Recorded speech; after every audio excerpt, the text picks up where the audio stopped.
You are listening to Unscripted Moments, a podcast about propaganda. I am ecstatic about this episode. I am so excited to welcome co-host Chris Hanna to discuss the entirety of A Catastrophic Break with Consensus Reality, the formerly Patreon exclusive batch of songs that were released to the wider world via streaming services in June 2022. Originally, these were known as virtual 7 inches on Patreon, then compiled into a virtual cassette before seeing a wider release on streaming services this year. Subscribers to Chris's Patreon have access to numerous blog entries about the music, some earlier drafts, which are really enjoyable and informative. And as we've been saying on this show since it began in June of 2020, subscribing to Chris's Patreon is absolutely wonderful, and this release is one of the many great things that have come out of that Patreon in the last several years. The reason I asked Chris to make this episode with me is because once it became publicly available outside of Patreon, I suddenly wanted to feature the stories of these songs for anyone who wanted to hear them on the podcast. So there is a fantastic collection of musicians and engineers who participated in these songs, and all of this is part of the propaganda story that Keith and I have worked to document the last couple of years. And as always, you can find Chris on Patreon at patreon.com/JesusHChris. It is a real thrill to feature any member of the band on the podcast, and it's great to welcome Chris back to the podcast for his third time.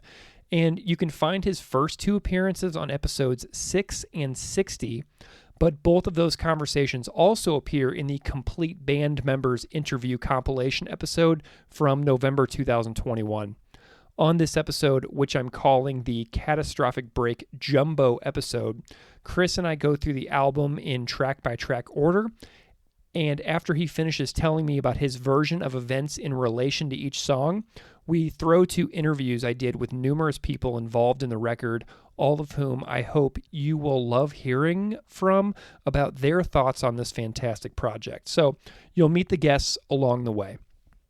I will also break this episode into 9 shorter episodes, so if you wish to consume it in a episode-by-episode way, I'm hoping to make that available as well. So I'm putting timestamps that are as specific as possible in the show notes for this long episode, so please peruse those if you wish. And without further delay, please enjoy the stories of A Catastrophic Break with Consensus Reality with my co-host, Chris Hanna. Travel advisory for any others left inside. Nowhere to run, nowhere to hide. Chris, thank you so much for joining me for Unscripted Moments, a podcast about propaganda. Greg, thanks so much for having me.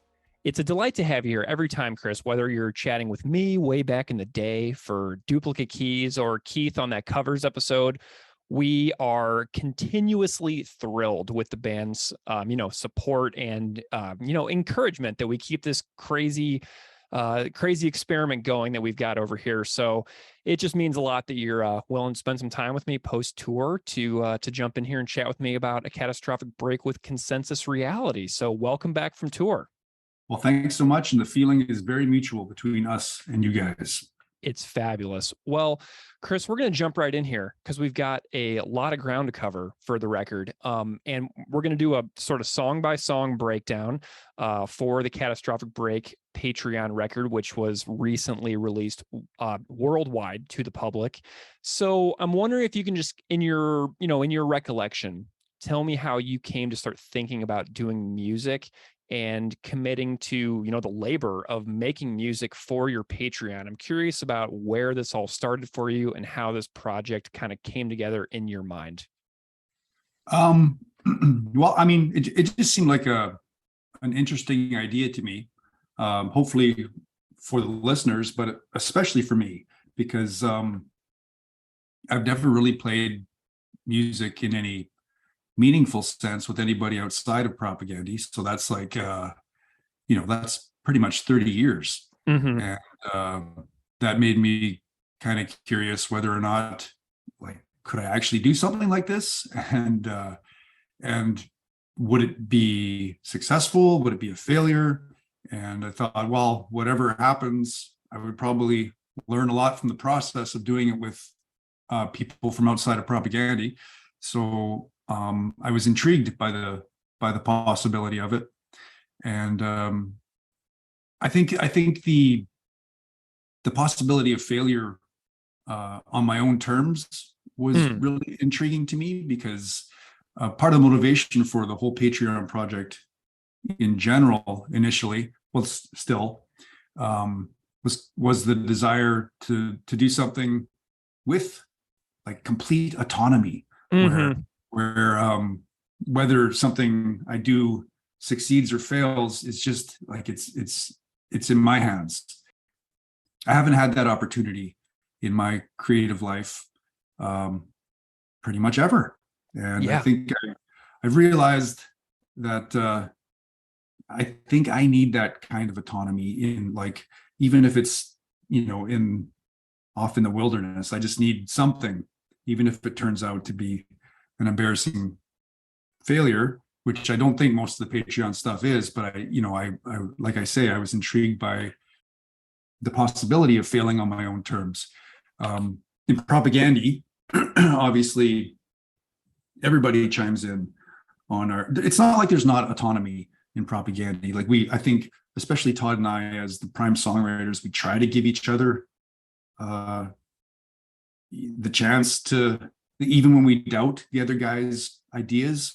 Right. I think we both try to let it happen, but there is a limit to it, and I think we both feel those limits every so often, because people are chiming in on our ideas, and even if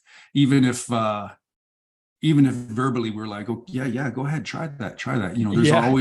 There's body language, that it's telling you, okay, they're not loving this, and that is it's not an infringement on people's autonomy, but it's just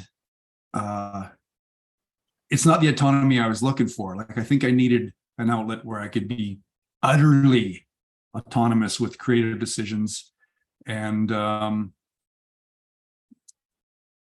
like, I guess what it is everybody else in the band has their own private, personal creative outlets that I don't get to weigh in on. Like, Sullivan has a bunch of various guitar-oriented projects. That Beeve builds guitars. I don't get to weigh in on that. Yeah. Todd paints, all these things they do on their own that I don't weigh in on, and of course I wouldn't. And they get to succeed or fail with that kind of autonomy. And I think I've watched that longingly over the years, and I guess I wanted a piece of it. And I think the Patreon thing and the music idea was the most casual way I could think of doing that without it becoming a distraction for Propaganda, because that's not what I wanted. I didn't want it to seem like I didn't want it to be just a distraction, like that people are like, oh, he's doing this thing on his own. I just wanted it to be a project sort of off in the weeds that people that are really into it would dig, but not that would become this thing that would take anything away from the band. Wonderful. I did a lot of conversations with other people who played on the record, and a few times it came up to where there was a list that came out with some possible songs to consider. Do you remember if you had like an original list of Propaganda songs that you were considering for the reimagined versions that eventually went on? Do you remember the full list that you made? No. Okay. I had some ideas. Obviously, I think Speculative Fiction and Coach's Corner were on that, because we obviously did something with those. Yeah. My guess is that other songs on the list would have been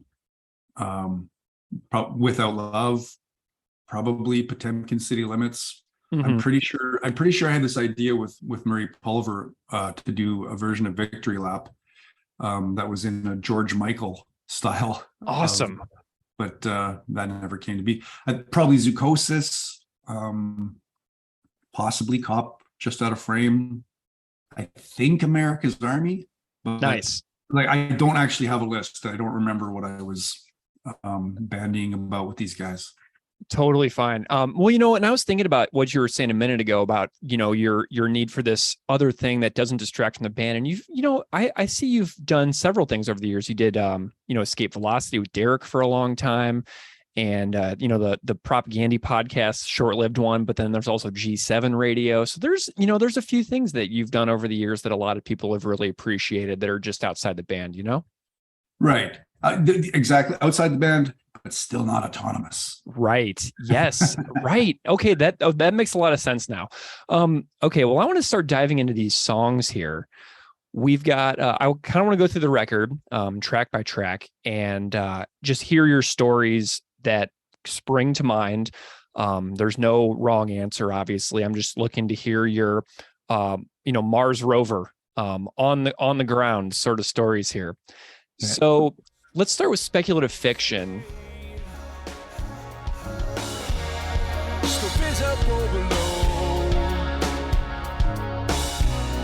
Below the child remains, Pax Americano plates. Though you may stand, 6 cubits out of spare. Shepherds sing, and 5 stones in our hand. The battle of 1812 lives in our hearts.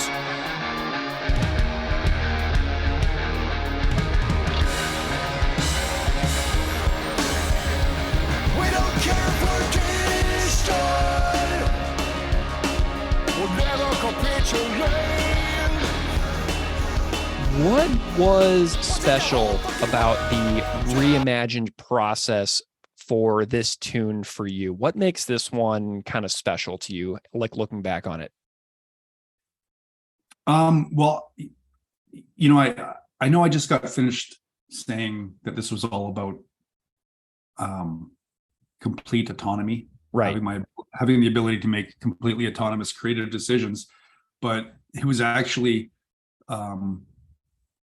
letting go is what stood out to me for this. And I know that seems to contradict this idea of autonomy, but it was actually extremely liberating and interesting and instructive for me to make the completely autonomous decision to get out of the way and not backseat drive the process of making the song with these guys, like these real world, highly accomplished and unbelievably talented studio musicians. Get out of the way as they interpret the song, I guess in their own musical dialect. It was fucking fascinating to watch and hear it unfold in real time. Like half the time, my jaw was on the floor at how fast things were coming together with these guys. The ease with which each of these musicians would find their place so quickly in these recorded performances. That Murray had just, like, they didn't come in knowing the song. Murray was just scribbling down the structure on a piece of paper literally moments before the guy pressed record. So they weren't belaboring, they weren't worrying about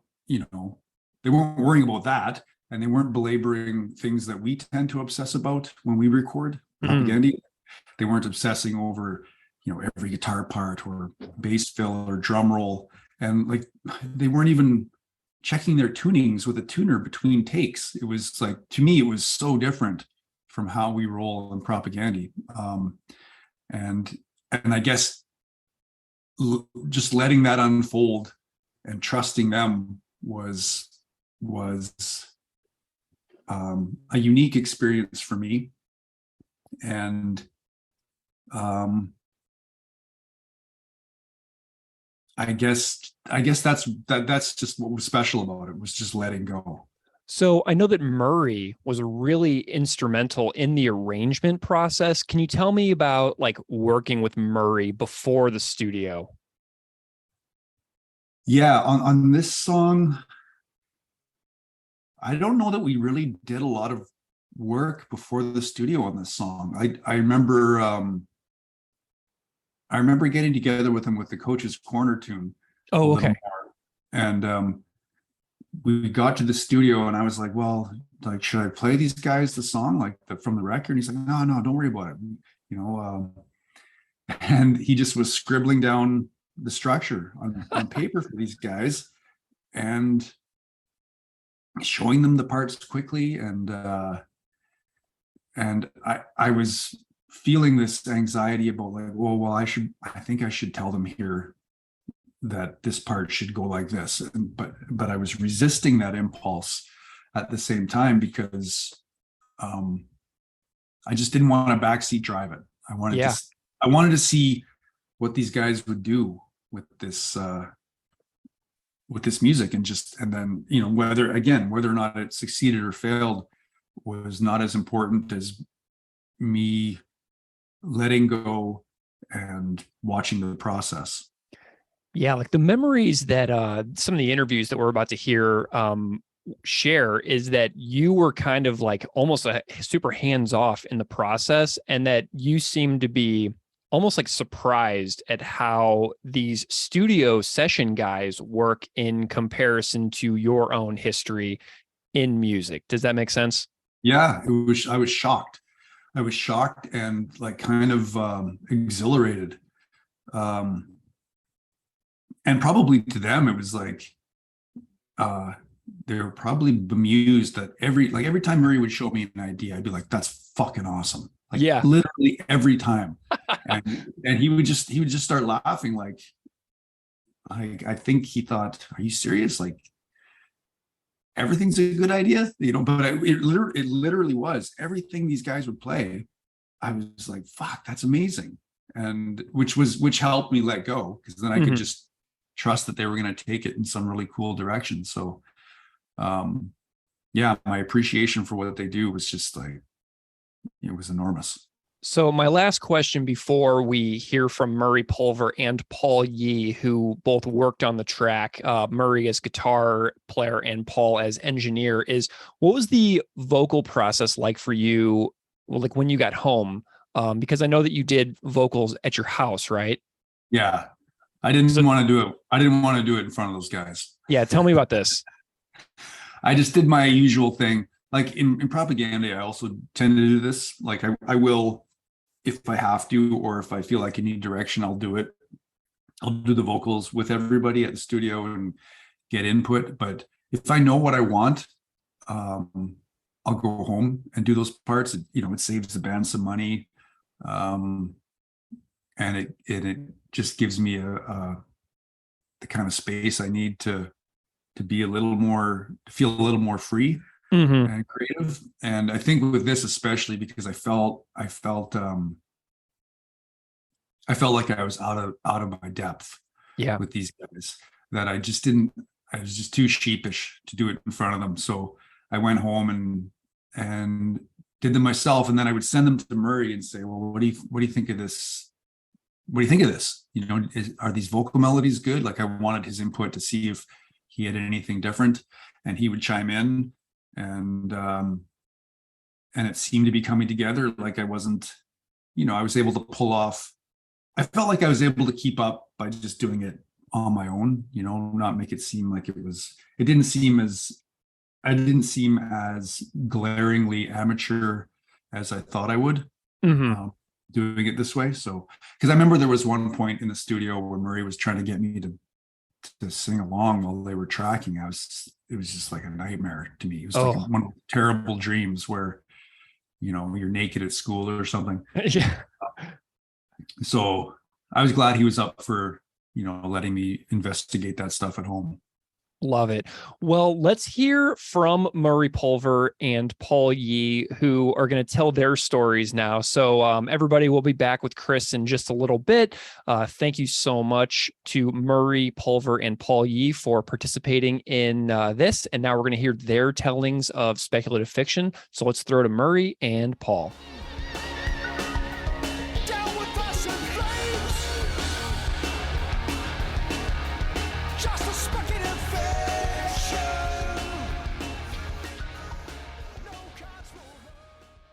Murray Pulver, welcome to Unscripted Moments, a podcast about propaganda. Hey, thanks so much for having me, Greg. Looking forward to it. I'm so happy that you're here, Murray. And I'm wondering if you can, since we have listeners all over the world, I'm wondering if you can spend a moment and introduce yourself a little bit to the listeners out there so they know kind of who you are and what you do. Sure.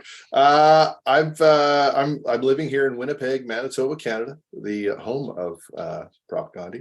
Yeah. And I grew up in Portage la Prairie, which is the same town as Chris and Jordy. And I've been a musician, man, and slash producer, touring musician for probably the last 30 years. Amazing. Yeah, I've played music in various, like I used to tour with a band called Crash Test Dummies, which had a lot of success around. I wasn't in the band. I was sort of more of a touring guitar player for them for about 4 or 5 years. Nice. Okay, so let's go back to Portage. When did you meet Chris and Jord? Tell me like some old, like how you all came to know each other and kind of what that relationship is like dating back to the beginning. Sure. Well, Portage is a small town. It's like 13,000 people. And I was, a metal. I loved metal, like Maiden and, Wasp, all that kind of shit. And I was just, jamming in the basement. And I had a couple of friends that I went to school with that loved jamming together, but we needed a kick-ass drummer. We were like in junior high, grade 8. So kick-ass drummer, but then somebody said, you got to get Jordy Samoleski, like you should come over and jam. And so I'd never met Jord before.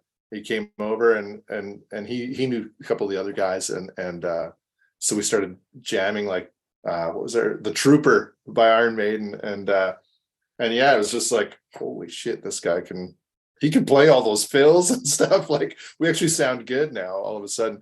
And so and then Jordan and I, we would jam, all these metal tunes and my dad, he was always listening and thought, these kids are pretty talented, but he was this guy from Berlin and, came down with this big, thick German accent, said, you guys are really talented, but you'll never get anywhere playing this music.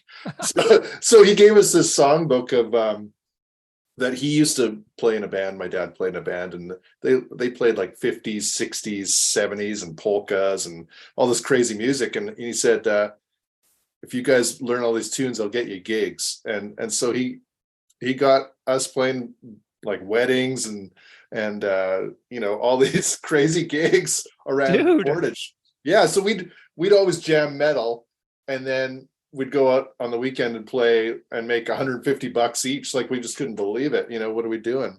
So it was kind of cool. Our part-time job as kids was playing music on the weekends, which was wild. And so then Jord, like he became friends. He went to a different high school than I did as we grew up. And he hung out with this kid, Chris Hanna. Yeah. And they invited me to come down and to Jord's basement and just jam out. Like we were playing like Dayglow Abortions tunes and like just heavy stuff. Man, that's great.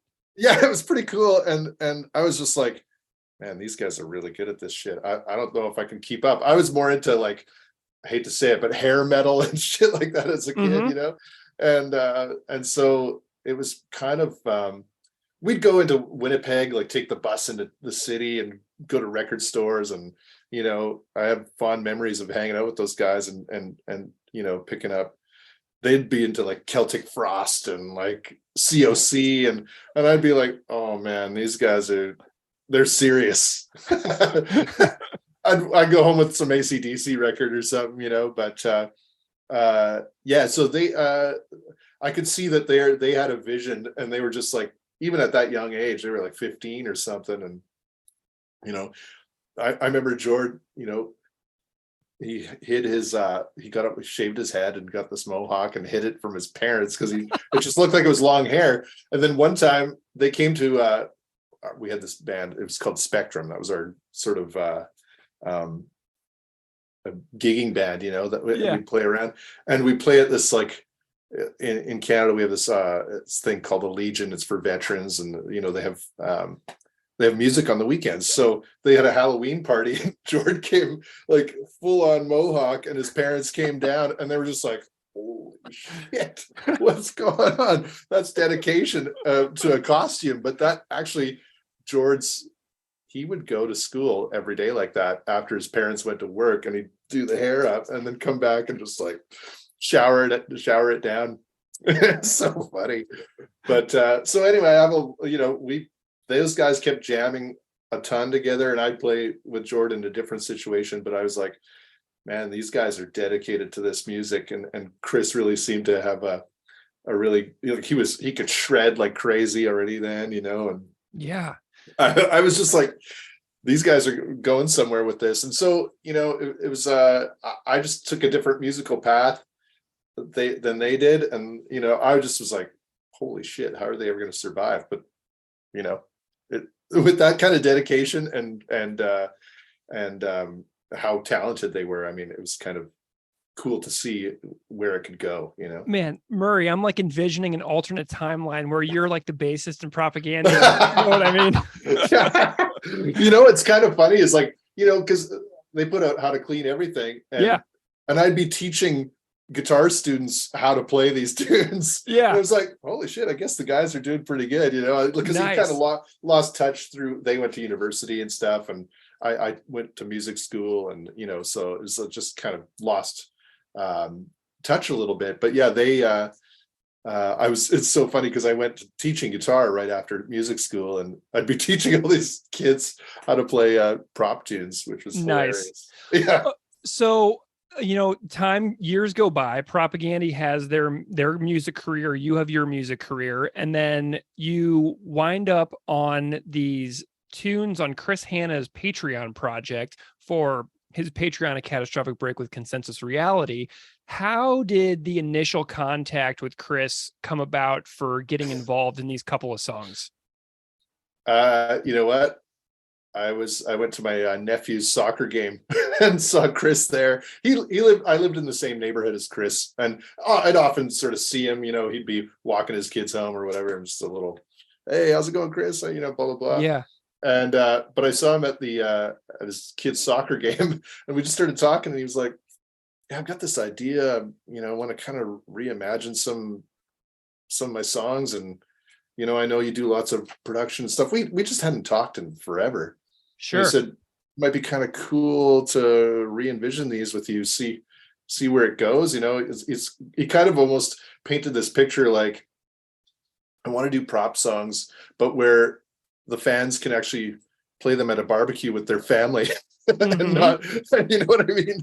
Almost like, hey, I could throw some tunes on and I'm not going to offend anybody. Okay. So, with just with just how how heavy the music was. He just wanted to be, that sounded, it was like kind of a funny statement vision, but that's kind of what it was in a nutshell. Before we get into the songs themselves, I'm wondering, were there like rehearsals? Did you like rehearse as a band? Like, how did this all come together as far as like putting it together and then like finding everybody to be involved? Because there's several people that are on these too. Yeah. Well, it's kind of funny. Chris he sent me about 10 songs that he thought maybe could suit a different, arrangement or whatever, just a revision of it. I listened to all the tunes and I was like, holy shit, like, I don't know how this is going to go down. And he was super open to just let me try shit and see what sticks. And so the first one I brought him was Dear Coach's Corner. And what's kind of funny is I was like, holy shit, like, how am I going to, maybe he was really thinking this acoustic sort of vibe or something very 80s, like for speculative fiction. It was just, he wanted this kind of like, 80s pop, some of our guilty pleasures things that some of his fans wouldn't expect. But for Dear Coach's Corner, I think I listened first to a cover by what's her name? Jen Fiorentino. Yeah. So I checked it out and I kind of learned her version. And then I really kind of just reworked it a bit and sort of with the vision I had for it. And Chris is just wide open. He's just like, hey man, whatever you want to do. And so I got together with him just in his living room a couple times just kind of went over arrangement and stuff, just he and I, you know, and talked about things, made a couple little alterations or changes to what I sort of envisioned. And then I hired this guy, Ryan Voth, on drums, and David Landreth on bass, who are a great rhythm section together. And they can sort of, you know, go on the fly. They can sort of be very creative. Just so we didn't rehearse at all. We went into the studio and we recorded both those tunes that afternoon. Okay, so you are far more instrumental than in the arrangement of these reworked tunes than I knew. So, so it seems like Chris gave you the propaganda versions, and you almost had like a carte blanche approach to doing the reworking yourself. Is that true? Totally, yeah. And then he just Chris was so easygoing, just like, yeah, cool, man. I love that. Yeah, and I think he was so much very interested in getting out of his own way, you know, like just sort of being wide open to whatever possibility, you know, and he was super excited about, you know, like for speculative fiction, we were into this band called The Fix, which had a lot of this chorused electric guitars and shit, and just stuff that was just far different than what he normally would go for, right? Amazing. And, I love that egolessness as well. Be like, hey, I wrote this song, but it's like I'm letting somebody else have control. It's really cool. It's amazing. And like that doesn't happen every day, that's for sure. He was I think he was just kind of curious to see where it would go. And I was always like, you know, happy that he liked where it was going, and B, you know, just kind of thrilled to be doing it with him, because it was a fun sort of collab that, you know, one wouldn't really normally expect. Like even in the Winnipeg circles, like we don't have anything to do with each other musically in circles here. But we had this commonality of, you know, jamming in the basement when we were young and being from the same small town. Yeah.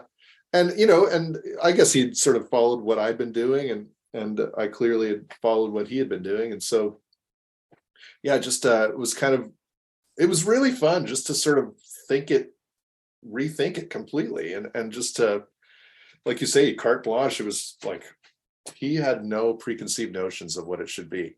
See, that is what makes that one little tidbit makes this entire conversation worth it for me, because I would have thought that Chris would have been the one doing the rearranging himself and then bringing you in to like play other instruments and stuff like that. I didn't know that he essentially like turned it over like a homework assignment.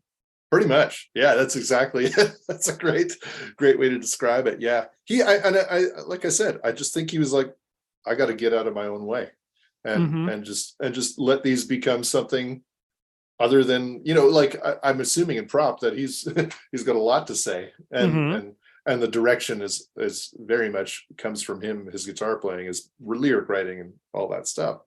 So this is very different. Okay, so give me an overview of the rest of the personnel. So you mentioned Ryan on drums, Dave on bass, you on guitar and producing, and Chris playing guitar and singing. Is there any other? Chris only played guitar all the heavy bit on speculative fiction. Okay, I played all the guitars, yeah, and both acoustic. I played some dobro. I played all the electric guitars, and then we had keyboards on speculative fiction by a guy named Zach Antel. Okay, and then that was it. And then the mix was done we recorded it at Paul Yee's place, a place called Stereo Bus. And like I said, we really kind of did it over a day, you know, all those guitars and maybe we did another day of overdubs possibly. And then Chris recorded the vocals on it at home. He felt more comfortable just because these were quite reimagined. He had to approach them a little differently vocally. So I don't think he wanted me to have to sit through that, but I would have gladly. Like, it's so great. But yeah, so he did those at home and then just sent them to me. Okay, so and then I sang backgrounds and all that stuff. Nice. Was Chris there when the rest of the band and all of you guys were laying down your tracks with Paul? Oh yeah, for sure. He was just kind of like a kid in a candy store because he'd never really done it like that as it's more of a session musician kind of thing, rather than a band coming in and totally laying it down because they've rehearsed for, weeks and weeks. This is very much like fly by the seat of our pants, kind of like, okay, well, what about this? And both those guys, Ryan and Dave, were fans of the band and fans of Propaganda, and also were very excited because it was also carte blanche for them. I was like, guys, this is what I hear.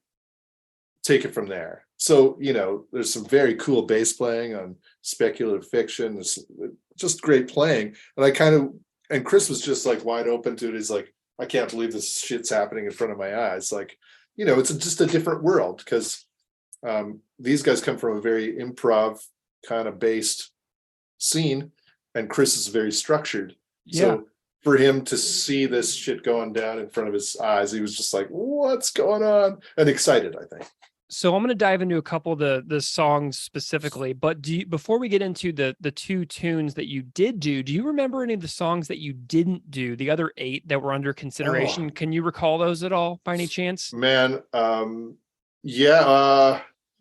Geez, seems like so long ago. It's been a long time. It's probably 4 years ago at this point. Yeah. Temkin City Limits. Sweet. Okay. Was one. Most of them I just felt like I couldn't really tackle, to be honest. I just felt like shit. And you know what? To be fair, I kind of went with gut instinct. Like, and I actually watched a lot of Jen's covers because she does a lot of them. And so many. And it kind of really helped me sort of decide on these 2. Yeah. Just because it was like, well, I can sort of hear where it could go and just, kind of imagine things. And so she was kind of instrumental in having me figure out what to sort of do. Well, and Jen has the connection to Jen on this podcast that she was our guest on episode 16. Okay. So Jen's been on the podcast, and then when Propaganda played in the Southern Ontario tour in May 2022, just a few months back, I actually got to meet Jen in Toronto, like face to face. So that was really cool. So Jen's been here, and I finally got to meet her in person, and her covers are spectacular. She's done wicked more than a full length's worth of Propaganda covers just on her YouTube, and the latest one she did for Bringer of Greater Things was so wonderful, and I watched it so many times. Like, so she's still at it, and they're still spectacular. Cool. So I have to check it out. Yeah, because honestly, if she hears this, she was kind of instrumental in me figuring out what to do. I love that. Okay, so what are your thoughts on Speculative Fiction, the original Propaganda tune? Amazing. I mean, as like, I don't know if there's more a band that's more intent and intense than that band, and just lyrically, just brilliant stuff. Mm-hmm. And actually for me, I'm like, because I've never been a lyric person. Kind of funny. I've just always been focused on melodies and music. Yeah. When you actually dive into the lyrics, I don't profess to know what actually Chris is talking about. I have ideas, but sure. But just like the way he puts it together, and even his phrasing and stuff, I was really kind of thrown by it, but also really intrigued by it.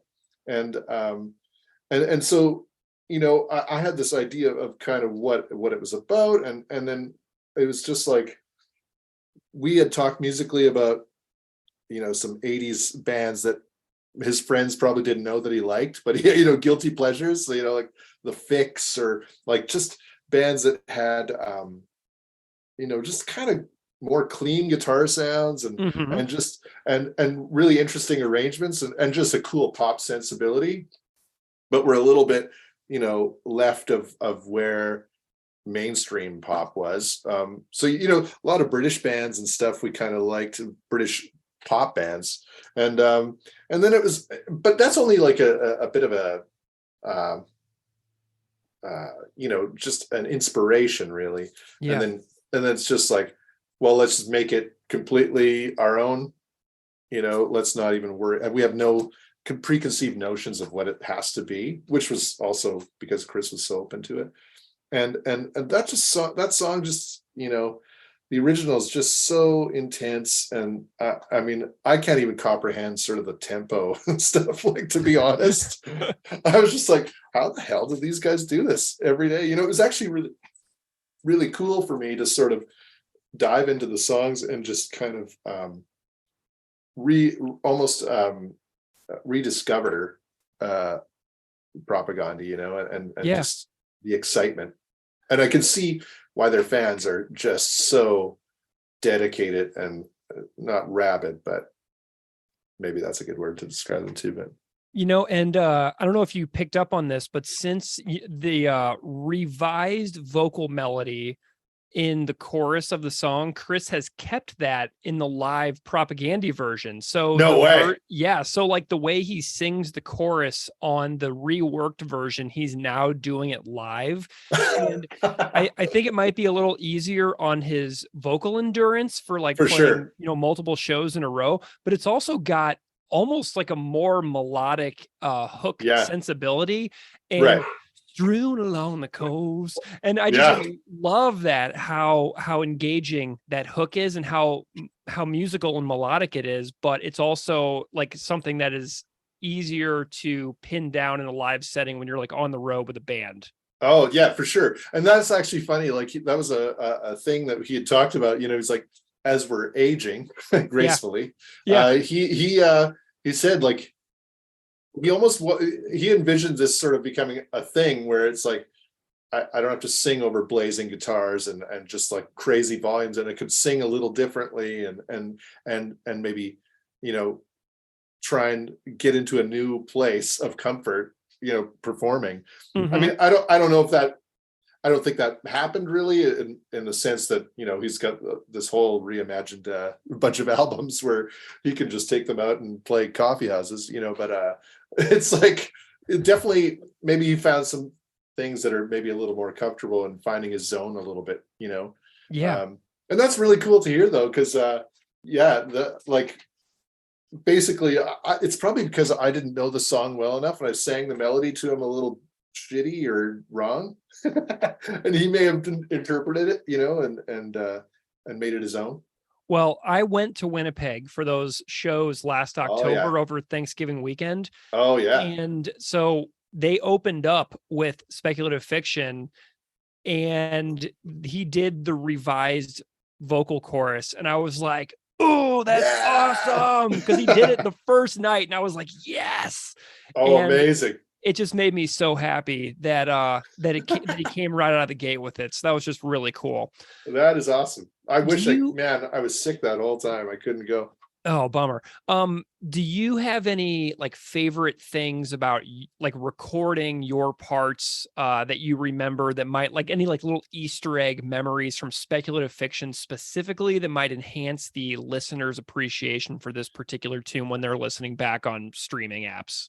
Sure. Yeah. I mean, I had this crazy little guitar pedal that, it's called a multi-wave distortion. If I had it, I'd show you, but I was like, I'm going to just be like, I'm very sort of go with the flow, just kind of, I'm going to improvise some shit and see what sticks, you know, because we felt like could be some melodic guitar bits, after I'd laid down sort of the big chords and stuff like that. And then, so there's this like kind of like those kind of sounds, and they're, it's just, yeah, exactly. Wow. You know it, man. Yeah. I was listening to it like 20 minutes ago. So it's like this crazy pedal. I just found a neat setting. It doesn't work anymore, unfortunately, but amazing though, but it's documented forever. Yeah, exactly. And I was just like, Chris, what do you think of this? And I just kind of improvised this shit. And he was just like, yeah, man, I love it. Just keep going. And I think, you know, I was very lucky that he just was like, he never said no once to anything. He just was like, man, this is crazy. I can't believe this shit's happening to my song here. Yeah. You know? And so I think that's kind of a hooky thing. I really love the way Chris sings it. You know, and I sang all these backgrounds that I thought, man, this is risky for this audience, like singing big, you know, kind of almost, I hate to say like pretty, but sort of sweet saccharine harmonies, Oh, but I felt like, so you're doing the all Yeah. that stuff in the background. yeah. And he still didn't say no to that shit. And I was just like, because when I get into background singing, like I just do it here with the computer, right by the computer, and I just like, I can't help myself. I throw everything in there that I hear, you know, and Sure. I expect the artist to veto like, you know, 80% of the shit. But Chris just was like, no, I want to keep that, man. It's totally different. I would never have done that. Of course he never would have, but Amazing. yeah, so that's all me singing backgrounds. Yeah. I love it. Well, and so he did an interesting episode on his Patreon where he was talking about working with Bill Stevenson, who produced Supporting Cast, Oh, and the ways that they would do all of their background vocals, and how Bill would have him do essentially like a vocal harmony under basically every single line just to see what would come out. right. So I think Chris has a lot of experience in that regard as well, with like just like throwing out a backing vocal and just seeing which ones they wind up using in the final mix, you know? Yeah. Yeah. It's cool, man. To me, it's like, I come from a lot of bands where background vocals to me are kind of like hugely, I'm just a fan of it. Like Mhm. I was into this band called Jellyfish, and it was all like full on crazy harmonies, and I just love, I'm a big fan of that. And so I was like, well, I'm going to add it to it and see, you know, I have no ego attached to that shit. So it's like, if you're going to cut it, no sweat, you know? Yeah, man. And you know, I teach writing for high school students, and whenever I'm trying to get somebody to write something, they always want it to be perfect on the first try, right? And I say, no, you got to write crap in order to Yeah. find the good within the crap. So like you have to Totally. throw everything you can at it, and then you see what you can pull out of it. So like that's all part of the revising process. Totally. I fully agree. And that's kind of have the same attitude in lyric writing, you know, that when I do write lyrics, it's like, I'm sorry, I'm just going to throw this all out there, especially co-writing or whatever. It's like, it might just spark something else, you know, it's just a word or a phrase. It's just going to spark somebody else, or, you know, or a new thought within Yeah. yourself or whatever. Do you have any like shout outs for any other moments in the song for any of the other musicians, like things that somebody did on the song that you're like, wow, I really love what so-and-so did on this part?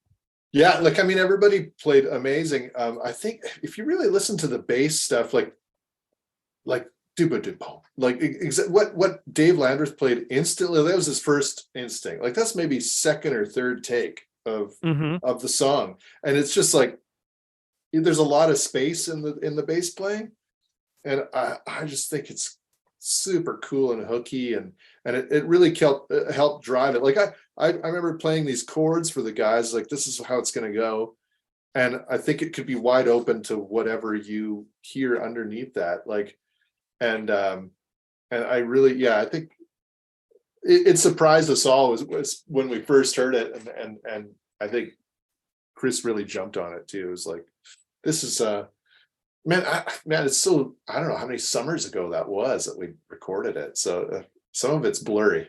Forgive me, but because I listened to it again this morning and I was like, holy shit, there's some pretty cool playing on it. I'm just curious how prop fans take it, you know, like it's because it's so different from the originals, you know? Yeah, you know, and I love the fact that these songs almost get a brand new life, because when they came out on Patreon, there would be like 1,000 people that would have access to it, which is a lot. But then you put it on Apple Music or Spotify, and then all of a sudden it's available to everyone who has those services around the world. And you think about how many people are like into Propaganda, and you see it like posted online. Oh, Chris Hanna has this new covers and reworked things that comes out, and it just ignites a second life into these songs that are now at this point like 3-4 years old. So I mean, it's really cool to get it back out there and to be able to emphasize it. Oh, for sure. Paul Yee, welcome to Unscripted Moments, a podcast about propaganda. Hey man, how's it going? Excellent, thank you very much, Paul. How is your Winnipeg late September treating you? Treating me great. The weather is still hanging on. It's nice, and you know, still getting some motorcycling in, which is great. And yeah, lots of music. Just working in the studio. Wonderful. Well, I was just talking to somebody else from this project, Darren Achorn, who also was on a long motorcycle trip across Canada just a few weeks back. So it's glad to see that there's a little bit of crossover with the little hobbies with the folks coming on the show. It's pretty sweet, man. Do you want to just go ahead and introduce yourself a little bit to the audience listening out there so they kind of know who you are and what you do? Okay. My name's Paul Yee. I am a musician first and foremost. Basically, I play a lot of different instruments, but I mostly play bass in bands and on records. But I'm also a recording engineer. I own Stereo Bus Recording in Winnipeg. We make a lot of records here. Lots of good music, like drums and guitar music. What is Cool. your connection like with Propaganda? Like, kind of when did they come into your life? How did you become aware of them? Like, and anything that springs to mind about your story in relation to this band? Okay, well, I was born in the 70s. So fast forward from there to 1993, and How to Clean Everything happened. And okay, so for a high school kid in the early 90s, man, like that. Yeah. I don't really have words for it. It was like that record was like our anthem for everything. Like I wore it out. So I don't even really remember the first time I heard the band though. I tried to think about that and I can't come up with who hit me to that shit, but man, it changed everything. I mean, I guess I was already listening to a lot of bands that were very similar. But the fact that the sound of that record was so good, so much better than what everything else I was hearing, and that they were local, it just blew my mind, you know.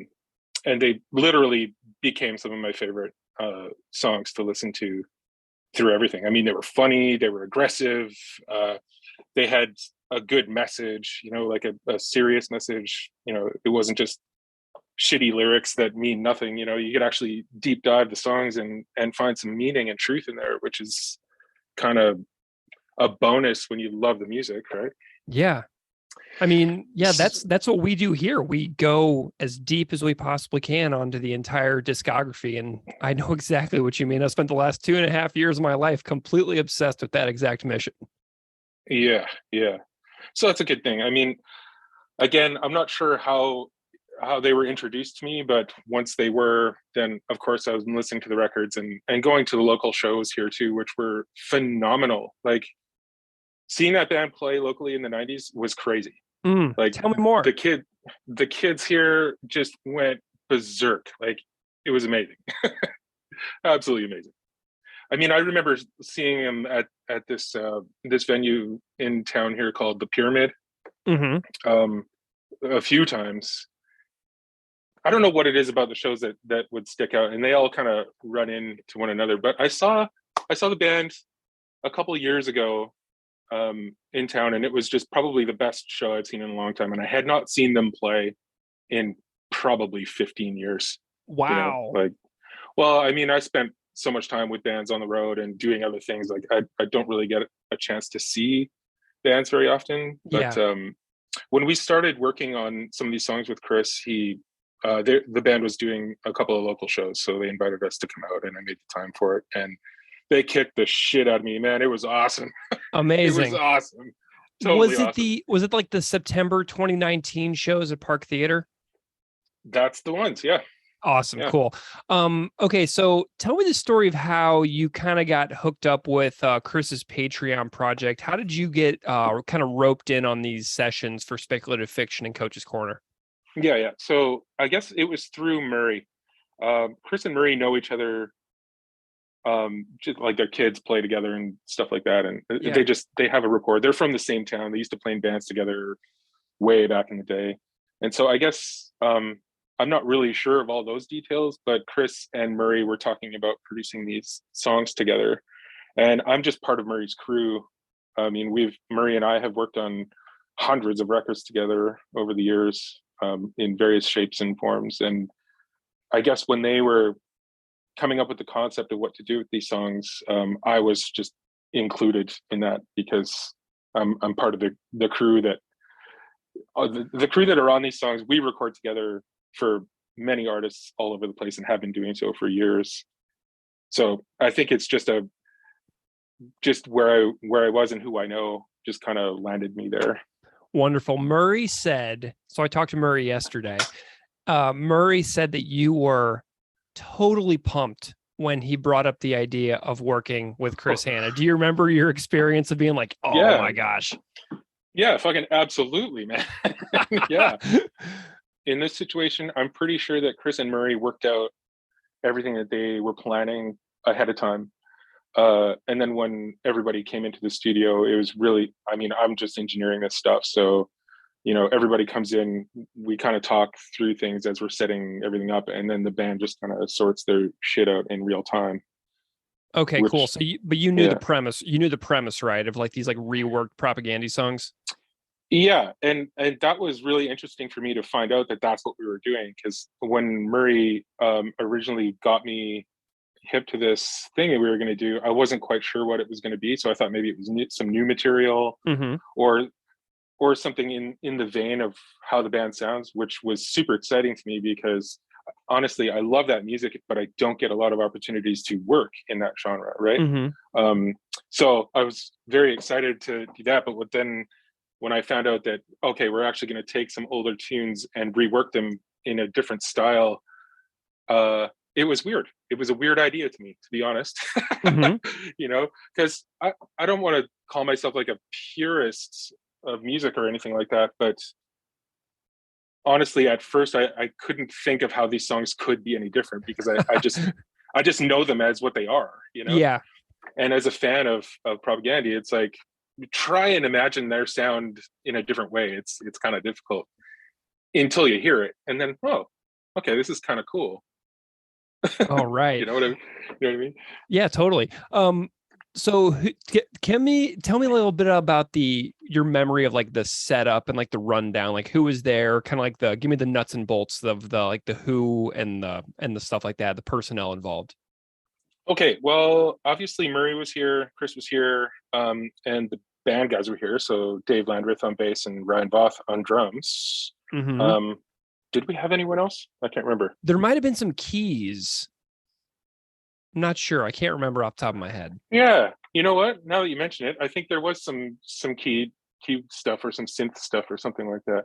But anyway, so I guess we get together. I mean, it's so long ago now. It's kind of hard to kind of recount everything that happened. But typically, and I'm sure it's no different in this situation, we kind of talk about the direction that we're going to go with things, and that really opens up a lot of avenues for me to choose the drum kit and, you know, choose amplifiers for the guitars and choose microphones and positioning and stuff like that to achieve what we're going to do. Like, I mean, recording big bombastic punk rock drums or just huge bombastic drums is a lot different than recording something that is meant to sound like it's, you know, 80s pop music or even a jazz setup. So I kind of really need to know the direction before we get too deep into the equipment that I've chosen, right?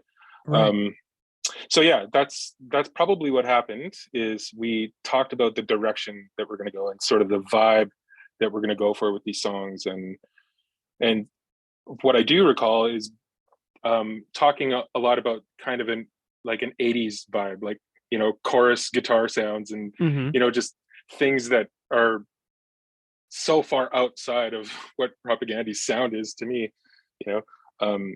So yeah, I mean, then actually just getting to do the setup, you know, you throw a bunch of drums up and you throw a bunch of mics up and you hear how it's sounding out of the speakers, and then you just make adjustments as you go, right? Like if the sound is kind of, okay, maybe the drums are a little too tight for this or whatever, then we can change pieces out, or I can change microphones or something like that. A lot of it is very reactionary stuff, right? So yeah, totally. Yeah. Did you get involved in playing any of the music yourself? Were you on the songs too, or do you just engineer? For Coach's Corner and Speculative Fiction, I was just the engineer on those. The SNFU, God, what song was it? Wreck in Progress? Yeah, Wreck in Progress. And Wreck in Progress and the Iron Maiden tune. Wasted Years. Wasted Years. I didn't engineer those, but I played bass on them.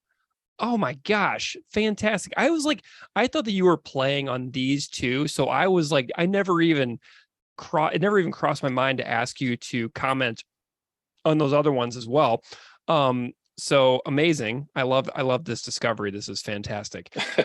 Let's chat about the ones you engineered, and then I may ask you a couple questions about the other ones too, just for the fun of it. For sure. Yeah. So I was kind of shocked when Murray was telling me some stories, and he said that Chris didn't play a whole heck of a lot of guitar on these tunes. Does that kind of like groove with your memory of this as well? Absolutely. Yeah. I remember Chris being in the studio and just kind of like, he really was loose with all of us, like he just kind of let us go with it, Amazing. I mean, it's not like he didn't have suggestions or ideas or anything like that. He definitely did, but he wasn't like a taskmaster, and he wasn't micromanaging every detail of how people were playing or what they were playing. He was just kind of watching. And honestly, like I got the feeling that Chris might not be used to seeing how session players work in a studio, and that's like when you're in a band and you're recording and you're putting out a lot of records, that's your experience. You go into the studio with your band and your band records, you put the record out and, rinse and repeat. But for those of us that are backing up artists all the time, we'll be a crew of, 8 to 10 people with switchable instruments or whatever. We'll come in and, sight read charts and, just bang songs out that we've never heard before. Amazing. And just pump these things out. And that's how the session musician works, right? So I think I may have been witnessing Chris seeing how session guys work. Maybe not for the first time, but I don't think he was very familiar with the workflow where these guys just get a chart, like a chord chart or like a piece of sheet music or whatever, and can just read the arrangement of the song and then just come up with new parts or whatever as they need to. Or if Chris has an idea and he sings a part out for the bass line or whatever, bass player doesn't have to learn it. They just play it instantly, right? So it was interesting to watch him watch everybody and go like, oh man, listen to what this guy's doing. Oh, listen to what this guy's doing. And it's all happening together because, I mean, the way that we tracked the songs was live bed tracks. Everybody played together. And then there was overdubbing for guitars and vocals after that as well. Nice. Okay, so it was Dave and Ryan and Murray all playing together, live tracking the guitar, bass, drums at one time. Yeah. Nice. And Chris was just kind of like in the engineering room with you, just kind of like soaking it all in. Yeah, he was in the control room with me. I'm pretty sure because I usually I'm sure he was doing scratch vocals as well, like while the band was playing. Mm-hmm. And usually we'll just set the singer up in the control room with me when they're doing scratch vocals. Nice. Yeah. Well, let's get into a couple of the particular songs here. So tell me the story of like kind of like some details that you remember about Speculative Fiction specifically. Like kind of what do you remember about the performance of that particular tune while it was going down? Well, that's a tough one because there's a lot of things that go on in your mind when you're kind of intimately familiar with how a song is, and then you hear somebody trying to make it into something else. I really felt like I had to fight the urge to say, no, this is wrong. Do you know what I mean? Yeah, absolutely. Yeah. But then, I mean, when you do this kind of work for a living, you get pretty good at removing yourself from your own opinion and your own taste. And you can just kind of let things happen and then see the good in it all. But yeah, I do remember feeling like this is really weird. Like, I'm not sure why this is happening. Yeah. But it's good. You know what I mean? Like it's, yeah. So like, cause I know the source material and I hear what we're trying to do with it. And it's so drastically different than where it was. It gives me kind of a funny feeling, but then I try to imagine, okay, I've never heard the song before and I'm hearing it for the first time and I don't know what Propaganda is. And I'm just hearing the song for what it is. Mm-hmm. I had to go to that headspace quite a bit while we were recording it so that I could feel like this is amazing. This is fresh. This is great. it did take a little bit of letting go of what the original song was, because the original Nice. song, like it hits quite a bit harder. You know that, right? Oh yeah. I mean, Yeah. it's an amazing song. I mean, it's one of the all-time most recognizable and greatest propaganda songs that exist. I mean, I think that that's a pretty standard opinion for the fans. So to hear a completely different version of it is, you know, like you said, it's definitely a process for fans who feel very strongly about it. And I don't know if you kind of picked up on this, but I was talking about this a little bit with Murray, where Chris has adapted some of the vocal melodies that he did in the reworked version and kept them in the new live version because it's a little bit easier, I think, on the voice when you're like on tour and stuff. Yeah. So like some of the chorus stuff he's actually retained in the propaganda version, which is pretty interesting. Oh, that's cool. Yeah. So did you like the fact that they kept that kind of heavy guitar stuff, since you're like such a fan of the original? Did you like that they kept that kind of heavy guitar riff in the middle of it? Yeah, absolutely. Yeah, for sure. Did Chris play that heavy guitar riff in the parts? Did he play guitar at all on this song? Do you remember? I'm pretty sure that the heavy guitars are Chris. Okay, cool. Did he do that in the studio or did he do that at his house? I know he did some recording later on and these at his house. That probably would have been a home overdub. Okay, cool. So Chris was Yeah. basically just kind of there hanging out with you. Yeah.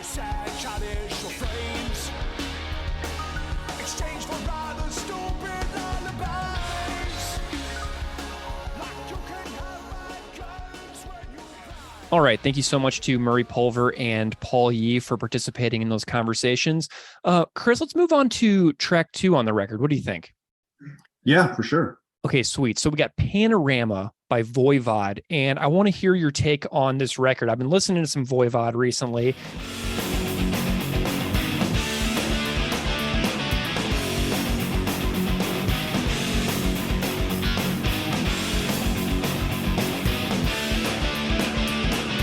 Walking down an alley, leaving booty on.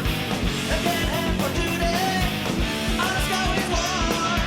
Complete far from below, rising up above, surrounded by shadows. And Angel Rat is a really interesting release, and I'm wondering if you can just tell me your backstory with regards to this record, perhaps. Yeah, Angel Rat. It's interesting because Angel Rat came out. I can't remember the year, but I remember it being a controversial release amongst my musical peer group at the time, and it kind of marked a point in my relationship with Voivod where, like, in retrospect, how I see it is that they moved ahead of where I was at for a few years musically. Like, I was still paying attention. I was still buying the records when they put them out throughout the 90s, but I was having a lot of trouble connecting to the records in the same way that I did in the 80s. And it wasn't really until probably I think in 2000 they put out the self-titled LP with Jason Newsted on bass. And I felt like, okay, well, I'm either catching up to them, or I don't know what it was. I guess I felt like I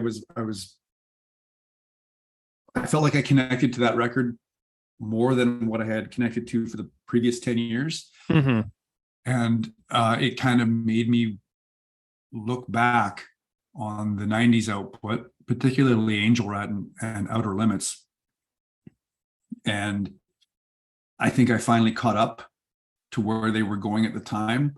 And I now think Angel Rat and Outer Limits are almost their most interesting records. So that was, that's always a fun epiphany, not getting something for a long time and then finally getting it. So, and that's why, Panorama, I liked when it came out. I thought it was an amazing song then, but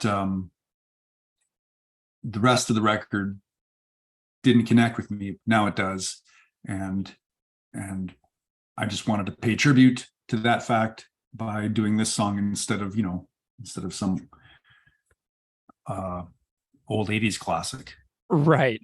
Well, total side note, I remember when you sold a lot of your record collection, did you know that I personally bought your Dimension Hatros when you sold that? Oh, no way.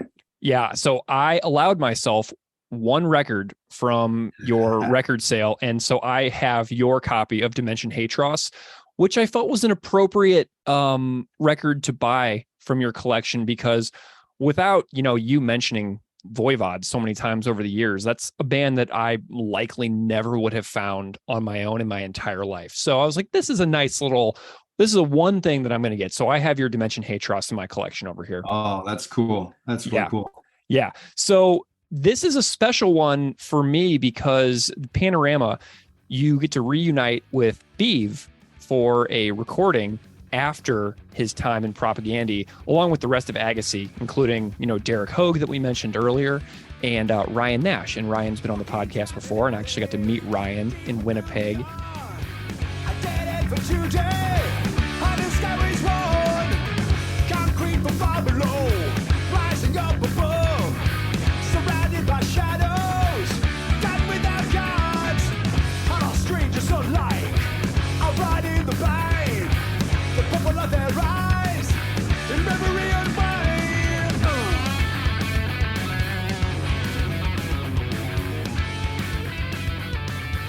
Last year at your trio of shows over the Canadian Thanksgiving weekend. But I'm curious about your time, about what did you enjoy most about this process of getting involved with Agassi, but also Beeve again? Yeah, that's exactly it. It was just the most fun part about it was playing with Agassi, going to their jam space and trying to jam this song out with them was fun.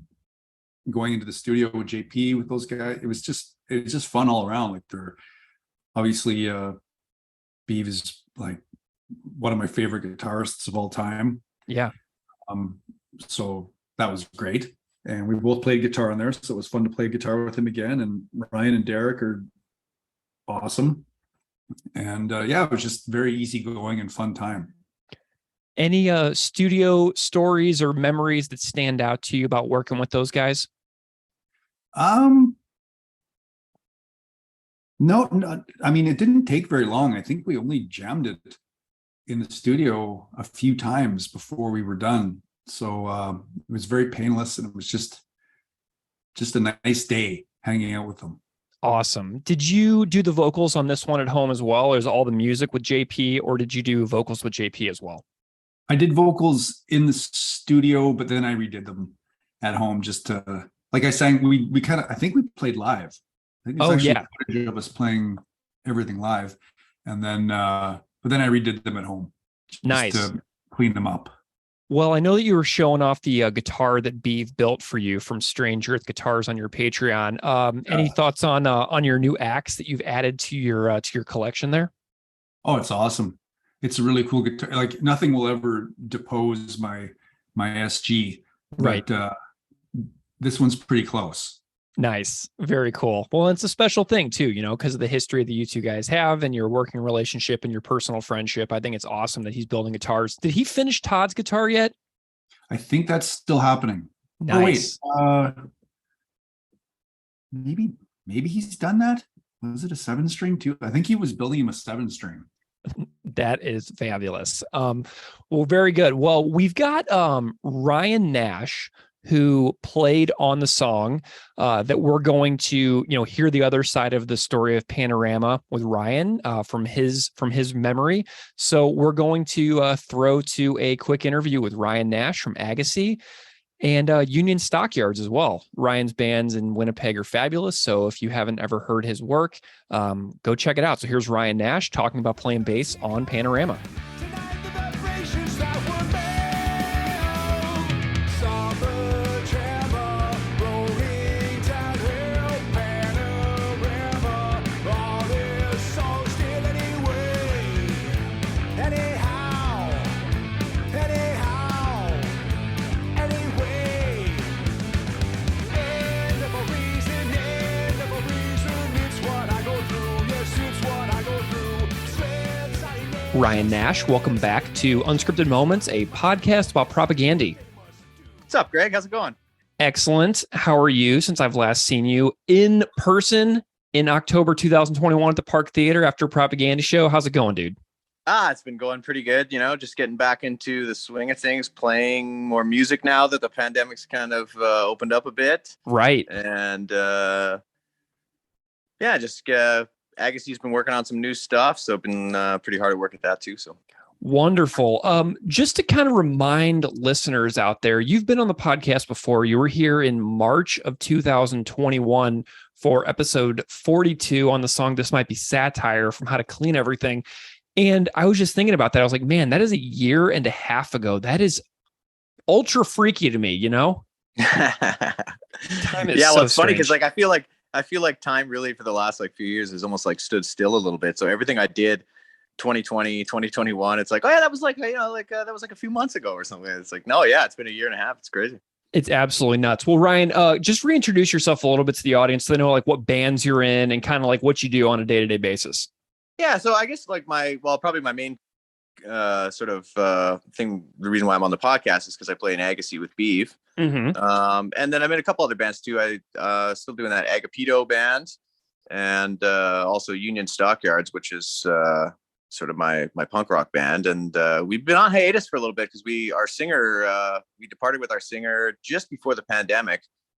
And our plan was to replace, get a new singer and keep going. But then the pandemic happened. So now we've been off for 3 years. So we're getting that going again. So that's cool. We got a new singer lined up and stuff. So yeah, lots of new stuff in the works for me. Marvelous. Well, Ryan, as I mentioned, we met up at that Winnipeg weekend of shows last October. And I'm wondering if you have a favorite memory or anything of that weekend. What kind of lingers in your mind about seeing those shows last fall? That was a weird one. It was funny. That was my first show back after the pandemic.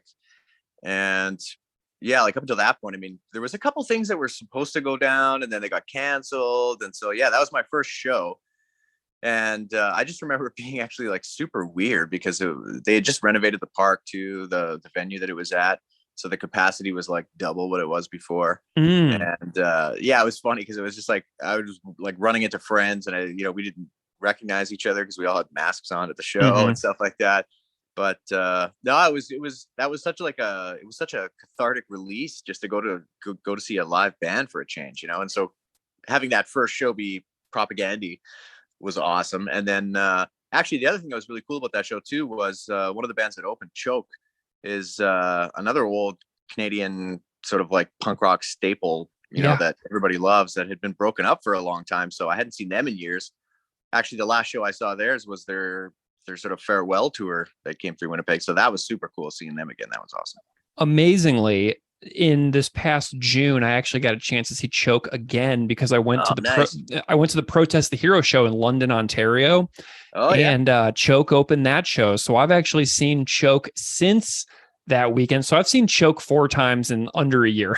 Okay, well, Ryan, as you mentioned, you are in Agassi with Beeve and also Derek from G7 Welcoming Committee Records, and also Silence Equals, an old Winnipeg band. But you guys, when you were recording a couple of new tracks at Private Ear with JP, got together with Chris Hanna from Propaganda to record a cover of Voivod's Panorama. And, Chris had that exclusively released on his Patreon for a long time, but has since put out that release into the world publicly. So I'm really excited to hear your thoughts on this. But just from Chris's blog, he says that song 1 is called Panorama, originally by Voivod from their 1991 LP Angel Rat, a very polarizing LP for Voivod fans at the time, including myself, as they had all but left the thrash scene behind in the dust in favor of new sounds and ideas. It is, in retrospect, a masterwork. And the lineup on this track is Chris on guitar and vocals, Beeve on guitar, Derek on drums, and you on bass. So I am curious about your perspective on this. But before we kind of get into the performance and Agassi doing the song, I'm wondering if you have any comments on Voivod as a band, either in your life as a fan of music or anything that rings about the writers of the song. Tell me a little bit about Voivod for you. Well, for me, Voivod's one of those bands when I was a young kid. And I was when I was kind of getting into my own music for the first time, it was like metal was kind of the first thing that I got into as like a form of music that wasn't like on the radio or wasn't, you know what I mean? Like it wasn't around everywhere. And yeah, I remember the first time I heard Voivod, there was this guy that I used to skateboard with back in the day in my neighborhood, and he had an older brother. I think everybody gets into metal from somebody's older brother, but so he had an older brother, and we like whenever he would go out, we'd like sneak into his room and like check out all his tapes and his albums and stuff like that. And yeah, Voivod was definitely one of the bands that he had. And I always kind of connected with it because I think like initially when I got into metal, it was more like the popular stuff like Iron Maiden. And I was the Voivod, especially Killing Technology, kind of had this like somewhere in time vibe to it. Yeah. The technological component. So I was, I was kind of drawn to that. And yeah, they were just kind of one of the early metal bands that I got into, when I was getting into like, Slayer, Metallica, Anthrax, Exodus, all that kind of stuff. And yeah, and then later on, I mean, they were just one of those bands that I mean, when I first heard them, I didn't even know they were a Canadian band at all. But then later, sort of like, in like the 90s, and you started realizing like, holy crap, like there's like this like crazy metal scene in Quebec for some reason. And there was like all these amazing bands coming out of there, like, because at that time, like it was a little bit probably after all that stuff had come out. Like this is probably like 89, 90 or something like that. Yeah. And so there was all those like wicked death metal bands from Quebec that were starting to come out. Gore Guts and Cataclysm and all that kind of stuff. So it was neat to kind of just realize that there was like this wild metal scene in Quebec, especially because like at the time I was in a French school. I was taking French immersion school. So it was nice. oh wow, maybe there's something cool about French, what I mean? So yeah, and also I always appreciate about Voivod that they were one of those bands that never seemed to worry about what other bands were doing. Like I always liked bands like that, they were just kind of doing their own thing. And they definitely had that vibe of just like, whatever it was that was interesting to them musically, that's the direction they would go. They wouldn't be, sort of just following, because I mean, metal's a very trendy kind of music. It seems like we're like, there'll be some kind of trend and then everybody starts doing that. Right. So yeah, I like that about them as well. Nice. Well, I found that I know that the 87 LP you mentioned, Killing Technology, has definitely come up on this podcast before. This record's a few years later, November of 1991. And Panorama is technically track 2 on Angel Rat, which is the 6th record, but for all intents and purposes, it's the opening track because there's just a super brief intro. Yeah, there's like one of those crazy metal album intros on it there. Yeah. And the internet tells me that this record was a massive stylistic shift in sound. And it also calls it like more alternative, progressive psych rock as opposed to like progressive and thrash styles of the previous records. And before this, like Nothing Face was their biggest commercial success, is kind of what I'm discovering. But I looked up a little bit more information about this LP, and Greg Pratt from Decibel Magazine says that of this record, Angel Rat, he says, quote, "No one really saw it coming, but after Voivod's incredible spree of mind-melting progressive albums culminating in 1989's world-changing Nothing Face, the band took things in a decidedly more rockin' direction with 1991's Angel Rat, which we all kind of collectively shrugged our shoulders at when it came out, and which most of us started coming around to in the past decade or so. For good reason, it rules. If you haven't clued in yet, now's the time." The album starts off with the absolutely killer Panorama. Now, this is barely Voivod as we knew them. That's not an odd time signature, and those are melodies old people can understand. But it's still, weird, the band delivering what they could call a straightforward rock song with a crooked smile and a wink and a nudge to the Voivodians out there. So I personally really connect with Panorama on this record because it really feels like appropriately Chris Hanna stylistically. And this tune feels like almost like it could be on Victory Lap. You know what I mean? It sounds stylistically like it could go on that record. Does that resonate with you?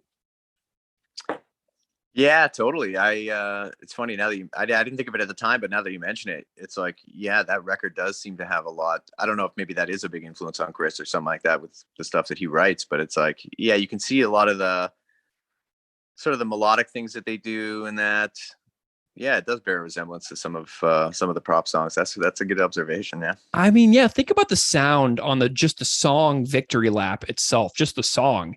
And Yeah. to me, Panorama and the song Victory Lap could sit next to each other on a record, and I would really never even know the difference if I didn't dig in deeply. So I can feel Chris's inspiration from this Angel Rat LP on recent Propaganda songs. It just really hits for me. Yeah. So I want to know the story of recording this one. I know that there were some rehearsals. I've seen some of the video footage that Chris recorded. I know there's some studio video footage, but tell me kind of the story in your own words about putting together this track Panorama with Chris. Like, tell me the origin and all the way through. Sure. Well, yeah, it was basically around a time when Agassi was working on some new stuff, and it's funny because just like the Angel Rat LP, it was like we were kind of going in this different direction. And we were experimenting with like synthesizers and like just writing these like really long, sort of like mellow-ish songs. And right about the time when we were just kind of like thinking about what we were going to do with these songs, that's when Chris hit us up and was like, asked us to be part of this this Patreon project that he was doing. Yeah. And he suggested a couple songs. I know there was the Voivod song. There was, I think we were talking about maybe even doing a Supertramp song. Which we didn't do. I was really looking forward to that too, because that would have been like another kind of like a weird song, you know what I mean, for him to do. But maybe, who knows, maybe we'll do that in the future sometime. But yeah, he suggested this Voivod song. We were like, so we started listening to it and just kind of like jamming on it a little bit. And yeah, he came to a couple jams of ours, and we just worked on a little bit. He sang with us, and we just tried a few different things out. Didn't really have much in the way of rehearsals, to be honest. I mean, I think we got together with Chris maybe once.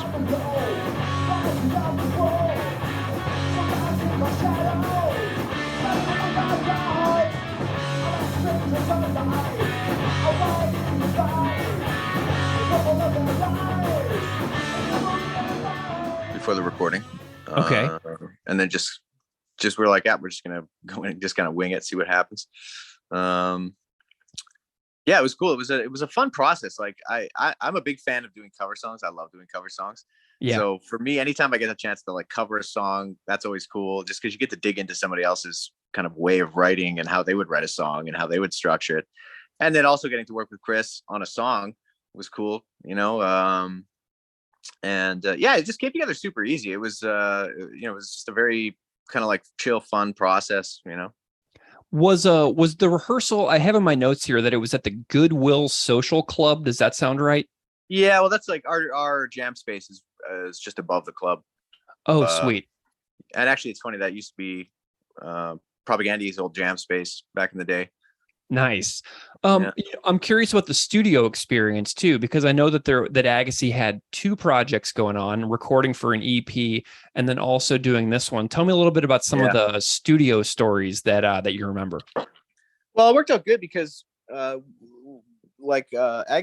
and Prop tend to work with the same guy, JP at Privateer. So Chris had kind of, I think we were kind of banding about a couple different studios that we might do it at. And it just kind of made sense to do it at Privateer because, we love it there. So, and it worked out good because we were like, at the time, especially, it was like, we're kind of low on cash and stuff like that for the band. And, so it worked out good that we could kind of like split the session. So we could do the one song with Chris, and then we could do our two songs that we had in the same session. So we were already set up and kind of ready to go from doing Panorama. So then we just, we kind of like split it with him, and we just took the other half of the session, did these two songs.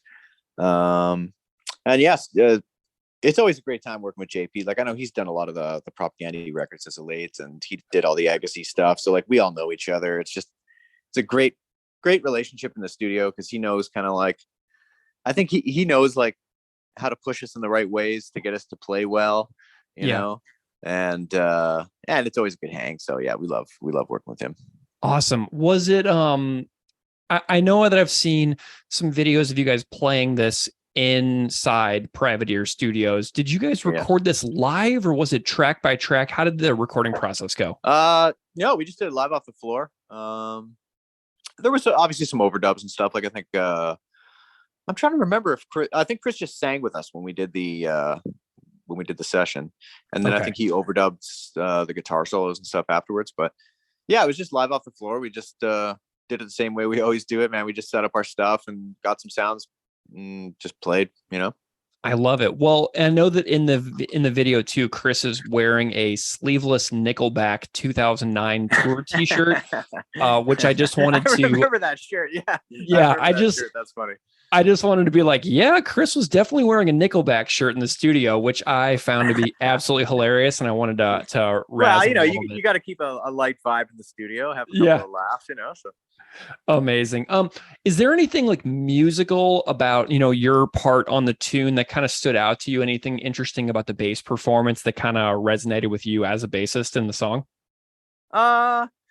Yeah, there's some really cool little bass runs and stuff in this song. Like, it's not like, I wouldn't call it necessarily like a bass heavy song, but yeah, there was some cool little things. I think that's like what I like about learning cover songs, and that is you're kind of playing in somebody else's style, but then you're also putting your own style on it. Yeah. So, you know, I kept, I think pretty faithfully to like the original song in terms of like what was being played, but yeah, it was a cool little challenge to like learn somebody else's song, you know, for a change. Because I mean, with Agassi, a lot of the stuff we'll kind of write. Beav will write some riffs, and then I'll sort of put my spin on it, and you know, we just jam it out and work on the songs in the jam space. But this one, it was just more sort of like you know, preparing at home, you know, just trying to get my shit together with the song and like learn it. And yeah, it was a lot of fun. It was cool to just to play a Voivod song, you know. Awesome. Do you have any thoughts on Derek or Beav's performances on this one? Because, you know, there's a video of in the studio where Chris is singing just with you guys, but it's like pretty much just a drum cam almost, and Derek's really got an awesome performance on this one.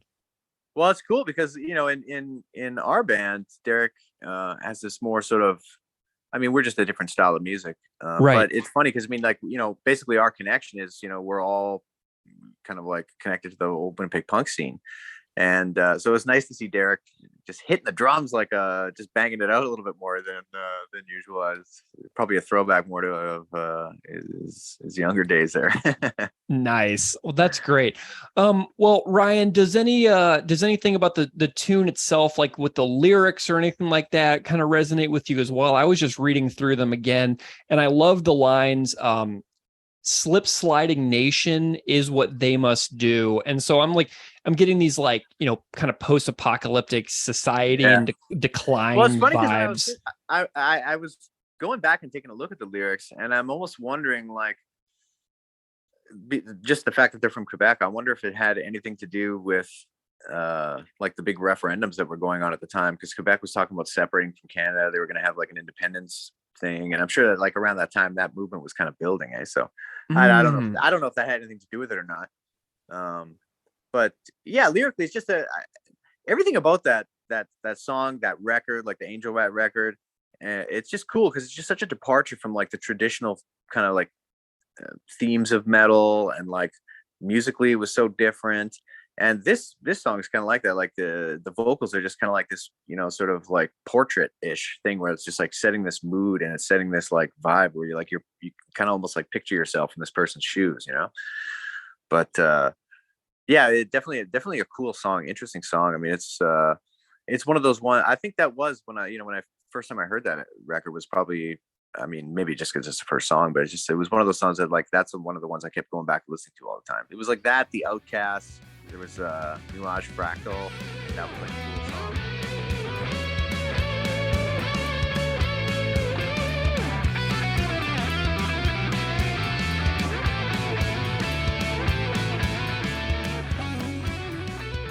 All right. Thank you so much to Ryan Nash from Agassi. Make sure you go check them out. They're fantastic and include Propagandhi alum Beav on guitar and Propagandhi adjacent alum Derek Hogue on drums. So make sure you check out Agassi.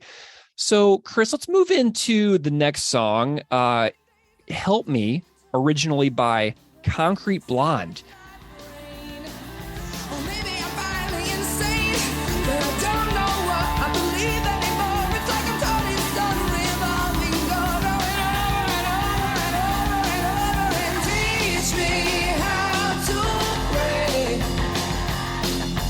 Tell me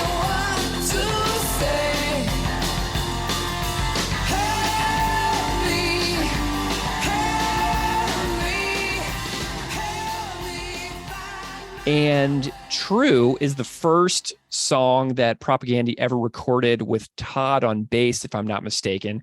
And we featured an interview with you on this podcast on episode 60, talking about Concrete Blonde and True. But now we have another one, Help Me. So I'm wondering if you can tell me a little bit about your fandom of Concrete Blonde, kind of going back and tell me your story with relation to that band and Jeanette Napolitano's work. Well, I think it began probably in the late 80s. It probably wasn't the first record that I encountered. I think what probably happened was I saw the video for the song God Is a Bullet on the Canadian version of MTV, which was called Much Music.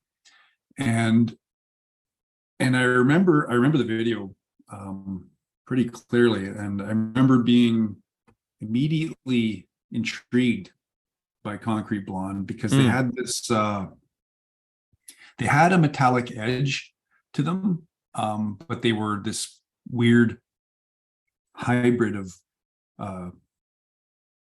like glam punk and goth, like this vibe that I hadn't really experienced and certainly didn't expect to like before. And at the front of it they had this like total powerhouse vocalist.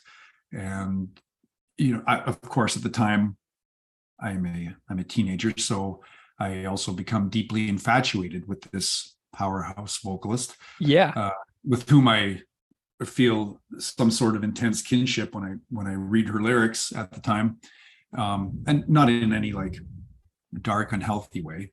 I had a sense of humor about it. Of course, sure. I really admired her, and I thought, of all the things I was seeing on music television, she really stood out from the pack. Like there was really nothing else like it at the time that I recall. So it really made an impression on me. And, I was really, really, really single-minded about my music back then. It was pure thrash metal with a few exceptions. Yep. But this kind of sparked an interest that made me go to the record store and start checking out the records. And I'm glad I did, because there was a lot in there that I found very compelling. Yeah. Well, I think a lot of people will resonate with that too, when you kind of like shoehorn yourself into like a single genre of music. And I did the exact same thing when I was like 14, 15, 16. And then I got a job at a record store and I came in and I was like, I can list every Bad Religion album in order and with all their track listings front to back. And they were like, well, that is not interesting at all. You have so much to learn. Maybe we should fire you. So I kind of had the same exact thing. And it's wonderful to bust out of that and to appreciate a wide spectrum of art. My first Jeanette Napolitano exposure was she sang backing vocals on a Bad Religion record, Struck a Nerve, their 93 LP. She sung backing vocals on that. So that's my first kind of encounter with her. But their records have been something that I've been throwing on quite a bit, because they're perfect house music for whenever I'm, around the house doing chores and stuff. Why did you pick Help Me as a song that you wanted to pursue for this particular record? I don't know what I believe anymore. God is some revolving door, turning over and over and over and over again. Teach me how to pray. Tell me what to say. Help me, help me, help me find my way. I think lyrically, I was just feeling it. I've always felt it. Like I was talking about feeling a kinship through her lyrics. I kind of felt where she was coming from. She was kind of distilling my own thoughts about existence into this simple, catchy tune. And I think because back in the 80s, I would, I'd make a lot of mixtapes, and this was the song that would probably show up the most on a mixtape from Concrete Blonde. So yeah, it's just the song of theirs that has really stuck out to me as being a song I wish I had written, or I felt the most kinship with. Did you hear this record in '89? It's off their free LP from '89. Was this one that you found in it, like right when it came out? Is this kind of like a one that hit you immediately? Well, this would have been on the same record as "God Is a Bullet," right? Am I right? Yeah. That's Yeah. God Is a Bullet's the opening track. So yeah, I would have gone to the record store and got this record. I'm assuming before I got True, or maybe at the same time I got the first record. But yeah, that would have been '89, I would guess. Wonderful. Okay, so who is on this track? Is this just you and Darren Achorn? This is me and Darren. Darren is on drums, of course. I think I played bass on this. I was going to say Paul Yee did, but I think he played on the SNFU track. Yeah. So yeah, it was just me and Darren, and Darren was great because like he's a fellow fan, and I could tell like when we were jamming this at his jam space, like he got it, so to speak. And I mean, on top of that, he's an amazing drummer, and he was just really fun to jam and record this with. Yeah, so you did perform this one with Darren, like you went over and hung out with him and played these a couple times? Yeah, he had a practice space with his I think he's in more than one band, but up on one of the upper floors in the Grain Exchange building here in Winnipeg. So we went down there, and actually so does James Burton. Oh, cool. He was in the same building. So yeah, we went down there and we jammed through these songs before we decided to go into the studio. And yeah, both experiences were great. Wonderful. It was just kind of fun to catch up with them too. You know, I've seen Darren like just passing by at a show or something a couple times over the past 25 years. So it was kind of cool to actually spend time with him, you know, talk, that kind of thing. Awesome. Where did you all do the recording and the tracking and everything on this one? Private ear with JP. I think it was with JP, or was it with Dorian? One of these sessions, like everything I think was done. No, not everything. This was done at Private Ear, but I can't remember if it was John Paul Peters there or if he was busy and Dorian Preston helped us record. I can't recall. Awesome. I know that Dorian's on some of the tracks too, so that's you know we'll get it all sorted out. Yeah. Do you? So we're gonna throw to Darren. Darren and I chatted about this tune. So let's hear the other side of the story with the only other person who played on this tune, Darren Achorn. So we'll throw to Darren now. Enjoy.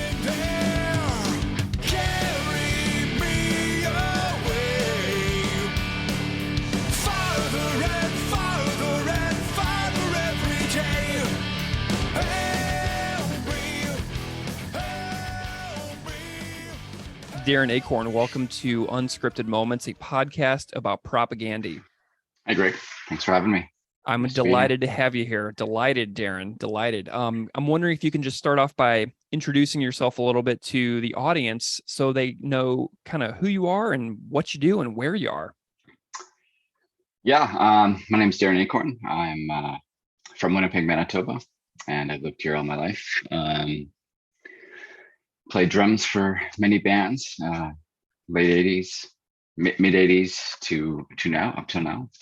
I work in a school with special needs kids and at-risk kids and all kinds of kids.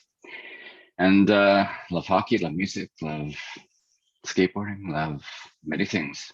Tell me about your finding like propaganda, like when they kind of started around, like how you got involved with like knowing about them, seeing them, stuff like that. Tell me some early propaganda encounters. Sure. Yeah, I was doing shows, and we had the Albert here in Winnipeg, and it was fantastic because every Thursday night, every weekend, every week there was so many good shows, and they were so supportive of local acts. And so it must have been just watching bands, and oh, there's another Winnipeg band, Propaganda. I ended up playing with them at tons back in the day. I remember Prop and my band Sandfly opened up for Green Day back in the day at the Albert. That was Yep. I've seen that. time. I've actually seen that poster. So that's awesome to see that connection come into play right now, because I've seen that poster so many times. Yeah. That's hilarious. That's amazing. Yeah. So met those guys that way, and became friends and had several shows with them throughout the years in the early stages with Samson mostly. I don't think I played with Propaganda with Todd when Todd was in the band until later on in my adult life. Awesome. Yeah. So let's get into this project, this Chris's Patreon project. So you and Chris obviously have a relationship going back decades. But I'm wondering if you can tell me a little bit about how your involvement with A Catastrophic Break with Consensus Reality came to happen. Tell me the origin story of getting involved in the project that Chris did for Patreon.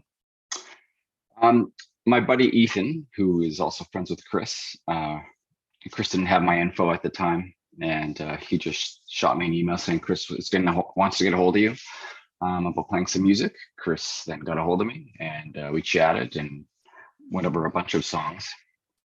And we picked 3 and got together, and it was just started from there. Blast.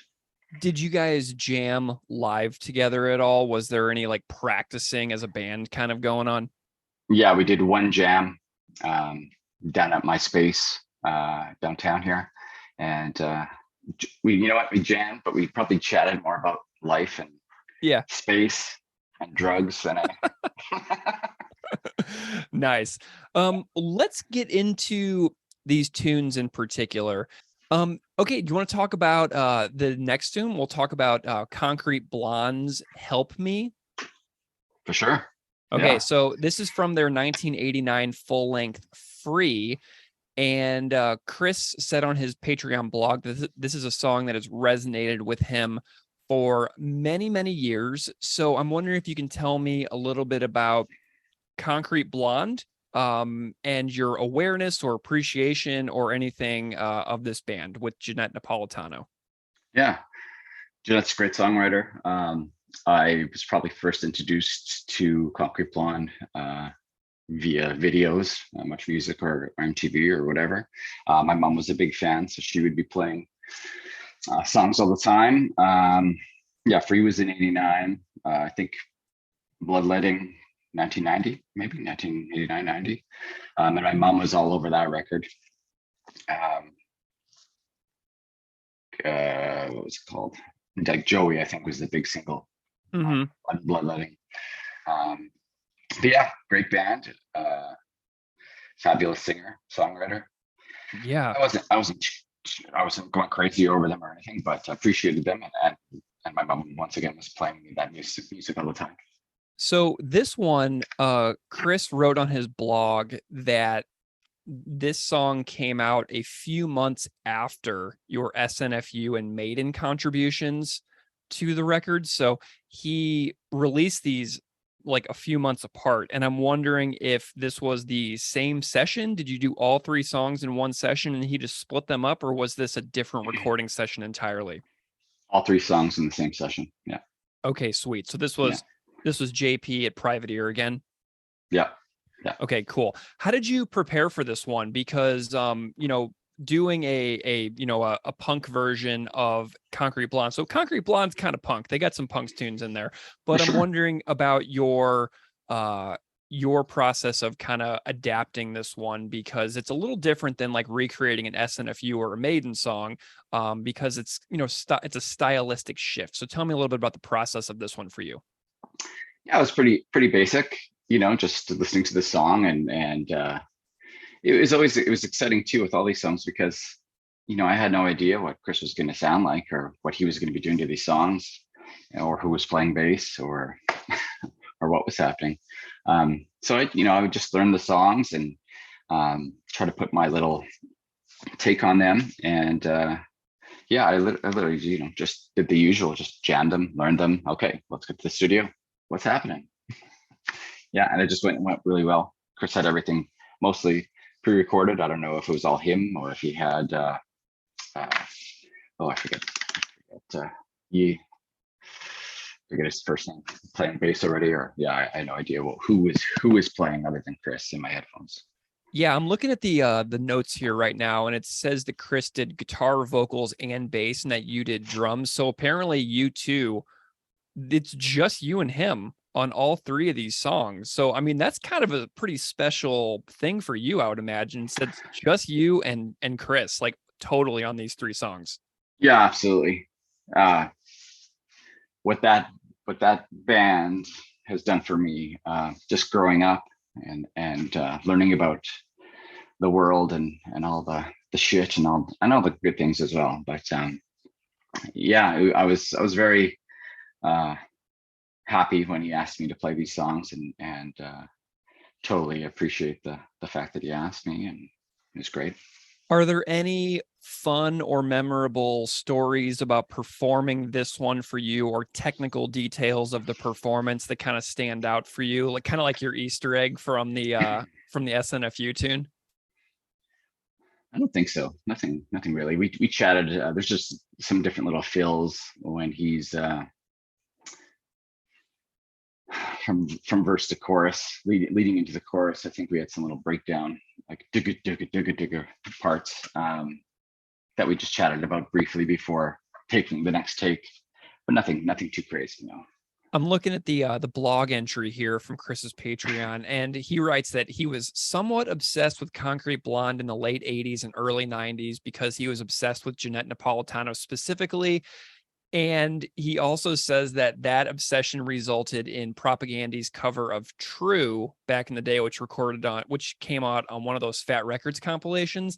But it's also the very first appearance of Todd Kowalski on a Propagandy performance. So True is Todd's first appearance in a recorded Propagandy song. So that's kind of cool, right? That's totally, was True. That was the first record.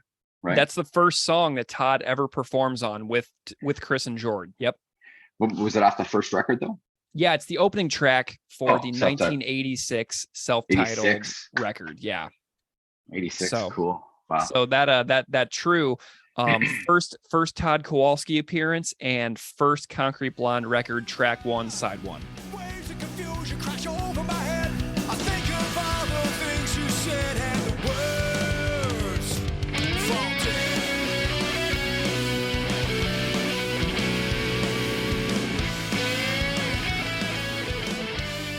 All right, so that's my chat with Darren about Help Me. We're going to hear from Darren again in just a few minutes because Darren plays on the next tune, Wreck in Progress by SNFU originally. Some invisible saint has the final say as to how and when we leave this place. Ancient monks have often said, if you take your own life, you must live it again. But daylight ain't the best time for souls to take flight. It's so easy to decide. And Chris, Meantime is my favorite SNFU record. And Me too. I gotta ask you why specifically, because I came to SNFU long after they had broken up, basically, but you didn't. So why is this your favorite SNFU record? That's a good question. Besides the fact that it's amazing and it rocks. Yeah. Well, I think because they have a number of records that are amazing and rock throughout the years, and records that are considered, absolute classics, especially in Western Canadian punk circles. I think on this record, I felt like Chai Pig really uncovered a part of himself that I had sensed on previous records, but not to this degree. I feel like there was something obviously honest in what Chai Pig was putting out there, and it was sad and hopeful. Yeah. And like throughout the whole record lyrically, I guess there's that sense of sad / hopeful going on. And I guess because it was happening in conjunction with this kind of lightning in a bottle kind of chemistry with Mark Belkey's riffs, that I found it exceptionally moving. Like so many evocative moments on the record for me, that I think the record just sometimes floors me. I've enjoyed almost all of their previous output, but I was never moved as much as I was by any of their previous records compared to this one. Yeah. You know, and I know that you've talked about this elsewhere, but you guys had the chance to release this record on G7, didn't you? We did. Yeah. And we didn't do it. How do you feel about that now? Well, for a number of years, I called it one of my greatest regrets of G7. But looking back now, G7 was, I don't know if we knew it at the time. We probably had a sense of it, but we were nearing the end of maintaining our enthusiasm for putting records out. Yeah. So in retrospect, it would have been a big fucking bummer to leave SNFU hanging, after putting the record out. So I guess now I'm glad I got to enjoy it strictly as a super fan and not somebody who felt responsible for whether or not it did well from a sales perspective for the band. Sure. What did you enjoy the most about making this version of Wreck in Progress with Paul Yee on bass and Darren Achorn on drums? Tell me about this adaptation of yours. Well, I guess again, recording with Darren was a really fun experience for me. I don't know if you probably do know this from talking to him, but he used to be in a band called Sandfly Fever back in the day, and they were one of the bands.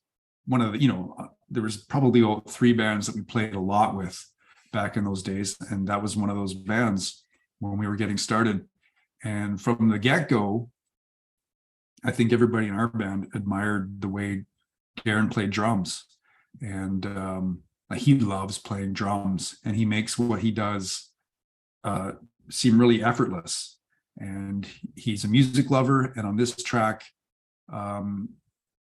he killed it. And in some ways, it reminded me, like, if you told me, if you played this track to me and told me it was Jord playing, I'd be like, oh yeah, that sounds about right. Except, he's dishing out a different vibe. But I don't know, something about that Beyond the Process was really fun to me, that I could hear a certain spirit in his playing that was familiar to me and that I really, really appreciate. Yeah. Awesome. Well, let's hear from Darren. Darren has a few more comments all about his time working with you for this tune. So here's Darren Achorn again talking about Wreck in Progress by SNFU and the adaptation he did with Chris.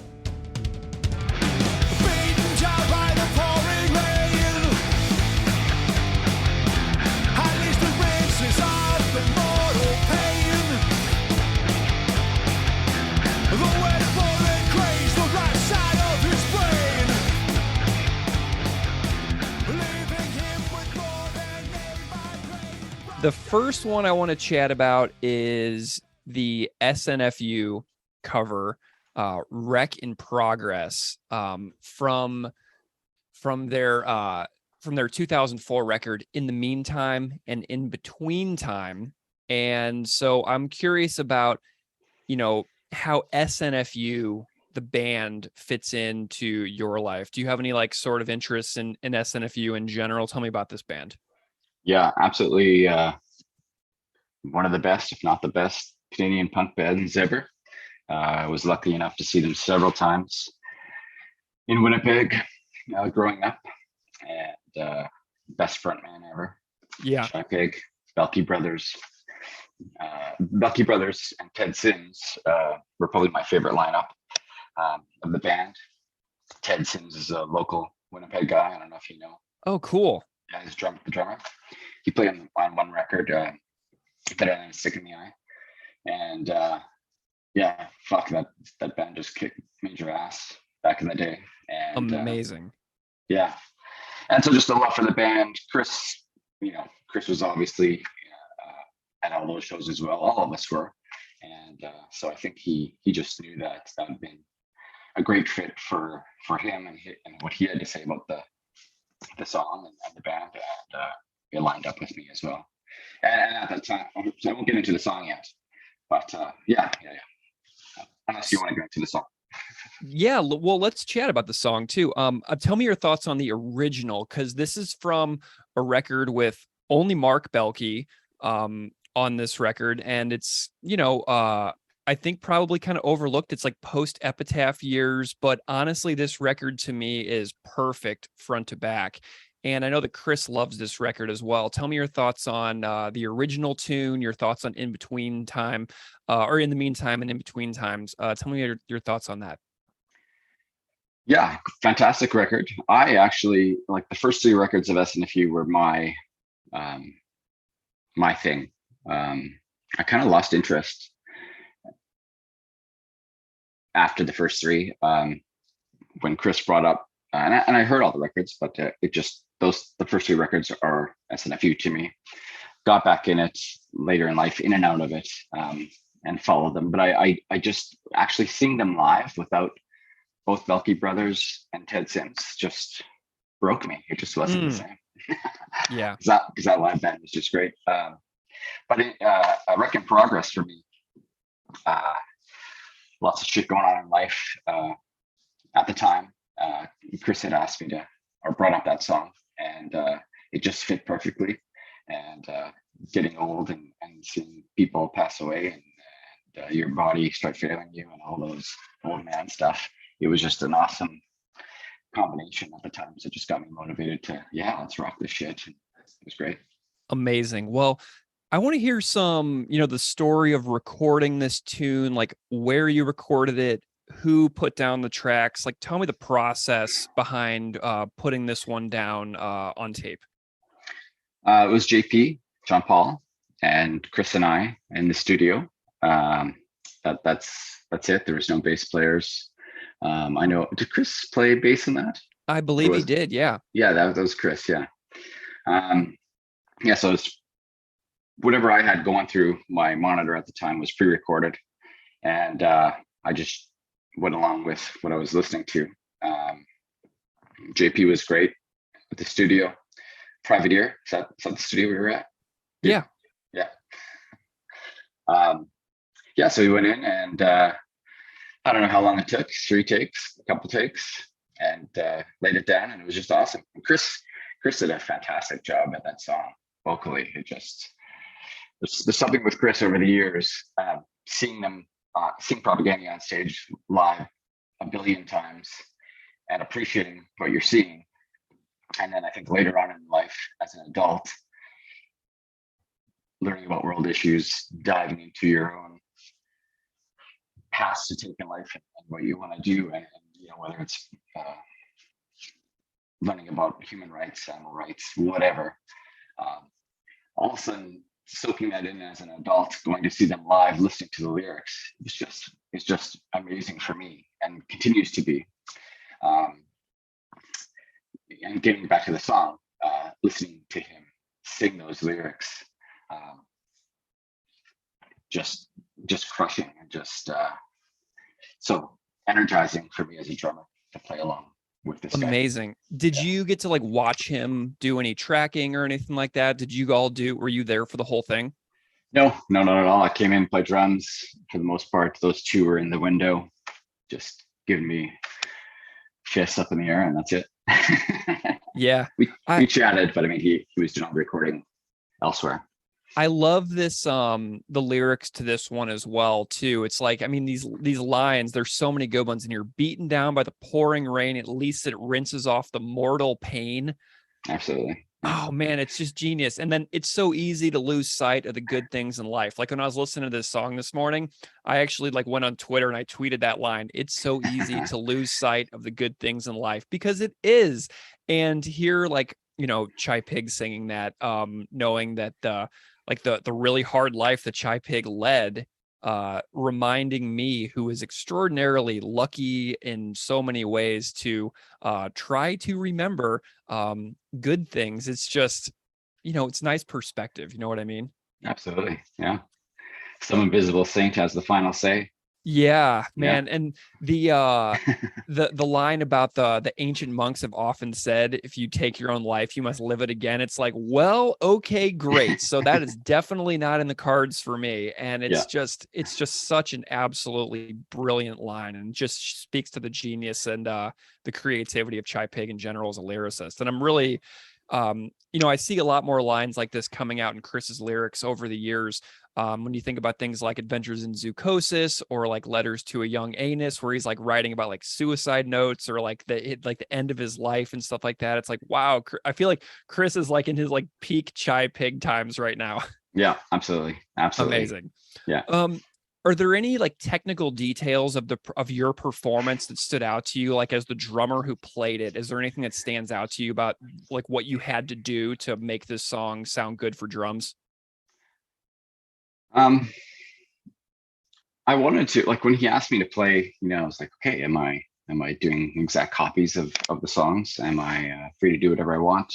Didn't really have a good vibe of what he wanted, though he did say, just be you. So I did that, but I basically tried to keep it a little, keep it the same. I added a couple things here and there. There's a part in A Wreck in Progress. It's a little, when Chris does his, ugh. Yeah. I stop a little early, and this is, we haven't even talked about this. So in my head, I had the song arranged. I was listening to whatever was coming out of my headphones and monitors. But I stopped early near that part. And we never talked about it, but he made it work by doing this thing that he does. And it just came together, and we've never chatted about this. And I guess one day we will, maybe. And I don't know, maybe he doesn't even know. I'm sure he does. He's a genius. He would know. But amazing. He never said anything to me. It all worked out perfectly. I wish we could, I don't know if we could hear it or... Oh, I'll edit it in for sure right here. Yeah, okay, awesome.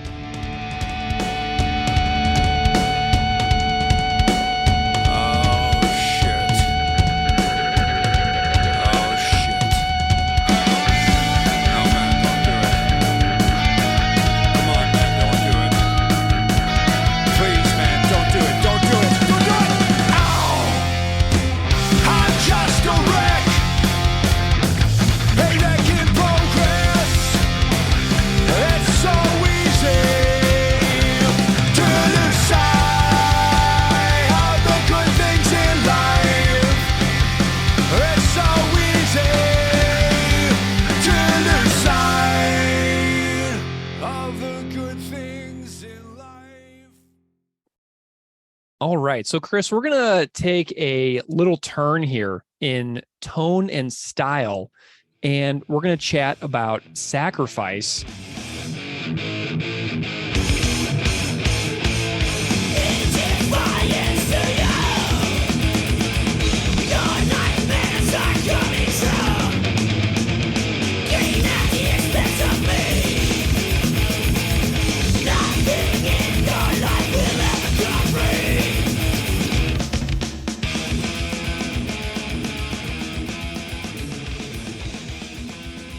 Who Propaganda did a split 7-inch with, as everybody knows. And if you go back on this very podcast, way back in the very beginning, I think episode 11, we talked to Joe Rico and Rob Urbanati from Sacrifice about that split 7-inch. So Sacrifice has been here before, and I am delighted to chat with you about Sacrifice.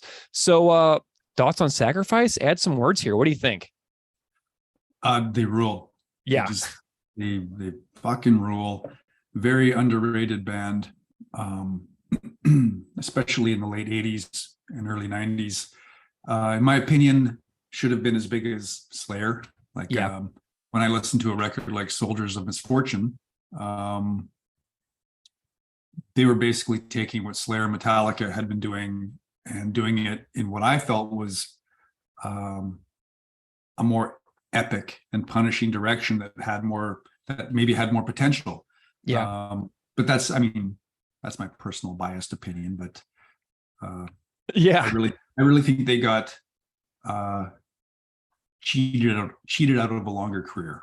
I tell you what, I saw Metallica here in Buffalo in late August. They played in the stadium where the Buffalo Bills play, and thinking about seeing Sacrifice in a place like that would be so huge, like beyond massive. And so I love those guys. I've gotten into their records, Forward Determination, Soldiers of Misfortune. It's a great collection of songs. And so I'm really glad that you kind of switched it up for, like, it seems like it's such a unique challenge for you coming from the musical like background that you're most well known for, and then diving into this. But this is had to have been insanely difficult to do in Defiance. And I'm wondering if you can talk to me about the process of getting into the headspace to tackle Sacrifice's music for Patreon.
Yeah, I definitely, before I did any recording for it, I knew I was biting off more than I could chew from a guitar perspective, and especially from a vocal perspective. But I decided early on I wasn't going to worry about that, and I was just going to do my best and not worry about playing it as good as Sacrifice played it. I was just going to worry about playing it with the same enthusiasm I would have when I'm up front at a Sacrifice show as a fan. Like, obviously there's no way I'm going to be able to sound like Rob Urbanati. His vocals are insane. So but my goal was, I guess my first goal was to get a drummer who could fucking kill it on the drums, and that happened with James Burton. He just fucking killed it. So on top of that, I was gonna sing it as if I were mic'd up while I was up front at a Sacrifice gig. Yes. Which is what I ended up doing. That's just, so the vocals on both these Sacrifice tunes, that's just me acting like I'm up front at a Sacrifice show. The guitar was a little more difficult to make sound convincing with that same philosophy. Enthusiasm was only taking me so far. And I actually ended up messaging Rob while I was doing these guitars. I was like, how the fuck did you guys play this breakdown riff at this tempo on that record? Because I was like, this is not possible. A human can't do it. And he actually messaged back like, I have no idea. We were just young. Like, he was also at a loss to explain it. But so I just did my best, tried to have fun, was a little more forensic about the guitars, like punching parts in a little more. It was a little less like playing as a fan, and really concentrating on trying to be accurate. But I was also, at the same time, I was trying to get the feel of what writing and recording this track must have been like for them back in the 80s. Like Yeah. it must have been so exciting for them, breaking this new ground. And, I wanted I wanted a piece of that excitement, and by reverse engineering the track, I got a taste of that, which I guess was the overarching goal, was just to get a taste of what it must have been like to be those guys, as teenagers or young 20-year-olds making these tracks back in the 80s. Nice. So you got James Burton and Jahmeel Russell on this tune, and I've chatted with both of them, and I'm wondering if you can talk to me about what it was like working with those guys and what your, thoughts on their performances are. Well, with Jahmeel, I didn't even get to be there with him. I can't remember if it was he recorded his bass tracks with Dorian Preston, and for some reason I couldn't be there. I don't know if it was COVID at the time or if it was like kids activity. I can't remember what it was, but I was like, Jahmeel, I'm not going to be there. Can you still do this? He was like, yeah, totally. So I didn't actually get to hang out with him. But with James, I got to go to his practice space and we jammed these out live, and then we did it in the studio. And doing with James was awesome, not just because he's this double kick monster, but he was really into trying to match the energy and the execution of Gus Pin, which is no small feat, especially right. Gus Pin. And I think he really nailed the, especially in Defiance, he was nailing that relentless sense of acceleration and fury of the song. And he was like just ripping these cool drum fills too. So it was awesome. Yeah. I couldn't believe that performance that James did. I mean, it was just having that first part come in. It's just absolutely wild. So I'm super pumped to have conversations with both James Burton and Jahmeel Russell talking about their performances on this one. So let's hear some interviews on In Defiance by Sacrifice with James Burton and Jahmeel Russell. We'll be right back.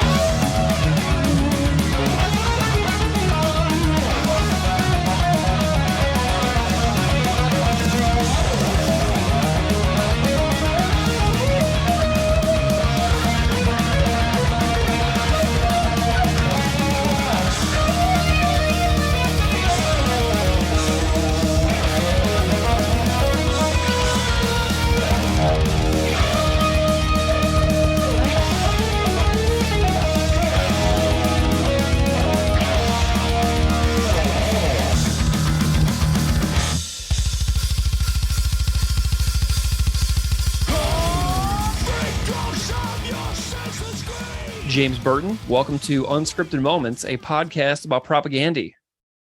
Thank you very much for inviting me to be on the show, man.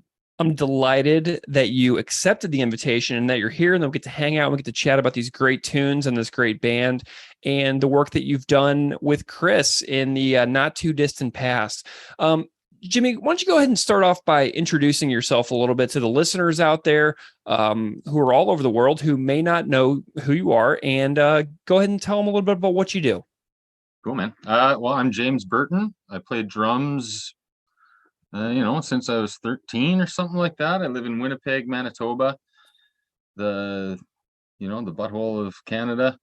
And I play drums currently in my band Endless Chaos. We're a blackened death thrash band.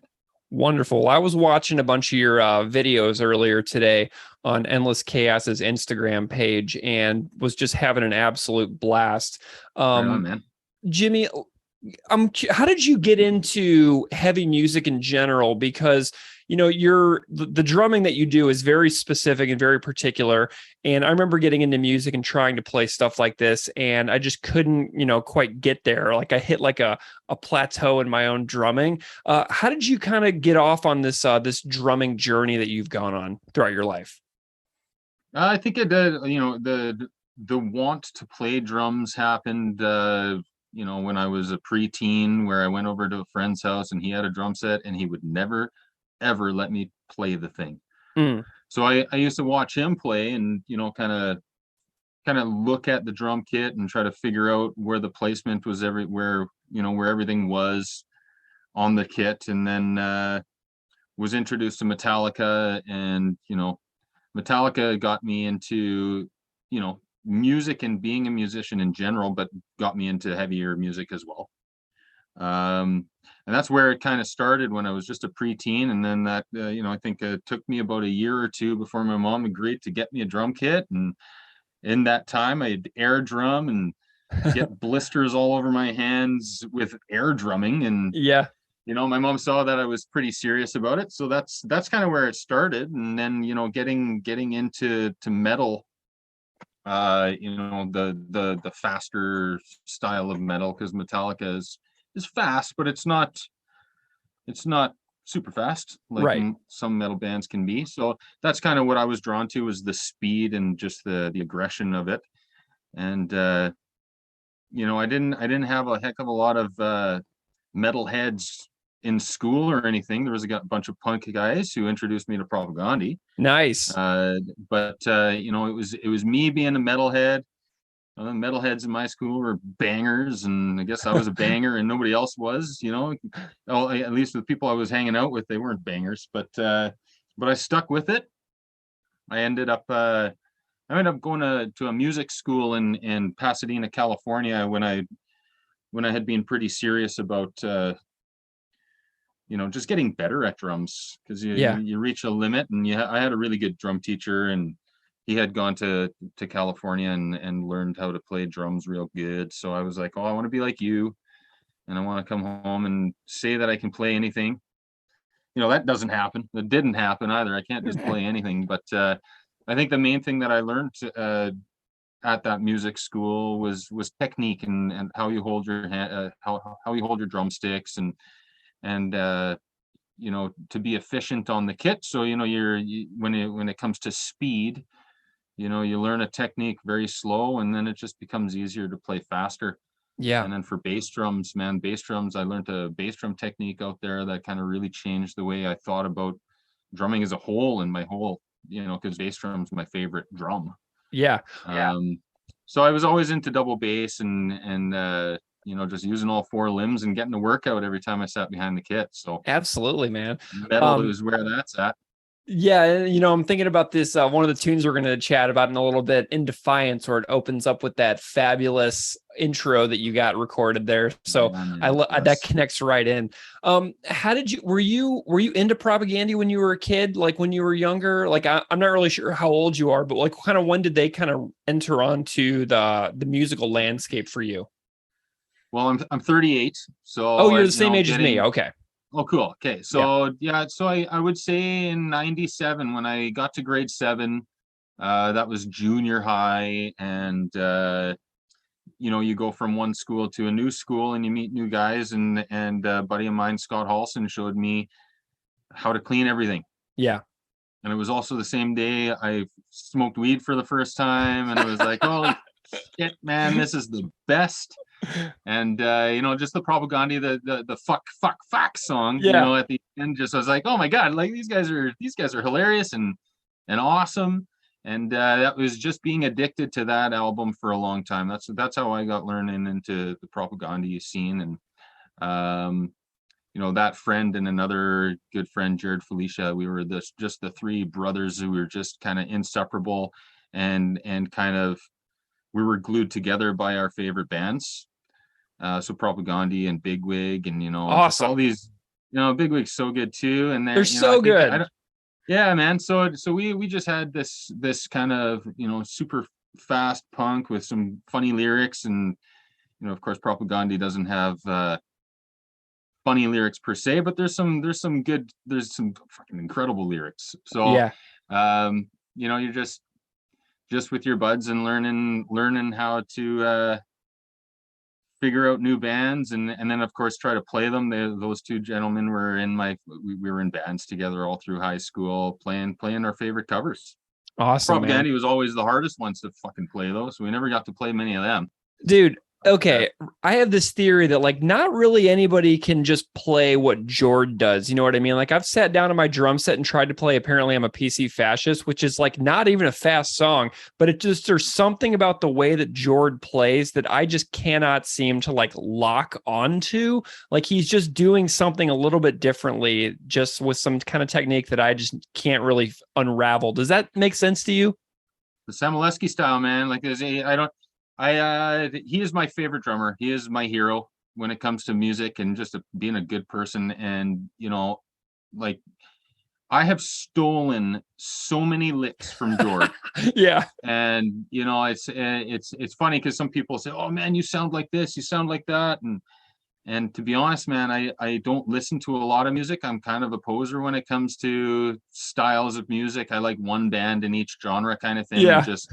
And listen to every album and on repeat thousands of times. And Jord is the most played drummer in any speaker that's around me. Amazing. You know? So he's his cymbal placement. He plays a lot of cymbals, and that's my style too. Amazing. Well, okay, so we're going to chat about some tunes that you and Chris recorded together for his A Catastrophic Break with Consensus Reality. Originally, it was an exclusive Patreon project, which has since become public, which is why I'm now doing this, because they're out in the world for everybody to hear. But I'm curious about how you met Chris, how you two got to know each other, and then the origin of how you came to be involved in this project. So kind of bring me from when you met Chris, like up until the Patreon project. Cool. Well, it's a long story.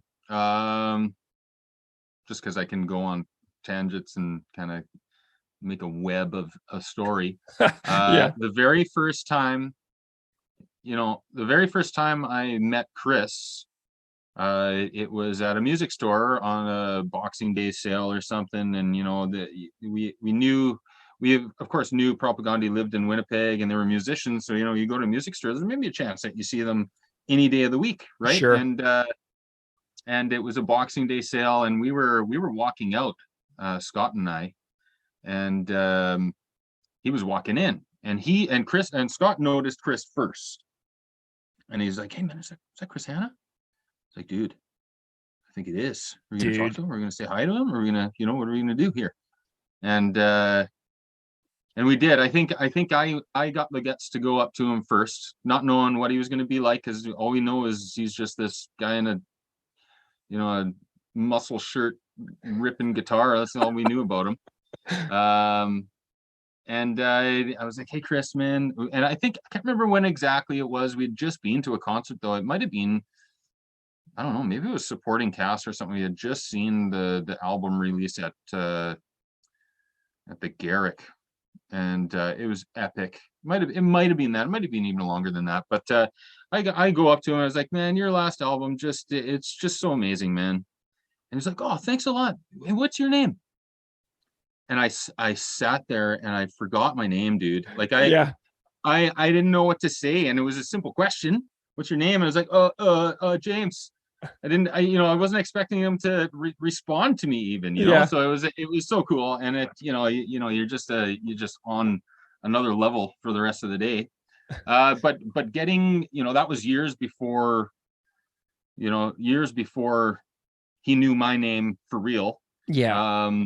So I worked at Long and McQuaid, that same store I met him at. I bought a guitar there. Yeah, right on, man. It's a cool store. It used to be called Mother's Music. I think that's when I met him when it was Mother's, and it's since changed to Long McQuaid. And I worked there in the drum department. So knowing that they shop there, I knew that one day I was going to see Jord. Yeah. He was going to come in and buy some drumsticks, and I'm the drum guy, so I'm going to fucking chat him up. I'm going to learn exactly what drumstick he's got, every drum head he needs, what cymbals he's played. I'm just going to make sure that I always have them there, Yeah. So that was kind of, I met George first and really chatted him up as much as I could every time he came in. And it eventually just became a cool friendship there. And, trying to share similar hobbies and interests outside of politics, because I'm not a politician, but political guys per se, but just gardening, drumming, smoking weed, music, everything. Sure. Just trying to figure out what he likes, and then I found out that we're pretty similar, and got to know Jordan enough that he invited me over to his house for a little potluck of our vegetables when we harvested them, and Chris was there, so I got to chat with Chris a tad, and then to make the story shorter here, I'd also chat up Chris at the store too whenever he walked in, and Todd as well, and then eventually Sue Lynn was there too, and Dave, all of them, they're all Winnipeggers, right? Yeah. So I'm talking to Chris, and I think I was like, hey man, if you ever need anybody to play some double bass on any of your songs, just let me know. And he was like, oh, cool, man. And that was over a year or two before I finally got an email one day, and I was like, I get in to work, and he's somehow got my work email, and I'm like, holy shit, Chris Hanna just emailed me. So what's he got to say here? And I'm just it's a fairly big paragraph, right? And he just told me that he was working on some projects and just doing a recording studio thing with a couple other guys doing some propaganda covers. I guess Coach's Corner and the other ones there. They were doing the like the reworked ones. Yeah. And then before I got through the entire email, he had asked, would you be interested? And as soon as it was, would you be interested? It was like, I'm stopping everything and I'm replying yes. And then I had to go back after I said yes to see what he was asking me. So it was like, oh, you want me to play drums for you? Hell yeah, man. So that was kind of the intro to getting to spend a couple days with Chris, man. Amazing. Okay, so you were on 3 of the tunes, right? Yeah. Okay, so I'm sure that he must have gone over like his kind of vision for the tunes, the Sacrifice tunes and the Razor tune that you were going to do. Tell me kind of how he like walked you through this and like what his like vision for you was for the project. Well, I think that's a shorter story than the last one I just told you. He basically just said Jimify it, and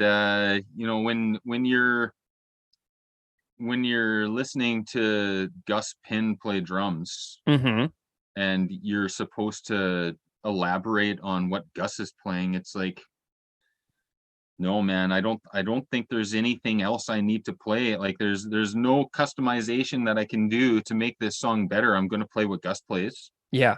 And there was a couple things, because Gus, the what you hear on the record, and while you're playing your drums along with something, I don't chart out note for note or anything. It's all by memory, but I try to remember all of his fills, but they're always going to be a little bit different. And I jimmified some of the fills, and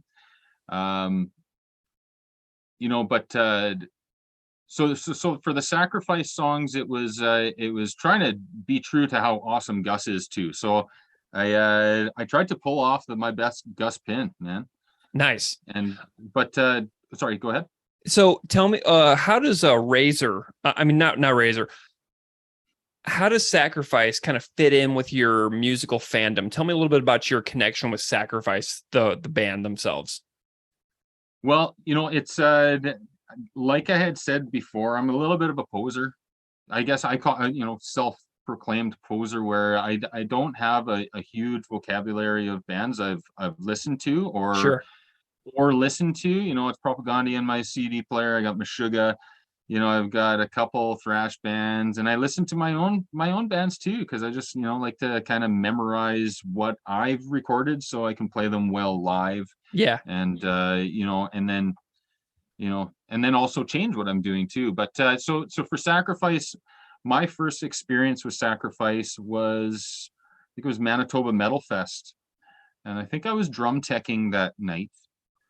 And everybody was so excited for Sacrifice, and I know you see Chris Hanna in a whole pile of pictures. He's wearing that white Sacrifice shirt, and he is the reason I've heard of Sacrifice pretty much. And I knew that those guys were going to be at that concert, and lo and behold, both Chris and Todd are in the pit for Sacrifice the whole time. And I got the pleasure of being the drum tech.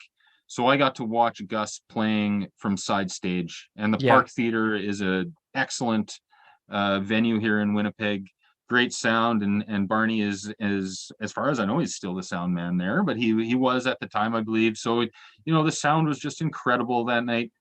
And Gus plays his cymbals so high up in the air, and the drum set he was playing was like 17 high toms and just a massive kit.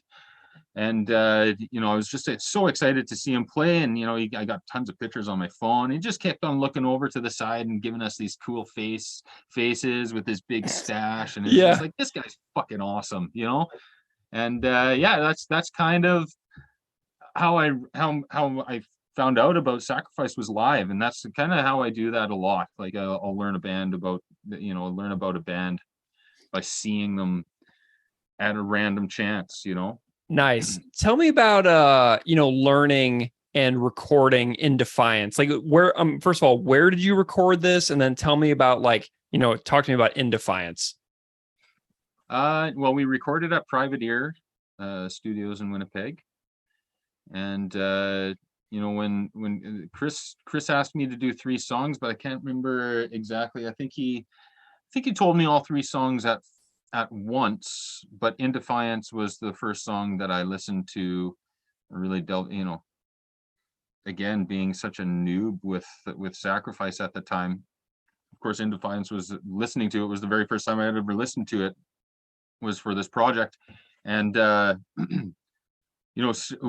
double bass that starts up, I'm like, first thing I'm worried about is, holy shit, am I going to be able to play this double bass this fast? And what's he's doing with the hi-hats on top of the double bass? And then what's that?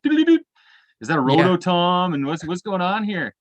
And no, it was like, holy shit, man, it's nonstop ripping all the way through. So you start thinking about how are you going to be able to keep up your stamina and all that stuff. So that was the most challenging song for speed, and that those 2 little double bass sections there are just sick. Nice. Who was your engineer when you were doing these? Were you working with Dorian or JP? JP was there in the morning, and then Dorian was at the desk. Okay, cool. For the recordings. Yeah. Awesome. Okay, so tell me a little bit about the the process. Like how were the takes, and what were you struggling with? Tell me some hard stuff. Yeah, well, I get pretty nervous in the studio. So that day was another level of nervousness. But I wanted to do the hardest song first to get that shit out of the way, because I knew I was going to get tired, by the end of the day, trying to play that double bass and keep the stamina up after doing 2 other songs, and not knowing how many takes those ones are going to take. Right. Who knows what time I'm going to start the hard one. So we started with that one first, and I think Chris was pretty happy and impressed by me picking the hardest song first. He's like, "Oh, I like that, man. Yeah, good call." So we got ripping right away, and setting up the kit, and then looking around the studio. That studio in there has just drums galore. It's a huge space, and I found a set of rototoms. Nice. So I was like, I was originally just going to use my highest pitched 10-inch tom for the intro sound that he makes there, but I found the rototom, so I got to use the real deal. But those things were just like the stand was all just shitty, and there was duct tape all over it. So my placement of that rototom was not in an ideal spot. So every time I'd get to this ripping double bass part, I'd have to kind of really quickly make my way to my top left shoulder area there to hit the rototom, because that was the only way I could get it to even be close to me, was way up. So that was a little bit, just getting in that first double bass and getting that nice and even at the beginning and stuff. That was counting it in and then getting that double bass going. That was a difficult part. I think there was a couple parts, in the solo section that we didn't have the solo. So, I'm trying to memorize how long the solo goes for, and there was a little bit of that going on, but I think it went well. the speed of Gus, it's easier to go fast and stay fast than play slow and not go fast, right? Yeah. So once you're up to speed, you're just kind of sailing.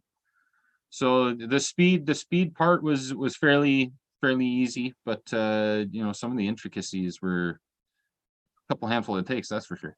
Was Chris doing scratch guitars with you? How were you going through that? I think he had his guitar set up for most of the part, but he did an awesome job with getting me bed tracks first. And I like playing with a metronome, like a click track. So I had that going as well. So there was anytime there was any type of question about where we were or anything like that, he'd hop on the guitar. But yeah, it was kind of him just being the cheerleader and just looking at me while I played. How'd you feel about Jahmeel and Chris's performances in Defiance? Oh man, they're just sick. Like I listened to all the songs one more time just before I came on here, and man, just ripping guitars and the bass is just punchy, Yeah. Well, I wish I got to meet as well, Jahmeel, too. man. I never got to meet Jahmeel. I really wish I did. Yeah, well, I mean, what's funny is I was talking to Jahmeel as well, and listeners will hear this on his chat, but he actually didn't get to see Chris at all because he recorded. Fuck. I know he recorded it at a different studio. His parts, I think he said he recorded with Dorian at his home studio. So, like their schedules just like didn't overlap. So you got a lot more time with Chris, I think, that Jahmeel didn't get. Damn, man. So Jahmeel was hanging out by himself with Dorian. But they both did amazing. Not a bad guy to hang out with, though, that Dorian. Oh, totally. And then I think that Chris said he did his studio or his solo and the vocals were all at home at his house. It's kind of all over the place, but it's cool that you got to do all your stuff in one studio.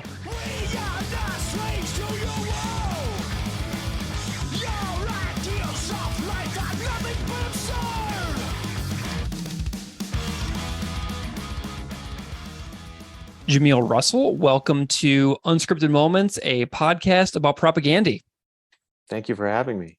I'm delighted to have you here. Where are you talking to us from today? Are you up in Winnipeg? I am in Winnipeg at the moment. Wonderful. Well, I am delighted to have as many Winnipeg folks on this podcast. Throughout the course of the life of the podcast, I've had a bunch of people from Winnipeg and have visited Winnipeg, and it's just a delight every time I get somebody else from Propaganda's hometown on the podcast. So I'm thrilled you're here, and I'm wondering if you can just spend a moment and sort of introduce yourself and maybe some of the projects that you've been involved with, because you have some degrees of connection to propaganda going back a long time. So I'm just kind of curious to hear a little bit about you and what you do.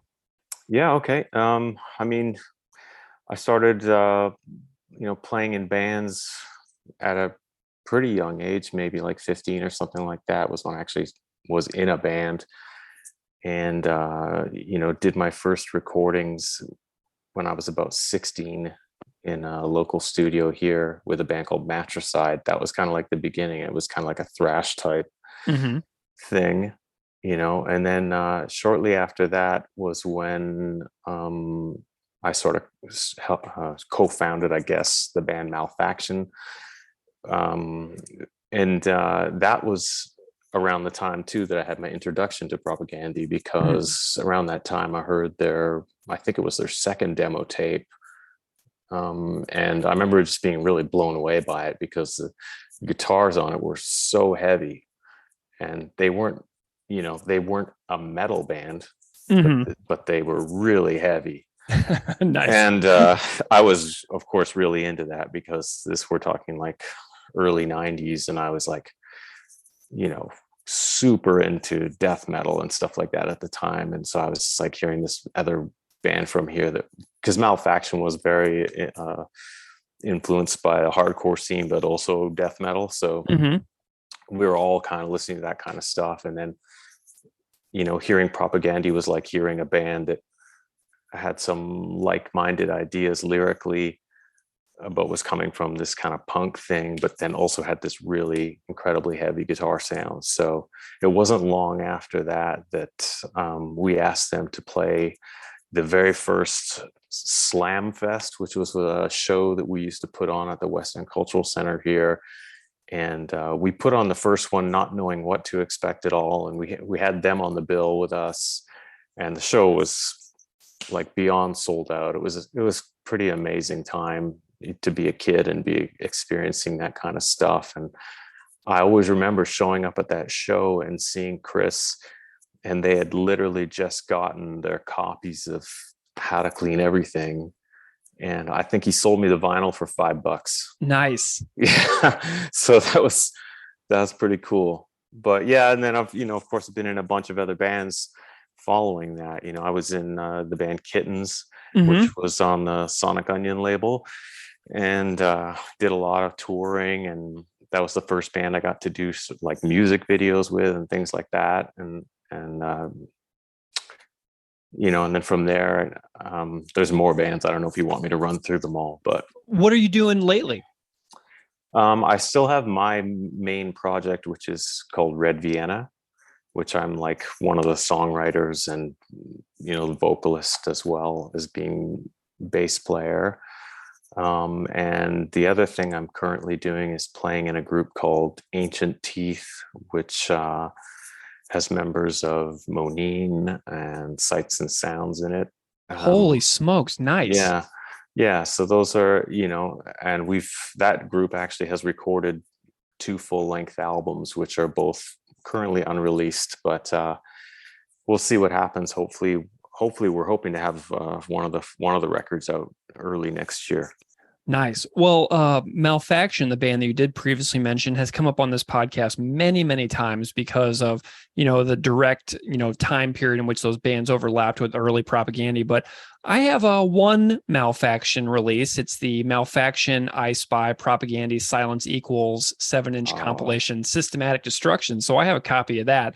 And I know that you are on that record for the song Open-Minded Confused. So there's my little connection to my personal music collection with what it is that you've done in your life. Oh, very cool, man. Yeah, that's a sweet one. It is, man. We were thrilled to be, of course, asked to be a part of that 7-inch. You know what I mean? Like that. Those were some of our favorite bands from Winnipeg, and then all of a sudden we're on a release with them. So it was very cool. Yeah, man, that's great. Chris on his blog entry on Patreon, the songs that you're going to chat about appeared exclusively on his Patreon for a long, long time before they were made available to the public. And he wrote about, asking you to play bass on the record and on some of the songs. But he's like, yeah, I remember Jahmeel headbanging when he was a little kid. So it's so cool to finally work together. Like, have you guys been like friends for a long time? I'm curious, like, what is your, history of how you wound up getting involved in Chris's Patreon? Because it seems like you guys have known each other for years and years. Sure. Yeah. We have known each other, well, since we were teenagers, I guess. Unfortunately, like, we're not like best friends, like we hang out or anything really. We've just played shows together and known each other for this, I guess, quite a long time now, and I think there's always been like a cool vibe, but and funny enough, when he asked me to do this, I hadn't, I'd been living in Vancouver for 15 or 16 years, and I had just moved back here because I was playing in the band Actors at the time and basically touring full time. So I was only in town for like a couple weeks at a time. So when he asked me to do it, it was a really nice surprise, and I was really stoked, especially given the songs that he wanted me to play on as well. And we never got to be in the same room working on the recording, but he just gave me some kind of notes of what he wanted, and we just kind of went from there, really. Awesome. I'm curious about like what the order is. So you appear on 3 songs on this A Catastrophic Break with Consensus Reality release that Chris released under the moniker Jesus H. Chris. And, he's very, clear about it being not a solo record, which is, awesome, but it's just something to do for fun with friends. And what was the first, did you do the Sacrifice songs first or the Razor song first? I believe we tracked the Sacrifice songs first. Okay, let's start with those then, if that's okay with you. Sure, sure. Okay, cool. So tell me a little bit about, growing up in Canada, being interested in metal and heavy music, Sacrifice is huge. Tell me a little bit about your own personal connection and history with the band Sacrifice. Okay, yeah. So probably the first time I was ever introduced to Sacrifice was the video for Reanimation, which I believe was actually used as the intro music to the Pepsi Power Hour, which was on the Much Music channel here in Canada. Mm-hmm. And I mean, I just loved that song from the first moment I heard it. And also, again, so that would have been late 80s. And so I was like heavily into most of the American bands that were doing thrash stuff. Like, I don't even need to name them. I'm sure everybody knows the obvious ones. Yeah. and some of the German stuff like Creator and Sodom and stuff like that. But it was like a wow moment, along with Voivod, who I was also into at the time, to see a band that was from Canada that was doing stuff and was awesome, So I was kind of like immediate fan. And I ended up getting a vinyl copy of For Determination around that time. So I've been a fan ever since then. And so all these years I've always dug Sacrifice. And then one really cool thing happened, a bunch of years ago was I actually met Scott from Sacrifice, and I got introduced to him. And it's one of those things, man, like you never stop feeling like a kid in certain situations. And so when I met him, I don't even think he's that much older than me. I don't know how old he is, but I don't think there's that big of an age difference. You know what I mean? But it just it was such a thrill. I was like, yeah, I met him, super cool. We talked about gear and stuff. And then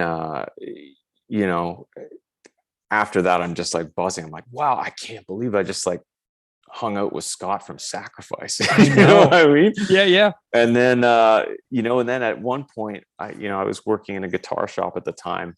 He came in because Sacrifice is playing a show in Vancouver, and he came in with the whole band.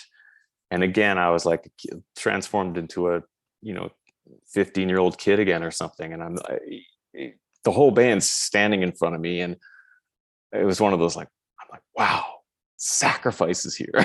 Yeah.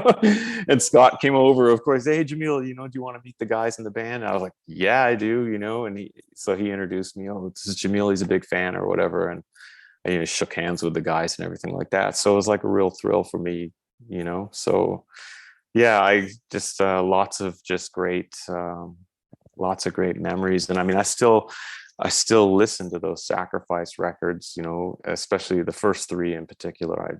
I'm still to this day a really big fan of those records. Well, I couldn't believe it when Joe and Rob both appeared on this podcast, like on episode 11, like right when we were starting. I emailed them and they were like, yeah, of course we'll talk about our split 7-inch with Propaganda. That's amazing. So those guys were on board with doing this show like from the very beginning, which is so cool. So I know exactly what you mean about how just kind and cool they are. And so I'm a huge fan of them just as people too.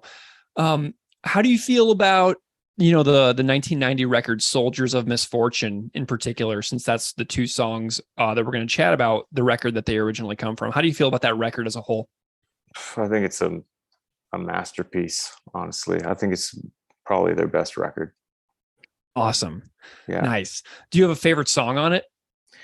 I would probably go with the title track. That's probably my favorite. I mean, and that's of course like the first song I heard on the record, because again, as a diehard, the Pepsi Power Hour turned into Power 30, whatever version of the show was on at that time. I probably saw that video when they premiered it, and nice. So that just hearing that track and just being blown away, because I still, I don't know, it's hard to say for sure, but I would maybe still pick For Determination as my absolute favorite Sacrifice record, maybe because it's the first one. for me. Mhm. But yeah, Soldiers of Misfortune is just a phenomenal record, I would say. Yeah, like if we're talking Canadian thrash metal, it's one of the greatest ones for sure. I think, up there with, Killing Technology and Violent Restitution by Razor, which I think is another insanely incredible record, which doesn't get enough respect in my book. Amazing. Well, growing up in the States here, these bands were not on my radar at all in the States. And now when I listen to records like Soldiers of Misfortune, I just I mourn the fact that I wasn't exposed to these records whenever I was a teenager, because you know how you said it earlier, like the music that you find when you're a specific age lingers with you in a way that is an unbreakable bond to those particular songs. And I'm like, man, if only I would have heard these Sacrifice records or Voivod or Razor whenever I was like a particular window of age and time, they would be so much more internalized in me, like they kind of are for you. You know what I mean? 100%, man. Because especially because when you go back in time a bit, pre-internet, absorbing a record, I feel like it was easier back then. There was less distraction. You could really immerse yourself in a record. I would sit, with a cassette and just look through the J card and like read along with the lyrics through a whole record. You know what I mean? Like, I don't have time anymore to do stuff like that. And I mean, I have a huge, I'm a big CD guy, so I mostly collect CDs, but I have vinyl and tapes as well. And I have a huge collection, and it's almost too big at this point, because I'm like, what do I listen to? Right. And then finding the time to actually like sit and just listen to music. I cherish those moments now more than ever, especially when I am able to hang with a friend too and listen to records. My good friend, Jesse from the band Ken Mode, he's my one friend in town that I'll get together with him once in a blue moon, and we hang and listen to records. And it's like my favorite thing ever to do, Amazing. Well, let's chat about In Defiance. Tell me about your thoughts on the original In Defiance by Sacrifice, track 3 on Soldiers of Misfortune. Tell me about that song. I mean, that's, I don't know how like specific I can get about the song itself. I mean, I love every song on the record. It's the one that's maybe a bit more straightforward as far as like what I played on it. Mm-hmm. Like I really tried to stay true to what Scott did on the record. And funny, when Chris put the record out on all the streaming services and everything, I posted about it, of course. And I made a comment to Scott, and he commented on the post and said, "Oh, you did my parts justice," which was, again, like a real thrill for me to get a comment from him, So In Defiance, that's one where I really stuck to as much as I could what he did, and I mean, it's just another great song on the record. I mean, I don't think there's a weak moment on Soldiers of Misfortune. It's just a great album. So now what I want to know is what you most enjoyed about learning this one, about, recording this one, like being in the studio. Tell me some stories about things that stand out to you about doing this one in particular. This one, I mean, the funnest thing, again, I'm have to almost answer it more generally between both the Sacrifice songs, is that it was really fun to have the challenge to play bass like that. Because of course, when I was younger, I spent a lot of time learning bass and practicing to a lot of metal, because that's the music I love the most, and it's great music to learn because it's challenging generally. And but for the last bunch of years, with Actors and Red Vienna, the bass parts are much more really based on the rhythm section and holding that down. There's no room for fills or technicality. Really, it doesn't really suit those bands musically. But to get back to, almost kind of like what I would have done or tried to do when I was in Malfaction, or even Kittens, actually, to a certain degree, as far as like doing fills and and playing stuff that was a bit more challenging on the fretboard itself. So like that's what I enjoyed the most, was kind of like, okay, now I got to get my thrash chops back, you know? Yeah. And so to sit and just like rehearse the songs to at first to the recordings, like the studio recordings, and then after I also had scratch tracks that Chris had sent me, like just a really rough scratch guitar and the drum tracks he sent me. So I had both of those to reference and work from.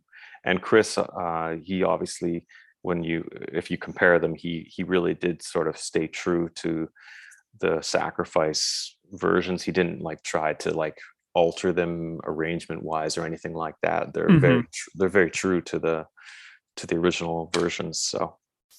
So when you were learning it and getting ready to record it, you already had Jimmy's full drum final tracks recorded? I believe so. Chris never like specified specifically like this is the finished drum track, but okay. I'm assuming that's what he, you know, if I'm just listening to, I haven't listened to the scratch tracks he sent me in quite a long time, but I'm pretty sure that might have actually been the finished drums that he sent me, and of course the scratch guitar, which they would have used to even track the drum part, I guess. Man, that drum intro on Defiance is absolutely crazy, isn't it? Yeah, man. I love it so much. Yeah, it's awesome. Who did the technical aspect of this one? Like, who are you working with to lay the tracks down in the studio? So yeah, like as I said, like Chris and I were kind of on like two ships in the night or whatever. Like he was really busy at the time with Propaganda, and I was really busy at the time with Actors. So there wasn't a time where we were able to actually meet in the studio to work on it together, unfortunately, which would have been really cool, because I'm sure Chris would have sort of acted in a producer's sort of capacity, which would have been neat. So we were just emailing. So I was in Dorian's home studio, and I used my P bass that I always use for recording because it sounds the best, and I used a Dark Glass Vintage Ultra preamp directly into the board, and that's how we tracked the bass. And Dorian was, fantastic to work with, really easygoing guy, and we did it pretty quickly, actually. It didn't, because I rehearsed quite a bit at home just to make sure I was like ultra prepared, So yeah, it was real smooth. And like I said, I wish Chris could have been there. It would have been kind of cool to have his input right there, but he had a lot of great feedback once he heard what I'd done with Dorian, and so it was really nice.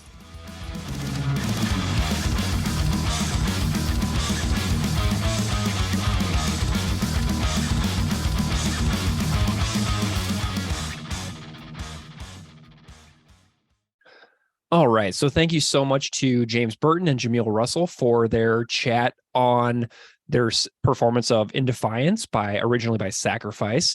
Chris, let's go back to the next track on the record, which is Dear Coach's Corner.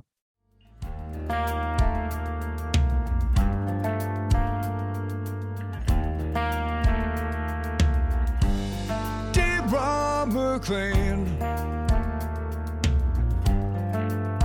dear Coach's Corner, I'm riding in order for someone to explain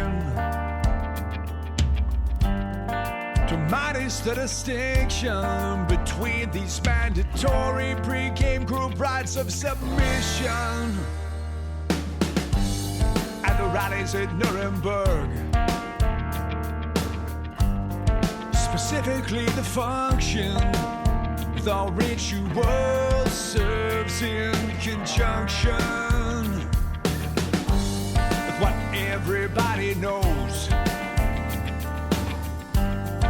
is in the end a kid's game. I'm just appealing to your sense of fair play when I say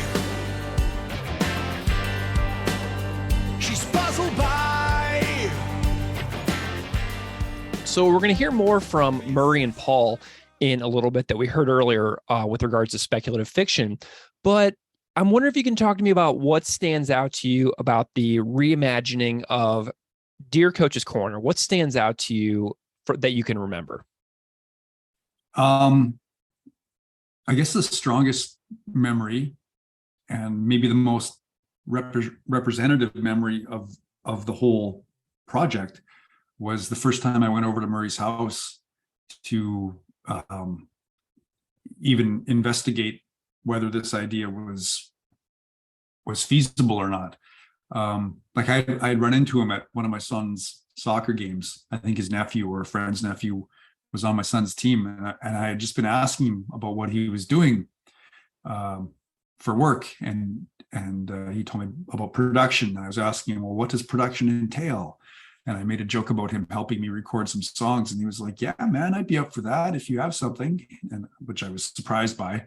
And then I went home and started thinking, well, maybe this isn't as big of a joke of an idea as I think it is, which is a real strength of Murray's, which is to instill confidence and calm and a sense of possibility in people like me that grapple with self-doubt. But so, yeah, anyways, I went to his house to talk about it, and he was like, well, man, let's hear what you got. And he pulled out this guitar, and I was like, oh, okay. He had this guitar, I think it's called a dobro. It has like a steel top thing on it. Okay. And he wanted me to play on a different guitar, this acoustic version of Dear Coach's Corner, which, I was mortified to even attempt. But again, Murray is very disarming and he also has a really good sense of humor, which kind of puts people at ease. So I was up for giving it a shot. And so I started, and Murray just joined in, and like immediately I was just bowled over at how legit it sounded despite my vocals and my guitar playing. I was like, fuck, this is it. This is all it has to be. Like all you need is Murray Pulver on this dobro or whatever it's called to pull a legit sounding song out of thin air.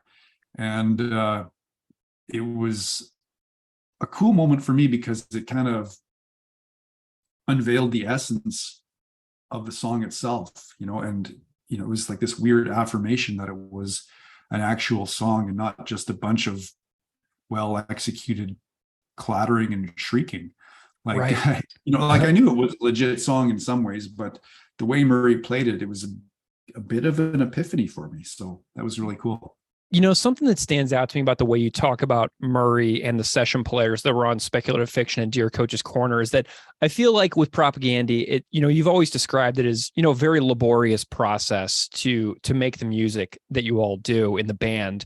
But now you're seeming to work with these people like, Dave Landreth and Murray Pulver, who are playing these songs, but it's so much of a different, like more of a natural style. Like they understand music on such a level that it just comes out of them almost effortlessly, and it helps you re-envision your own work. Does that make sense? Yeah, totally. Like things are laborious with Propaganda. Like it's completely different, but I have to emphasize, I still love that. Like I love the thing I like about being in Propaganda, like primarily, is being in the practice space with those guys and laboring over stuff to the point where we're going insane. So like, I'm not like, just to be clear, I'm not disparaging that process. It's just, it was so different. And to see how these guys do it. And I think somewhere between those two processes is another, is another level.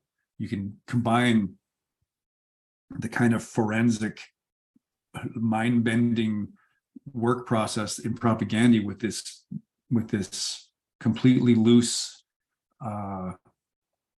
and open vibe of these established studio musicians and make something even better. Do you remember like watching the band play this in the studio while it was being tracked? Yeah. Yeah, I do. What stands out to you? Like, what do you remember whenever you kind of like close your eyes and remember it? Well, like, I guess again, like Murray just scribbling down these little charts for the players, moments before Paul pressed record, and these Yeah. guys just looking at the notes and going, okay. And then he presses record and they start playing, and it's like, what the fuck? It's happening. Like that's all it takes. And particularly, I have this vision of looking through the studio glass and seeing like Dave Landreth is he's just sitting down on like on a cab or something, like in the corner, playing, like, not that he wasn't paying attention, like he didn't need to, like, he wasn't hunched over his bass, like worried about what was coming up next. He's just in the moment, playing with a facility that is not familiar, I think, to anybody in our band. And it was just really impressive to me. Amazing. The vocals, the melody, you've adjusted the melodies, you left out some lyrics at the end, and I'm wondering if you have any reflections on the vocal performance that you kind of went through with the reimagined melody and also the omission of some vocals. Yeah. Yeah, it's not bad. Like, this vocally, I think, did I have more trouble with this one? I think I had more trouble with this one because it was a little more naked, a little less to hide behind. Maybe it was a touch less, or a touch more out of my wheelhouse. But I think I pulled it off good enough, like, for who I am. And I actually think at the end of this song, did we make a mistake in the studio with the structure? I can't remember if this was born out of a mistake that we missed a part, but at some part, like the lyrics you're talking about that are missing, I think it was because we made a mistake in the structure. We were like, oh, how do we fix this? And I was like, well, wait a minute, I think actually the idea of the song is actually over there. Like in the song on the Propaganda record, maybe those didn't need to be there. So I was like, okay, well, let's end it there. And I thought that was, I really enjoyed that. Like, I was like kind of excited by that. Oh, wow, we're changing this, and we're editing it and it works better. Which is, I mean, that's subjective, obviously, but I thought it was cool. I love it. Well, we're going to hear from Murray. Murray's got more comments on Dear Coach's Corner. So we're going to throw to Murray Pulver, who played guitar on this track. So let's hear this side of the story from Murray. We'll be back in a bit. As the soldiers inexplicably repel down from the arena rafters, if not so insane, will be grounds for. Do you want to chat about Coach's Corner for a little bit? Sure. Yeah, sure. Tell me. Yeah, go ahead. No, go ahead. Tell me your thoughts on the original Coach's Corner from supporting cast. Well, I feel like it's so, being Canadian and with a title like that. I don't know if you've ever seen an episode of Coach's Corner. Absolutely. You have. Yeah. I lived in Saskatoon for a couple years. And so I never knew about Don Cherry or Ron McLean until 2007, I think, was when they kind of came onto my radar. But yeah, I definitely have taken in the spectacle of the Don Cherry jacket selection. Yeah. So the title is such a, man, it's such a cool title. And Chris being such a hockey fan, he's just, it really, clearly was like, oh, I better listen to this song. This is going to be pretty cool. And lyrically, like, it's, it could mean to me a few different things. And I've seen chats where people are like, coming up with their own versions of what it's all about. But I just thought the song was fantastic. And again, I listened to the original a bunch of times. I was like, how the hell am I going to do this? Like, I really don't know where to take this and what he's talking about, like, how are we going to make this so he can sit and play this at a comfortable volume? And because I was picturing Chris at some open mic night playing these songs. And then again, I hate to say it, but I really, no, I don't hate to say it. I'm happy to say that Jen's version really made me pick it apart a little bit and get into the lyric a little more.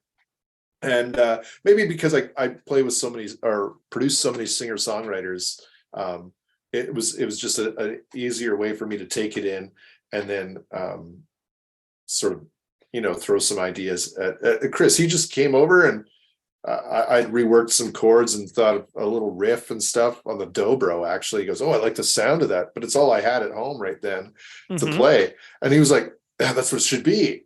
And I'm like, "Really? This is too easy, man." Like, but the original song is just so fantastic and incredible performances by that band.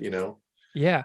What I'm feeling about whenever you say something like this is too easy, like your musical instincts are different than his. Your experiences are so different than his. So what comes totally second nature and quote unquote obvious to you would be something that may be completely brand new to him. So like while it feels easy to you, I'd say it's your years and years of experience and that his years of experience in something totally different that makes you feel that it's easy, but him feel that it's like, whoa, this is amazing. That's exactly, and that's a very good observation. And like, because I would play certain voicings on the guitar, he's just like, what? How the hell do you do that? Like, what is that? And then we'd get into guitar nerddom, and like, I could never play what he does. Like, it's like, so actually, like, he just was super excited about playing something differently. I don't know if he's ever tried to play these like they are, but. Yeah, well, and I guarantee you he got to learn new stuff with you, which is awesome. For sure. Yeah. I love that. It was a sharing. So you mentioned that you kind of used Jen's video sort of as like a picking apart starting point. Any other memories that stand out to you about kind of really when you like honed in on like the new version?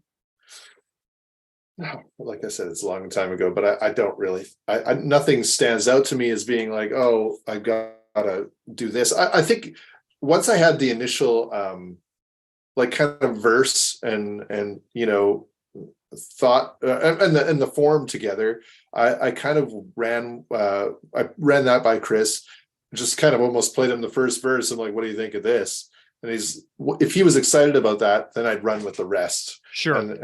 And say, okay, well, I can do this then. And I, because to be honest, when this started, I was like, holy shit, I'm out of my realm or league here. I really don't know how the hell I'm going to do this.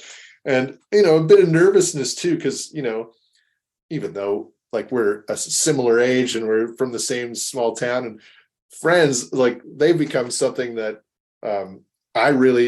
it's a different world from what my world is. And so I was kind of nervous in approaching like, well, what about this idea? And, thinking I'm going to go cowering home I hate this shit, this is, when I said this is what I meant, not, but Chris is such a great dude and so easygoing that it was actually made it so easy. Again, I use that word, but it made it super fun too. Like it was something that I had no preconceived notion going into it, and just it was musical freedom, which is just like that's how music should be. That's how good music happens. I love it. Do you have any like stories or memories that stand out from being in the studio doing your parts on this one, or thoughts on the other guys as well?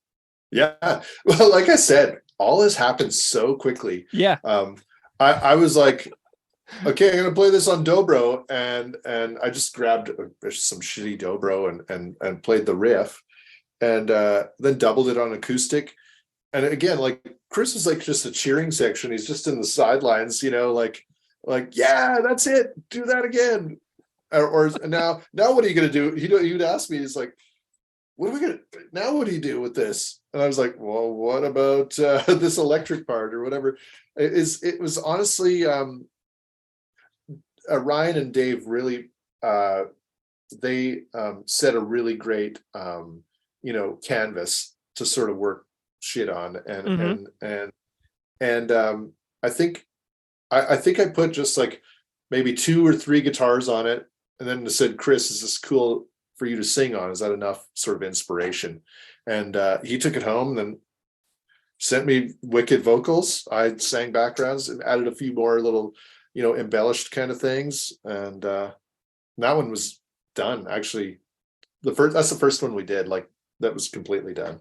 So it sounds like to me like this was just pure joy and fun, and really not that stressful. Like, it feels like it was very organic, and that everybody was like, very dialed in on this, but like, it wasn't like a massive struggle or anything. No. And I feel like, because I work with a lot of artists where there's label, there's management, there's momagers, dadagers, there's all these people involved where that adds this pressure. And this is just Chris and a wide open Chris, and just being, let's just have a blast doing this. And I don't know where it's going to go. And I'm so far loving everything. And he was just, I just think it was like a rebirth for him of these songs, and just excited to see where that could go, and excited also to see that it can happen, that like these songs can be rethought and reimagined. The song it cuts off a little bit of the original version at the end, right? Like, right. So it's a little shorter lyrically. Was that done just solely for a different ending impact, or for time purposes? Like, do you remember any of the conversation about why the song is shorter lyrically? That's true. That's right. I think Chris just said, yeah, let's just cut this shit off. Like, I think we're done with it. Because I think it's too long, especially, because it's, tempo wise, it's slower and all that stuff. And I may have said too, like, do we have to do this part? And not fully realizing, maybe what part did we cut out too? Like, I don't even know. Like, I can't remember off the top of my head where it cuts off, but it's only like a line or two at the end. I mean, it's not that much. Not that much. Yeah. I think he just didn't want to say it. I'm pretty sure it was just like, I don't need to say that shit right now. Okay, cool. I like that. Which might have been just a headspace decision, or something that, that's the thing too, when you write music and write lyrics, and then you're in a different point in your life, you might feel like, well, that was unnecessary, or, why the hell did I say that? Or I like that. It's like it's a second chance. Yeah, totally. Yeah. And because I've worked like, with songwriters who've had huge success with songs, and but it just represents a different time and space in their life where they had that to say, and then they may have grown and thought differently of it, and so they sometimes hate singing the song that's made them huge. Yeah. And I'm going to check it out, which lines were omitted, because I forget. But yeah, I remember Chris saying, I don't need to sing that now. I'm going to ask him. I'm going to ask him about it. Yeah. And he may go, what? We left that out? Oh, Murray, that asshole. Oh my God. Okay. So you are on 2 of the 9 songs for this A Catastrophic Break with Consensus Reality record. There are many other people to play on it, many other styles of music, many different songs of artists that he covered. So the other ones are all covers. The yours are Propaganda originals. Have you had a chance to listen to the rest of the record at all? And I'm wondering if you have any thoughts on the whole product. I very quickly, because honestly, I think Chris only let me know a little bit ago that it was actually, okay. And so I just, I've been crazy busy, but I listened to a couple things, and like, I went to Wasted Years, because I'm, every guitar player like our age learned the riffs and stuff. Mm-hmm. And so it's just like, Oh, it's so cool. And Chris singing those, it just gives it a whole different vibe. And so actually I think Paul played on that. Paul played And bass. Darren Achorn as well. Oh, okay, Darren Achorn, yeah. Who I don't know, and he's a Winnipeg guy. Yeah. Like Winnipeg's weird because we have, for a small city, we have a lot of different scenes. Yeah. And so, you know, there's the punk scene, there's this art rock scene, there's this like folk singer-songwriter scene. Like it's just bizarre for a town this size. We have a lot of circles, and I know some of them, but not all of them. So that world, like I've heard of Darren Achorn, but never met him. And yeah, I'd pass him on the street and not know who it was. But dude, and now you're on a record with him. Yeah, exactly. Yeah, that's the funny thing. Yeah.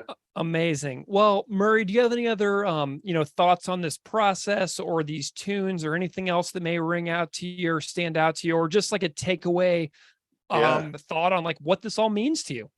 Yeah. Well, to be honest, just a takeaway from it is I was just thankful to be just for that run-in with Chris where we could sort of chat, and we just caught up basically. And I was thankful that he was like, trusting in me to rework some of these, iconic propaganda songs that were just like, I know how much that music means to prop fans. And so for me to take on that responsibility was kind of like, oh my God, like my brother, my ex-brother-in-law is one of the best, like biggest prop fans. And so, I just realized through him what this band means to so many people.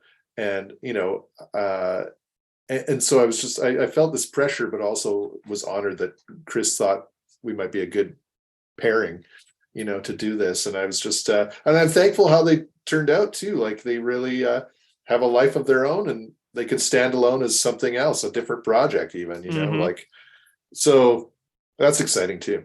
And now when he sings the songs live, he even alludes to these new versions with, some vocal change up. So they live on, even though these versions aren't the performed versions. Like for people that are in the know, they are like, there's that part. Yes. That is wild. That's so cool to me. It's an exclusive little club. Well, Murray Pulver, thank you so much for joining me to chat about these tunes. I hope that people will, check out some of your other work. But I'm just really delighted that you took some time to hang out and talk about these Catastrophic Break with Consensus Reality tunes. Thank you so much for being here. Yeah, happy to do it, Greg. Thanks for having me.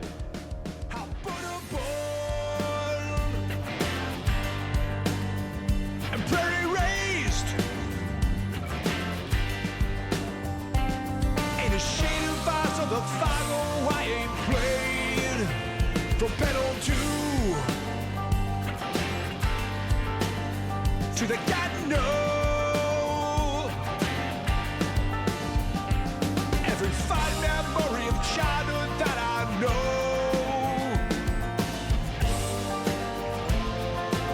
Somehow connected to the culture of this game I just can't live. Let it go. All right. Thank you so much to Murray Pulver for chatting about Dear Coach's Corner with me. Chris, let's go back to Sacrifice a little bit. We've already talked about, your appreciation of Sacrifice and the fandom. We already heard from Jimmy and Jahmeel a little bit about Sacrifice, but Lost Through Time could not be more different than In Defiance. And I'm wondering if you can talk to me about why you picked this tune and kind of like the process and your thoughts on this one compared to In Defiance.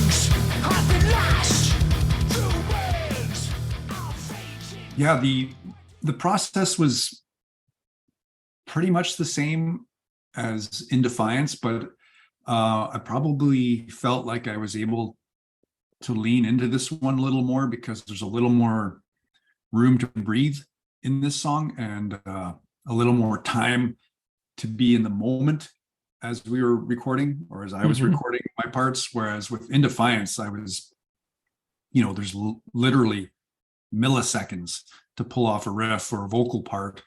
And then you're off to another highly difficult speed riff or vocal line. So with Lost Through Time, I probably had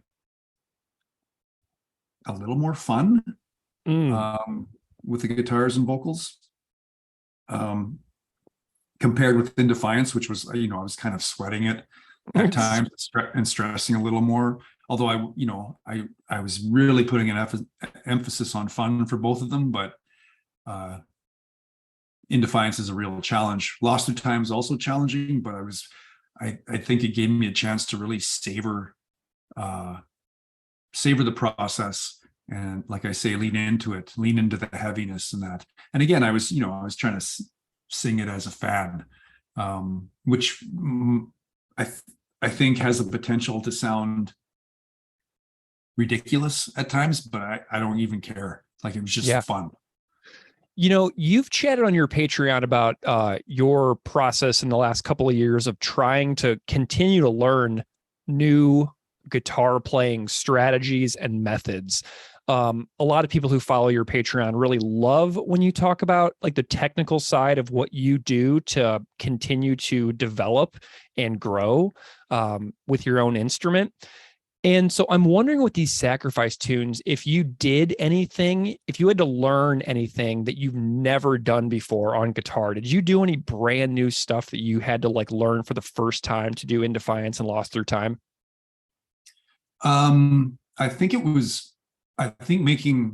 the guitar parts for these two songs, maybe particularly In Defiance, was part of an inspiration for me to think a little more about what I was doing with my right hand, my picking hand. I've never really thought about it at all, and to my own detriment. And because I was having trouble with some of the syncing my right and left hands within Defiance and having to really pay attention, I thought, okay, well, I need to do something about this. Like, I think what I was thinking was, okay, well, with Propaganda songs, the songs end up in my wheelhouse. I'm probably skipping out on certain things because they're too immediately challenging, and I couldn't skip over them within Defiance. So I thought, well, why don't I figure it out? Why don't I figure out a way to play these a little more convincingly instead of having to punch in everything? And then maybe that will translate into cooler Propaganda parts. So it wasn't the only thing that was kind of making me think about that, but I have been working on that, and it's been a really slow grind to improve my right hand picking and syncing it with my left hand. I'm not a natural guitar player or musician, but like, I feel like I've made progress over the past few months. And I think Jordan Todd will tell you, and Sulin too will tell you, that it's just that Jordan and Todd see it more often in the practice space. Yeah. That I think they would agree that there's a bit of a difference. It's like, it's a game of millimeters, really.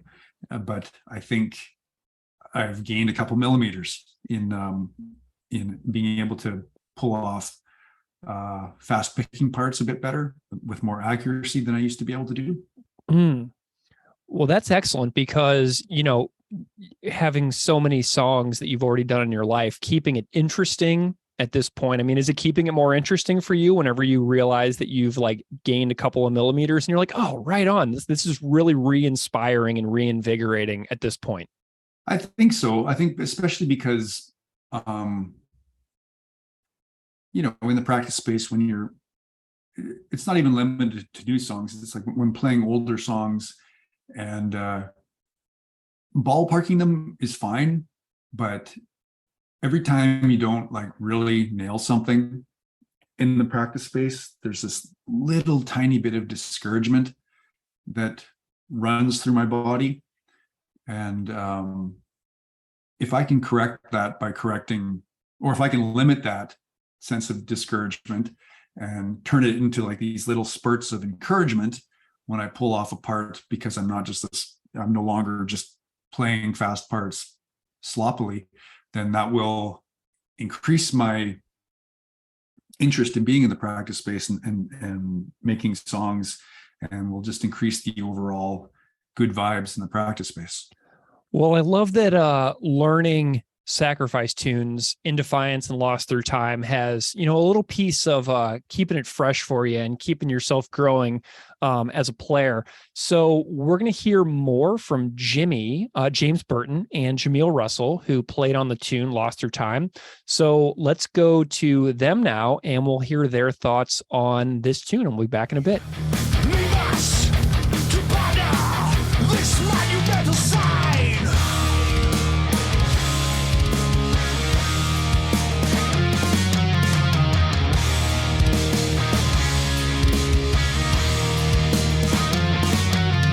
The kingdom of the dead can see. So let's move on to Lost Through Time from Sacrifice. Tell me about learning this one, because this one's a totally different song than in Defiance. It's got like tons of different tempo shifts and just like massive changes throughout. It's like a movement. It's got movements instead of like song parts that like repeat themselves over and over. Tell me about your thoughts on this song in general. I man, love that song. It's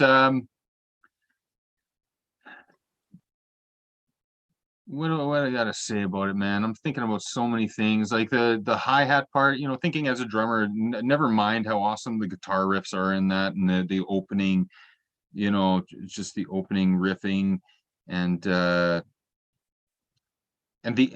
hi-hat part where it goes pss, pss, tap, pss, pss, tap, pss, Oh pss, yeah. just that fast hi-hat part. As soon as I heard that for the first time, I was like, holy, this is so groovy, like he's playing just this ripping fast thing, and so groovy. And just that was again, what you were saying with the tempo changes and all that, that was when you're practicing that kind of stuff, it's a lot of memorization, I guess, to get really comfortable with that, and making it flow while you're playing along to the track, the original recordings, right? So you're just having to get your memory going and just play it lots. So all these songs I'll never forget until if I don't listen to these songs for 10 years, I'll turn it on, I'll know it for note for note, the amount of times I've had to play that song. Yeah. And it just makes you a better musician playing other people's incredible parts. Did you play these at home a lot when you were rehearsing for this? Oh yeah, man. Not at home. I have a jam space down in downtown Winnipeg at the Grain Exchange building. So I would go, 2019, I had a 1-year-old daughter at the time. And she loved when I put her to bed as opposed to mom. No offense to mom. She puts number 2 to bed better than I do. But it would be a lot of late nights, just, when everybody else was asleep, I'd leave and go play my drums. And, you got Chris Hanna asking you to play it, so you better fucking play good, man. So there was a lot of pressure and a lot of excitement to do all of that. So, you just play as much as you can. And it's funny too, there was a downtime too, because Chris invited me to play in wintertime, and then it took till June. So there was it might have been even longer. I can't remember when he asked me exactly, but I feel that it was almost, there was some downtime. They had tours, there was other shit going on, and from the day he asked me, it still took months and months and months before we actually got together. So it was, although we did have one rehearsal. Really? Yeah, we did. We got together and had a couple of beers at my jam space, and we got to jam out. And I brought some scotch and forced him to drink some really smoky scotch too.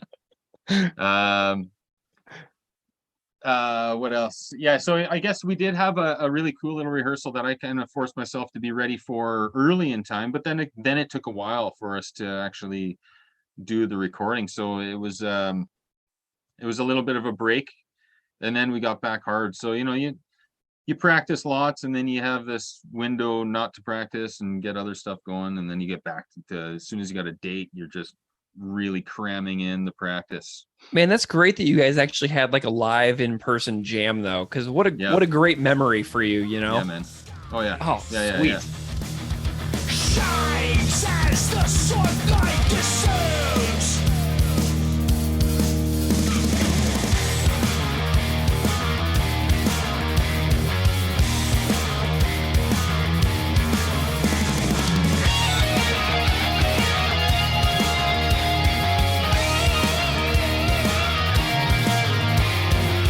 Descending lights, scorch the flames, returning kings back to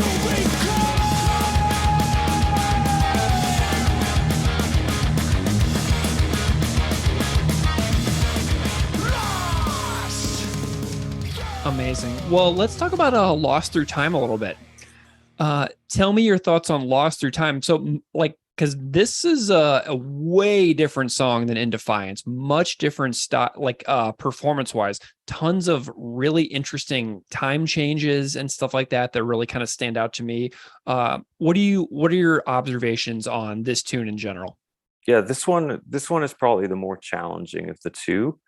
And this one, you can, if you listen to the Sacrifice version, you can hear that Scott's got some runs and stuff in there that were pretty cool. And this is the one where I took Chris's sort of email notes to heart more so, because he was like, I love bass fills, so go crazy with that, if you want. So I was like, okay. And Scott obviously did some runs on that song, and so I tried to, I don't think what I play is exactly what he played, but, and I let Chris know, like, I'm trying to stay as true to what he did as I can, but I'm definitely taking some liberties and kind of doing my own thing on a few of the parts, and certainly on the fills that I do. And there's some pretty crazy fast bass runs that I do in that one. And again, that was like really cool because it was challenging, and I had to kind of come up with what I was going to do. And I was almost concerned that the second bit of the song where I do runs was going to be almost too much, because because normally I'm always, for me, like playing bass in any band I've ever been in, it's all about the rhythm section as a bassist. It's all about the song first, not me showing off how fast I can. I've always been more about the song. But at the same time, I was like, okay, this is like thrash, and Chris has like said, hey man, do some stuff. So I was like, okay, I'm just gonna go for it, and so I did. And as far as I know, he really dug it. Again, I only got positive feedback from him, so I guess it all worked out. Nice. Yeah. And then I love how this one's like, it's slow and chugging, and it's got some time changes, and then it ends with that, just going full speed ahead again. So it goes out with a bang. So it's just a really fascinating way this song's put together to me. It kind of feels like movements and piece, like a musical piece instead of like a song. Do you know what I mean? Like this one is like pretty complex to me. For sure. And I mean, that's very indicative of thrash in general. I think it's, its origins are, you've got bands that almost straddle the line between black and thrash metal. And then you've got bands sort of pushing the envelope as far as like incorporating progressive type things. Yeah. And Ryan Green, I think Chris talked about this one time when he was working with Ryan Green for Less Talk More Rock, where Ryan was like, you guys have more like musical pieces, not as much like very straightforwardly structured songs. And the fact that Chris comes from a metal thrash background when he was a kid, that really shines through on a lot of Propagandy stuff. You know what I mean? Where they go through parts, but then they don't tend to really go back very often. Like they don't repeat earlier parts of songs all that much. So I see so much influence from songs like this into what Propagandy went on to do in their own songwriting. Totally agree. Yeah, because obviously like the first couple records, it's quite different from, you know, what they started doing after that. Yeah. You know? And I remember when they kind of went through that transformation and hearing those records and being like, oh wow, like you could just hear that influence of metal big time, you know. But they made it their own too, which is so cool, you know. They're just such a great band. But those guys, you know, I was reminded today, like, of they just posted a photo on their Instagram today of Chris and Todd with Tom G. Warrior from Celtic Frost. Yeah. And that was at the Albert here, which is a small club that, you know, I've played a billion times back in the day. And I was already living in Vancouver at that time, but I happened to be in Winnipeg. I think I was here rehearsing with Ken Mode for a tour at the time. And Celtic Frost, of course, I went to the show because I'm a massive fan. And I remember seeing those guys at the show losing their minds. Like they were raging, man. They were like, I was too, but I was like, whoa, it's a Propagandy dudes. I didn't even get to talk to them, I don't think, at the show, but because they were just going nuts, man. They were going off. So it was cool to see, like, they're just fans like I am, you know, and it, you know, they're like stoked. Celtic Frost. You know? God, I love that. Because I'm just picturing them, because, you know, they are like Chris and Todd went to that Sacrifice show in Toronto in 2006 together. And they wrote a song about it for the supporting cast record. And then there's a picture of them on the inside of the Sacrifice Propagandy split 7-inch against the barricade, like going nuts while Sacrifice is playing.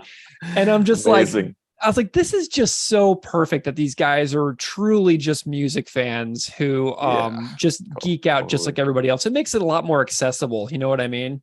Oh, totally, man. Yeah, it's super cool, man. That's just awesome to see that. I mean, yeah, that like I say, that memory of that Celtic Frost show just sticks in my mind. Like, The knowledge last unknown.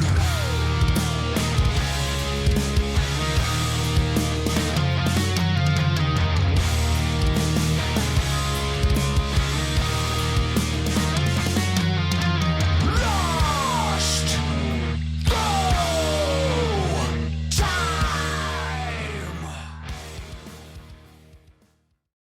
All right. Thank you to James Burton and Jahmeel Russell for participating in our conversations about Lost Through Time. And guess what? We're going to have more James Burton and Jahmeel Russell because we're going to talk about Razor now.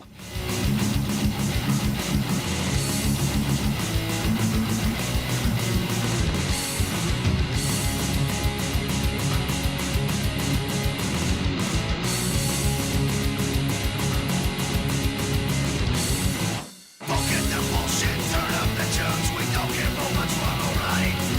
Don't be a stooge, cause we're not in the mood and we're ready to raise hell tonight. Don't be an ass, raise up your glass, carving the only command. Smashing the load until we explode, and we don't need to hear from your man, cause we don't give a damn.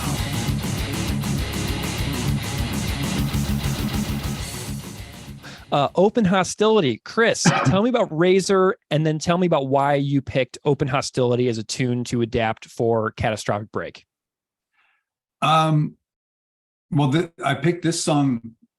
Like, I think it's just such a great, down to earth, kind of blue collar, celebratory tune about being in a band. And it's a song that's really kind of lost in the Razor discography because it came out on a record that is not considered a classic by the average Canadian metal fan.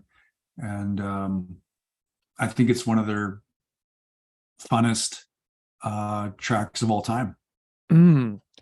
Yeah, this is an interesting record. I think it came out in 97-ish. Were you following Razor pretty closely in 97? It was sort of the same as what I was doing with Voivod. Like, I was very dimly following. Like, I wasn't following the bands, but when a record would come out and I became aware that the record was out, I'd go get it. But I wasn't necessarily connecting. And I think with the record Open Hostility and Razor's Decibels, I think both those records, they don't actually have a real drummer on them, if I'm not mistaken. And that really was bothering me at the time. I thought you must take the extra step and have a real drummer, but that wasn't what they were doing at the time. But despite that fact, I still thought, fuck, man, some of these songs are fucking killer. And I thought this track, Open Hostility, well, what if you had a real drummer playing it? And I thought, well, fuck, get James Burton on this and see if I can have some fun with this song.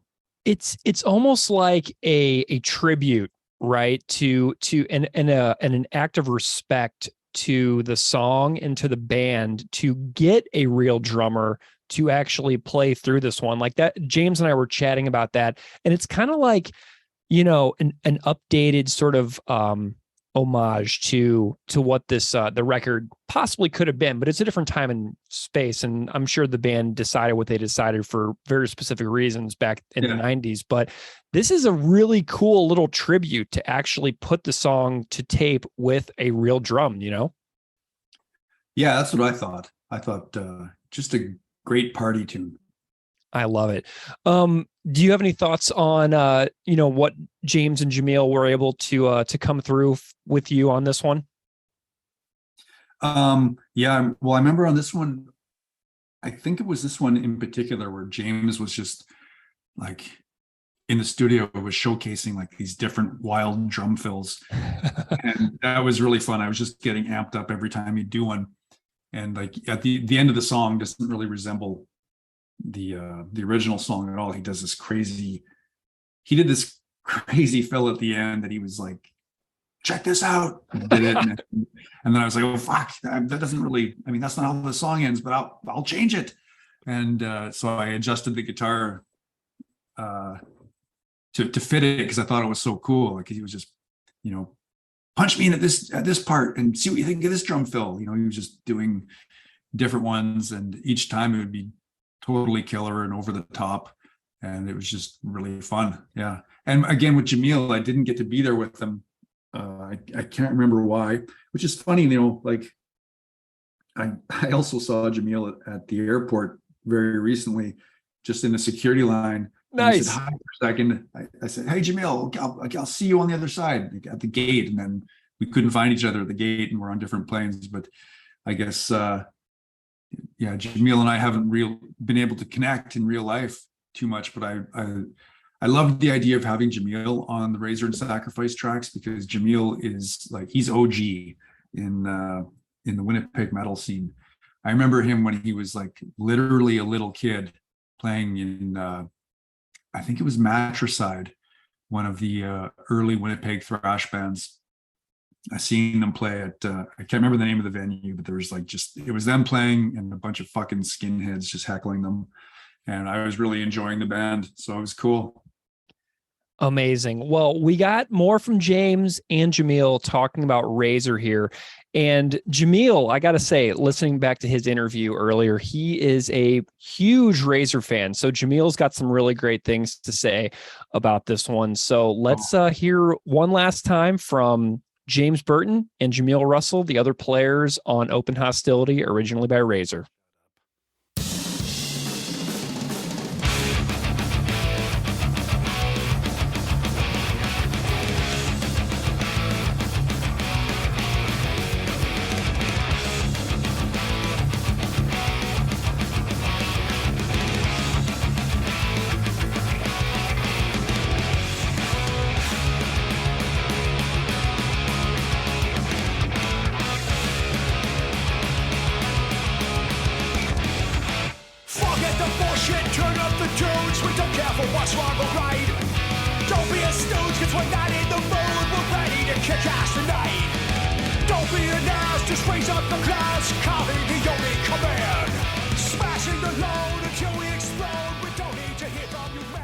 Okay, so did you record the Razor song also in the same sessions as the Sacrifice song?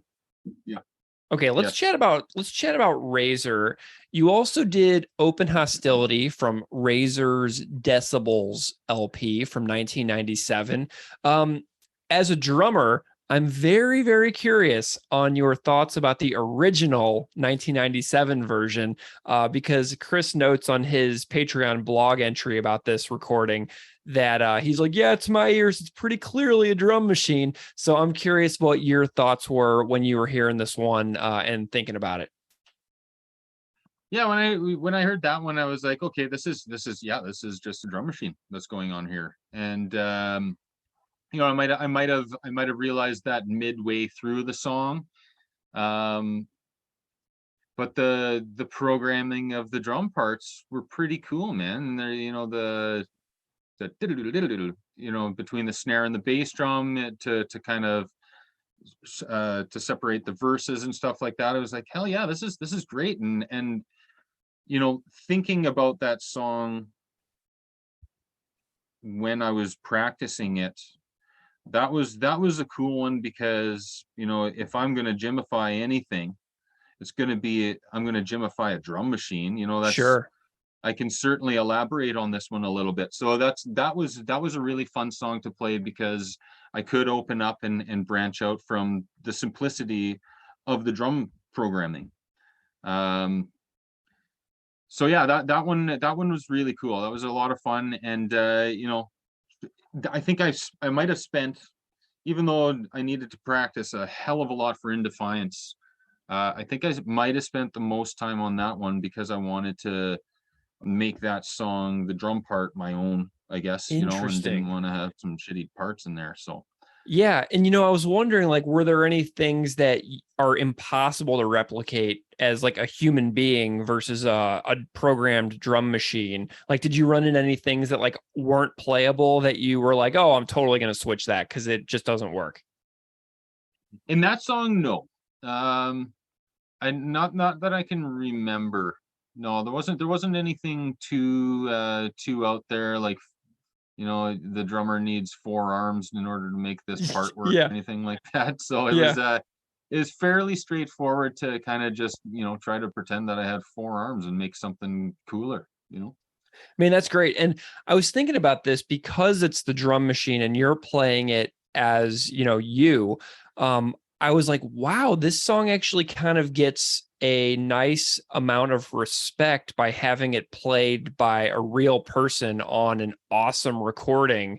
Even though it's like all these years later, like having it performed by you is almost like kind of like one of the nicest things that can ever be done for a song like that. You know what I mean? It kind of brings it to, it's just a form of respect to the song, I think, to have like a person play it, does that make sense?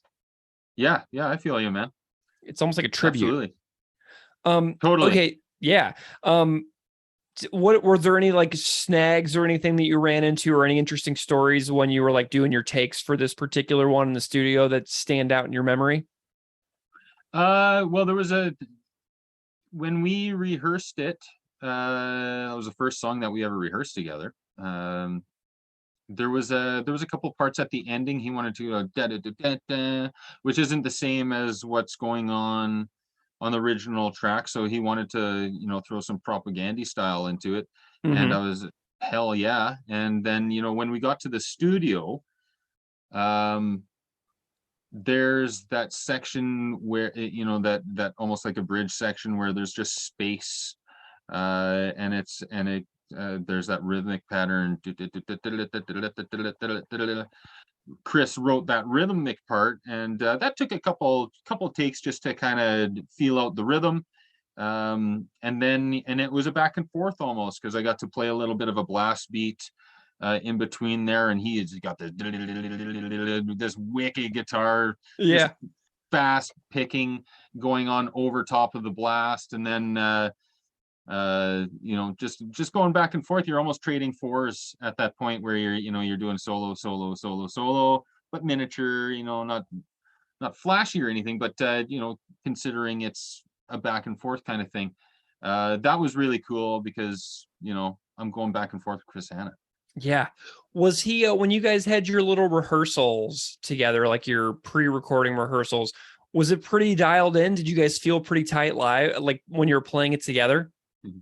I think it was a loosey-goosey type of practice. You know, he brought his Jesus SG.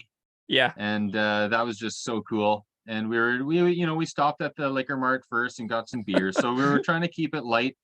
And it was a freezing cold day. And it was just, I picked up Chris Hanna in my car and took him to my jam space, and he's taking out his guitar. Yeah. And I'm about to play drums with him. And it's like, I don't even know what to think really, because I'm a super fanboy, Yeah. So even the first time we're hanging out, like I'm hanging out with Chris Hanna here, and then we're playing together, and it was just it was pretty surreal, where you just want to play awesome, but you know that there's no pressure really. So Chris made some mistakes, I made some mistakes. We played songs through all the way on the first try and played it again and then fucked up. And it was very whatever and like a normal band practice really, you're just jamming. I love it. How do you feel about how the whole project came together? He's got this 9-track record that's available for streaming. How do you feel about the whole the project as a whole? And you're rolling it. It's pretty cool. Yeah, it's you don't when you're doing it, you don't realize, like he asked me to do these songs for Patreon, so I was like, okay, yeah, that's cool. It's going to be a select few who get to hear it, and now that it's out, that's exciting stuff, man. So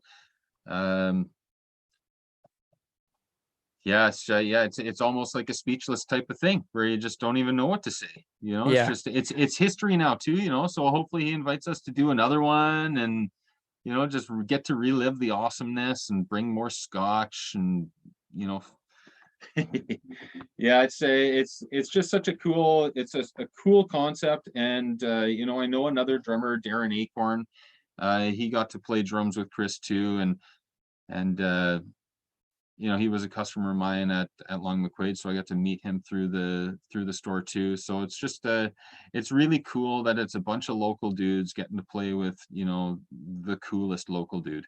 Awesome, man. Well, James, I am super pumped that you're willing to do this and hang out.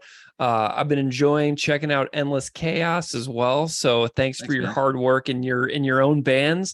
But James Burton, thanks for hanging and chatting about these Sacrifice and Razor tunes with me and your times with Chris. It's just awesome to hear your stories and to preserve it for the record and let everybody else hear it too. So thank you so much for hanging out with me tonight. Oh, it's absolutely my pleasure. Thanks a lot, Greg. We don't need to hear from you back, 'cause we don't give a damn.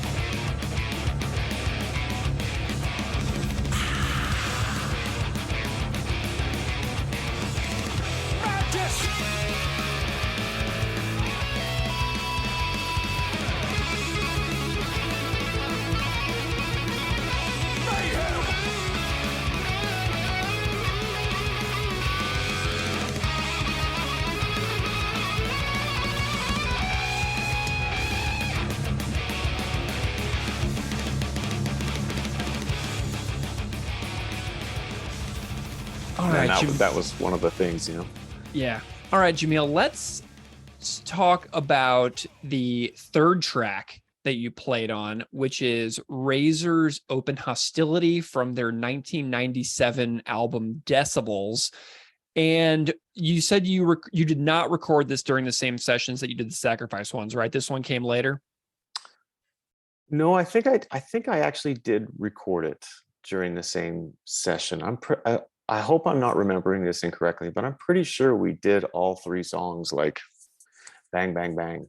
Interesting. And then there was I did go back into the studio and retrack something. There was something that wasn't quite right. It might have been the Razor song, or maybe one section of one of the Sacrifice songs. I'm sorry, I can't remember specifically. But I think all in all, the entire session was like literally it was 2 sessions in a studio, in Dorian's studio. So Awesome. Well, I want to know about your fandom of Razor as a band and any thoughts that you may have just like on that band and like a big picture of your musical life. Okay, so Razors, I probably heard them around the same time that I heard Sacrifice. And it's sort of strange for me to say this right now, but I wasn't super into them when I first heard them. Mm-hmm. I don't know why. I just wasn't like, I saw the video. I remember seeing the video for Evil Invaders, and just being like, yeah, but it didn't strike me the same way. Right. And then a little bit later on, I guess when Shotgun Justice came out, I kind of dug it, but again, I never actually went out and bought the record. So I never had an attachment to them the same way until maybe 10 years ago or something. I don't know. I got a copy of Violent Restitution, and I was so utterly blown away by that record. Nice. I would pretty much say it's like if Canada has an equivalent to Slayer's Rain and Blood, that record is it. It's probably one of the most intense, vicious, violent thrash metal records ever recorded, period. Nice. Yeah. And I think Razor never got enough credit back in the day. Not even from me, apparently. I somehow didn't clue into how great of a band they were, when I was a kid. And now, Jesus, man, I'll tell anyone, like, if you haven't heard Violent Restitution and you like thrash or just metal in general, you need to listen to that record. It's phenomenal. Like, it's like all the things I just said about it. Yeah. Well, and I actually, Propaganda clearly has loved Razor for a long time because they actually made a shirt out of the Razor logo where they made the Propaganda kind of logo, like going off of like an homage to the Razor logo. So that's really cool to see as well. People actually own that shirt. It says Vegan Invaders on it as well. Of course it does. Yeah. And I think that somebody from Razor was actually at the Guelph show back in May of 2022. I was at the show, and I think that Todd mentioned that somebody from Razor was actually at the show. So that was kind of cool as well. Wow. Yeah. Very cool. How do you feel about the record Decibels from 1997? So this was a weird one for me because, so I'm already like, now I'm like, yes, I love Razor. And I have, I own like 3 other records. I got Evil Invaders, Shotgun Justice, and Violent Restitution. I need to get some more of them, but Decibels was a record. I never heard it back in the day. So when Chris said Razor, at first I was like, okay, it's going to be like one of these old songs. And then, it was Open Hostility. So I didn't know the song and I didn't know that record. And when I listened to it, I was like, wow, it's kind of different from the old Razor. I mean, I guess it's all old now because that's kind of older now. But in terms of their catalog, it was like the newest, it's the last record that they put out. So, and it's got this real different vibe. Like, it sounds like the guitars are more tuned down. I know we tuned down on that recording, so I think it's the same tuning as the Razor, the studio version. And then, their version, it's a drum machine. It's like, it's I don't know. It's kind of like a pretty fun song. But yeah, not my favorite for Razor, Yeah.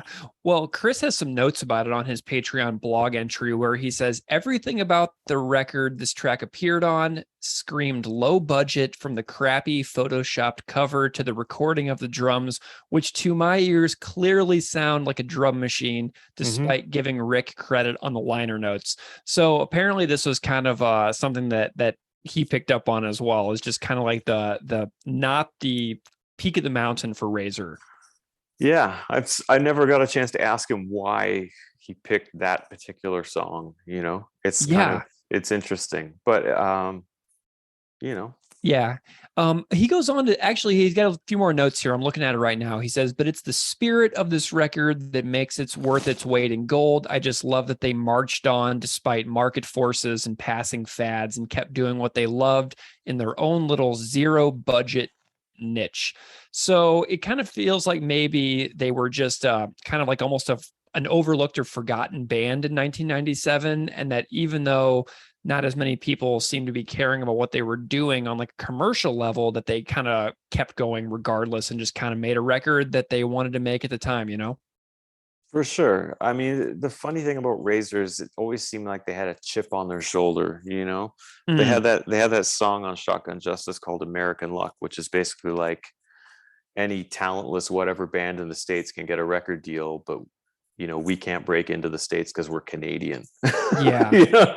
Which is like, it's like, I don't know if that's true. Maybe you guys just need to like tour the States more or something. Yeah. The band is clearly great. And maybe if more Americans heard you, they'd be like, oh, wait a minute, Razor is awesome. And now the funny thing is, it seems like that has happened in the States, you know, because, you know, Relapse like reissued a bunch of their records. Yeah. And they definitely, now they got a new record coming out after like 20 something years. And so people are more aware of them. I think their popularity has gotten greater, you know, in the last bunch of years. And I think there's like a newfound respect for them, which is deserved in my opinion. But I think, you know, unfortunately, maybe they, you know, they might have achieved what they were complaining about not achieving if they had approached things a little differently. I don't know, because again, not to keep going on about Violent Restitution, but seriously, with an album that powerful and strong, I don't even know how it's possible for them, you know, if they maybe, I don't really know how much touring they did in the States, but I can only imagine if they would have been touring with, you know, maybe the right support slot or something, they would have been blowing people away at that time, you know? Do you, so say Chris came to you and says, hey, I'm going to do a Razor song. Oh, and it's from Violent Restitution. What is the immediate first song that you would hope it would be? Hypertension. Okay, cool. Nice. Yeah, I think, I mean, just the opening of the record too, but the first like 3 tracks on that record are just savage. Yeah, I don't want to sound like a broken record, but anyone listening to this, if you haven't heard that record, go listen to it.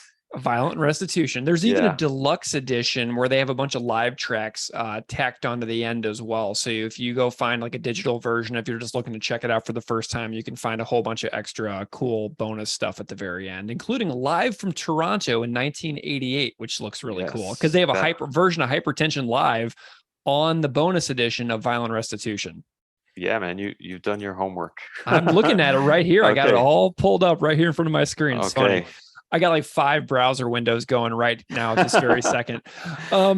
Okay, so how do you feel about James and Chris's performances on this one? I love the fact that there's like, you know, live drums played by a Winnipeg drummer on this one, because you mentioned that there's the drum machine on the original. So it's kind of like giving this one like a lot of attention and justice that maybe it wasn't able to get back in the 90s. Oh, definitely. Yeah, I mean the drums on all 3 songs are fantastic. Yeah, you know? They really are, you know. And this one in particular too, like with the bass, this one I felt like with what I did on the bass is definitely more like what I would do more often than not, like when I'm part of composing music or whatever, because it's really sticking with the drums and there's no flash to it. It's really just kind of holding it down. A lot of like pedaling on one note while Chris is kind of moving around on the guitar and stuff. And I'm not even positive that that's what the bass is doing on the studio version. I feel like of course I referenced that as much as I could, but I also kind of, like I told Chris I was going to do, if he was cool with it, was kind of put my own thing in there a little bit too, you know? I love it. Well, how do you feel about the way the whole project turned out, and how does it feel to be a part of this kind of neat collection of tunes that everybody can go and check out now? I mean, for me, it's a total honor, man, to be asked by Chris to be part of it. And I'm really like thankful to him for asking me, you know, and it's cool, like I say, like after all these years of kind of knowing each other, to get to work on something with him, just really cool. Awesome. Well, Jahmeel Russell, I have absolutely loved hearing some recording stories and some metal stories and just, nerding out for a while. So I really appreciate your time to chat about Chris's Patreon project, his A Catastrophic Break with Consensus Reality record that's now available for everybody to stream, and your tunes that you performed on from Sacrifice and Razor. I've had a real good time with you today. Thank you so much, Greg. I really appreciate the chat. It's awesome. Don't mess around, never go down. We give all we got for the band. Live for the fight, get the job done. Fire up the engines and do it all over again. All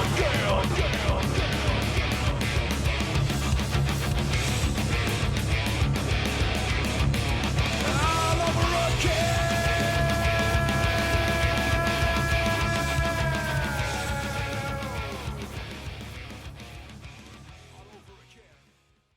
All right. So, Chris, we have reached the final track of A Catastrophic Break with Consensus Reality, Wasted Years by Iron Maiden.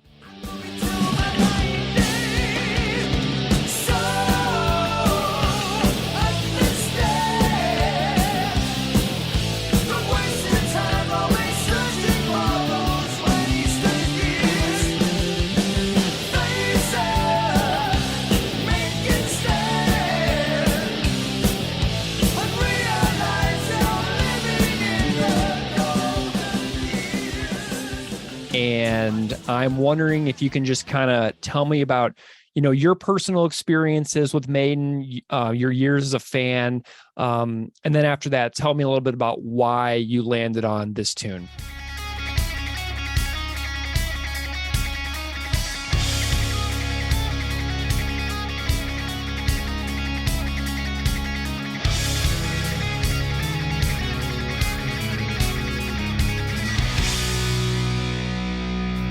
From the coast of gold, across the seven seas, I've traveled it on, far and wide. But now it seems I'm just a stranger to myself and all the things I sometimes do. It isn't me, but someone else. I close my eyes and think of another city goes by in the night. Ain't it funny how it is? You never miss it till it's gone away. And my heart is lying there, and will be till my dying day. So understand, don't waste your time away searching for those wasted years. Face up, make your stand, and realize you're living in the golden years. Too much time on my hands, I got you on my mind. Well, as everybody in the early 80s, I was a Iron Maiden fan. My first gig was the Power Slave tour. It was Iron Maiden with Twisted Sister, and it was just so awesome. And I think there's a theme sort of developing here. Like if I think of Voivod's Panorama, doing a song from a time in my life when I wasn't actually paying enough attention to Voivod, and doing a Razor song from a time when I wasn't paying super attention to Razor. And Wasted Years is kind of the same. It's a song from a time in Iron Maiden's life where I had stopped paying particular attention to them. Mm-hmm. I think this was on Somewhere in Time, and it was just, in my world, it was past the era in their career that was considered the classic era, although that's probably not true now. But it was just despite that fact, that the song Wasted Years jumped out to me. And I think the song really captures the what am I doing with my life? There must be something more for me crisis that we all go through at some point. The paradox of which is that when we go through that crisis, we are failing to live in the present moment, and we're missing out on all the gifts that are right there in front of us at the time. And the song says so much, and that's always stuck with me.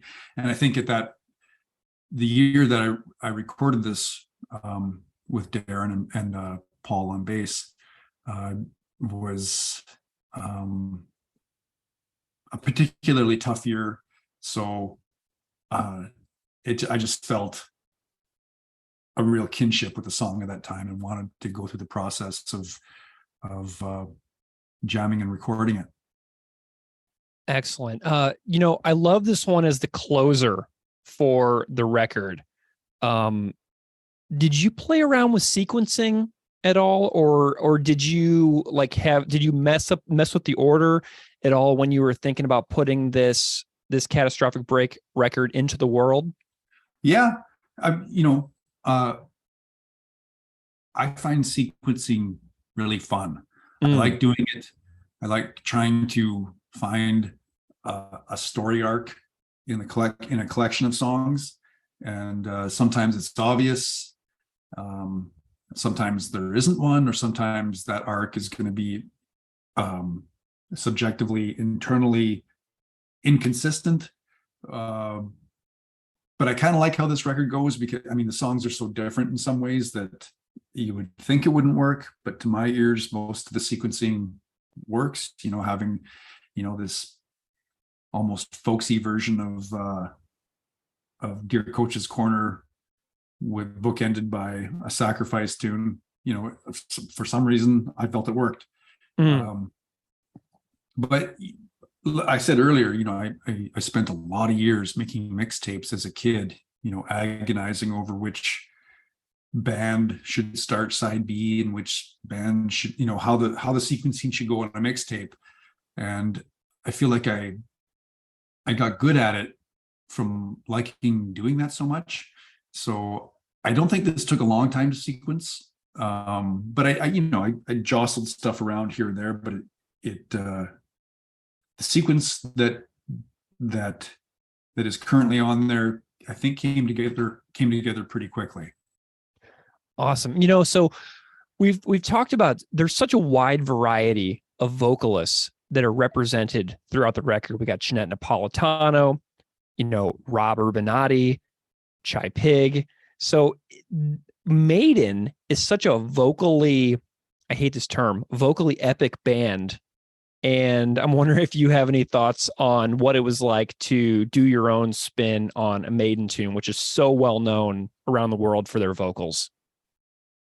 Yeah, like Bruce Dickinson he sings pretty high in the song, and there was I didn't want to punch everything in, so I was trying to keep it. I had to change a couple things because I think my vocals I'm a little more capable now of getting up there in range than I was when this was recorded.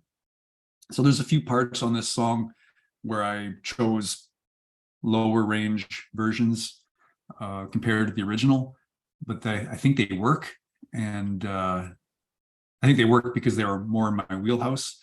But yeah, it was a challenge, but it was really, I felt I had a really good time singing it despite the challenge. Awesome.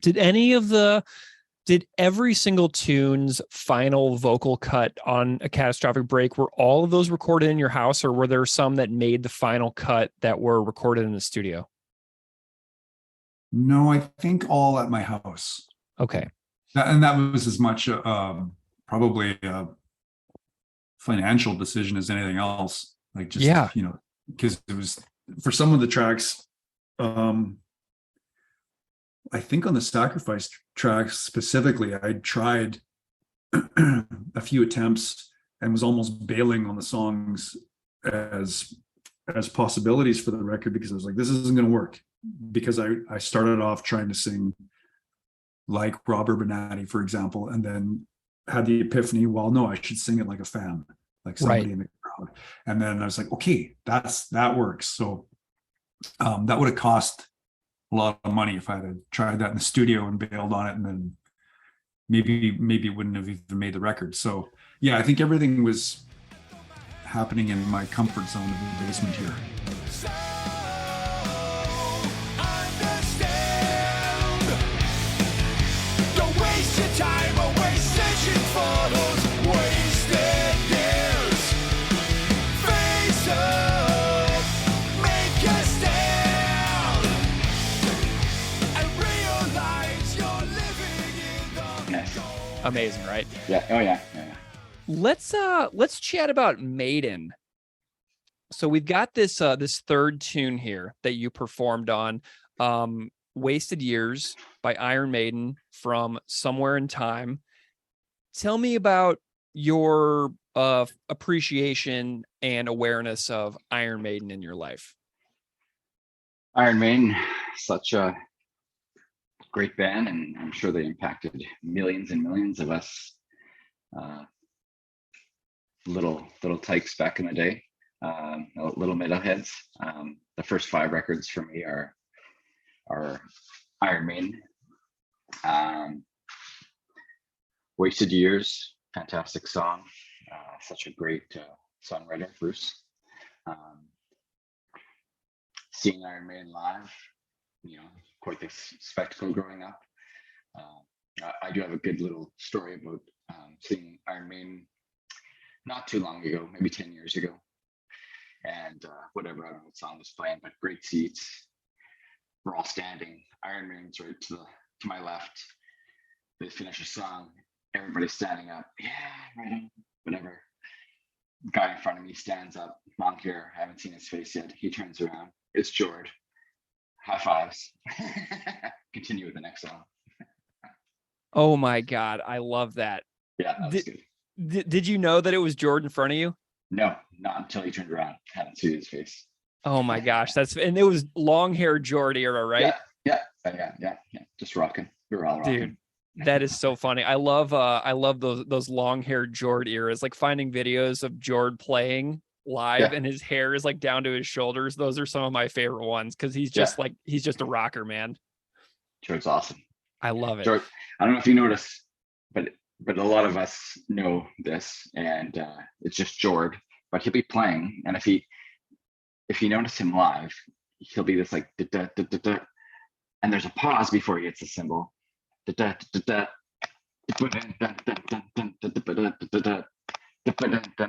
it's quite this thing that we all love and appreciate. Yeah, Jord has got a special thing, man. I've said it on the podcast a bunch of times, but I've played drums for quite a number of years, and whenever I sit down and I try to play along with Jord on my own drum set, I always lose the beat. You know what I mean? He's just got a feel that I cannot parrot when I'm trying to play along with their songs. And well, clearly he's just better than me, but he also just has a different feel and he's just in a different pocket that I just can't seem to latch on to. So yeah, I love Jord's little flares too. Tell me about this tune and recording this one. I was listening to your performance on this one today, and was this the most challenging one? Because it kind of feels like maybe it would have been. I'm wondering about any stories that you may have of recording this one or technical details of the performance that stand out to you. Yeah, it wasn't too bad. Like going back to Work in Progress, that was probably the most challenging, not because of what I'm playing or what the drummer's playing on that record, but I've been in a lot of bands and we haven't really been playing like, punk rock stuff. It's just more rocky, whatever. So just getting my cardio up to that, because I'm a lightweight when it comes to kick snare hat, punk rock, vibing. But Wasted Years, it seems like a simple song, but Chris even played it slower when we recorded it. So that was interesting and challenging in regards to just like, okay, this is a little different and we're gonna have to tone it down. there's lots of feel in that song and lots of space to either do nothing or to do something. But if you do something, you better make sure that it fits. I found. I don't know if it was my best job at everything, but it was definitely, it was just fun. And once again, hearing Chris sing Iron Maiden, what the hell? Okay. Was this another 2 to 3 takes one for you? Yeah, everyone I think was between the 1 and 5 mark, I think. Nice. Well, Maybe I'm looking. anarchism. Yeah, I'm looking at the genius.com annotation for this song. It says this track was the first of 2 singles released from somewhere in time. The lyrics tell the listener to stop worrying about the wasted and make the most of the now. From a certain point of view, the track's meaning could be summarized with the Latin words carpe diem, or seize the day. And it says, although it is the first single from the album, it is also the only song on the record not to feature synthesizers. So there's a nice little historical detail for the listeners out there about this Iron Maiden record. For sure. Dickinson's so historical. His lyrics, Yeah. And yeah, good energy in that song. Well, Darren, I'm wondering if we can bring this in for a landing. If you could tell me what your thoughts are on, being a part of this project, what this means to you. Just kind of tell me about your thoughts and feelings about, being a part of this, record of Chris's recorded musical legacy. Cause you're part of the story now, Yeah, for sure. Very grateful to be part of the story. I appreciate that he asked, and be a part of this record with so many great local musicians, fantastic musicians. I've talked to him a bit since we recorded the record. There's another drummer, James Burton, who you mentioned before. Yeah. Kills it on the record. Great drummer, and does some fucking amazing just drumming. It's just great. So really love that. I asked Chris to get in contact with Jahmeel to play on the record, because I've played with Jahmeel in the past in bands. They're in a band called Projector. And that's it, I think. But he's gone on to play in several bands, and he does a great job playing bass. Just really grateful to be part of something like this, and especially with Chris. Amazing. Well, Darren Achorn, thank you so much for joining me to tell the story of performing the SNFU, Iron Maiden, and Concrete Blonde covers from A Catastrophic Break with Consensus Reality. I'm super grateful for your time and your willingness to join me and chat about these tunes. So thank you so much for being here, man. I appreciate it. Thank you for asking. It's a pleasure.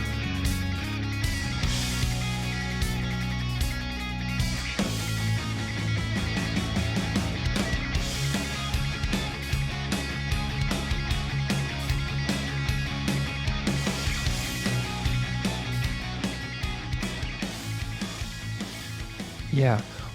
Chris, we've reached the end of the record, but, a lot of, this is a Patreon supported project that came to fruition because some ultra nerds got together and decided to, support what you're doing over there. And I think that so many people who haven't ever heard it yet should sign up because of the really direct and fantastic storytelling that you weave into the podcast episodes, but also because of the music that you've done over the years.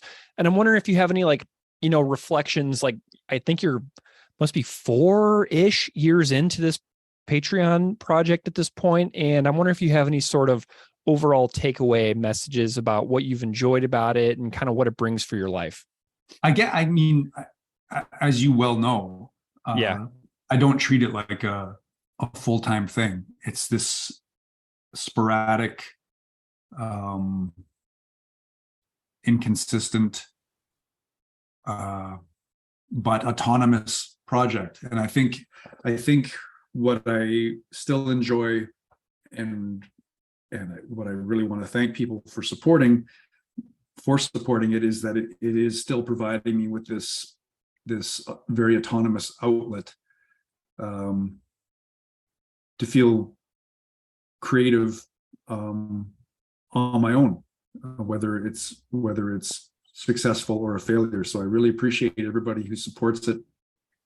and everybody who is patient enough to endure the inconsistency of the project. Well, Chris, I know that you share these sentiments as well, but I would love to thank Murray Pulver, Paul Yee, Ryan Nash, Darren Achorn, Jahmeel Russell, James Burton for chatting with me about these tunes. I'd also like to thank Joe Rico from Sacrifice for answering a couple of my questions digitally via email. So, Chris, I know you have a lot of gratitude to all the people who appeared on this record and helped make it possible. Thank you so much for joining me in the post-propaganda touring wildness that has been October and September of 2022. It means a whole lot to me that you took so much time out to revisit this record in a track-by-track way. So thank you so much for doing this with me. And thanks to you, Greg, for the exact same thing, for taking the time to continually do this and support our little projects up here. Really appreciate it.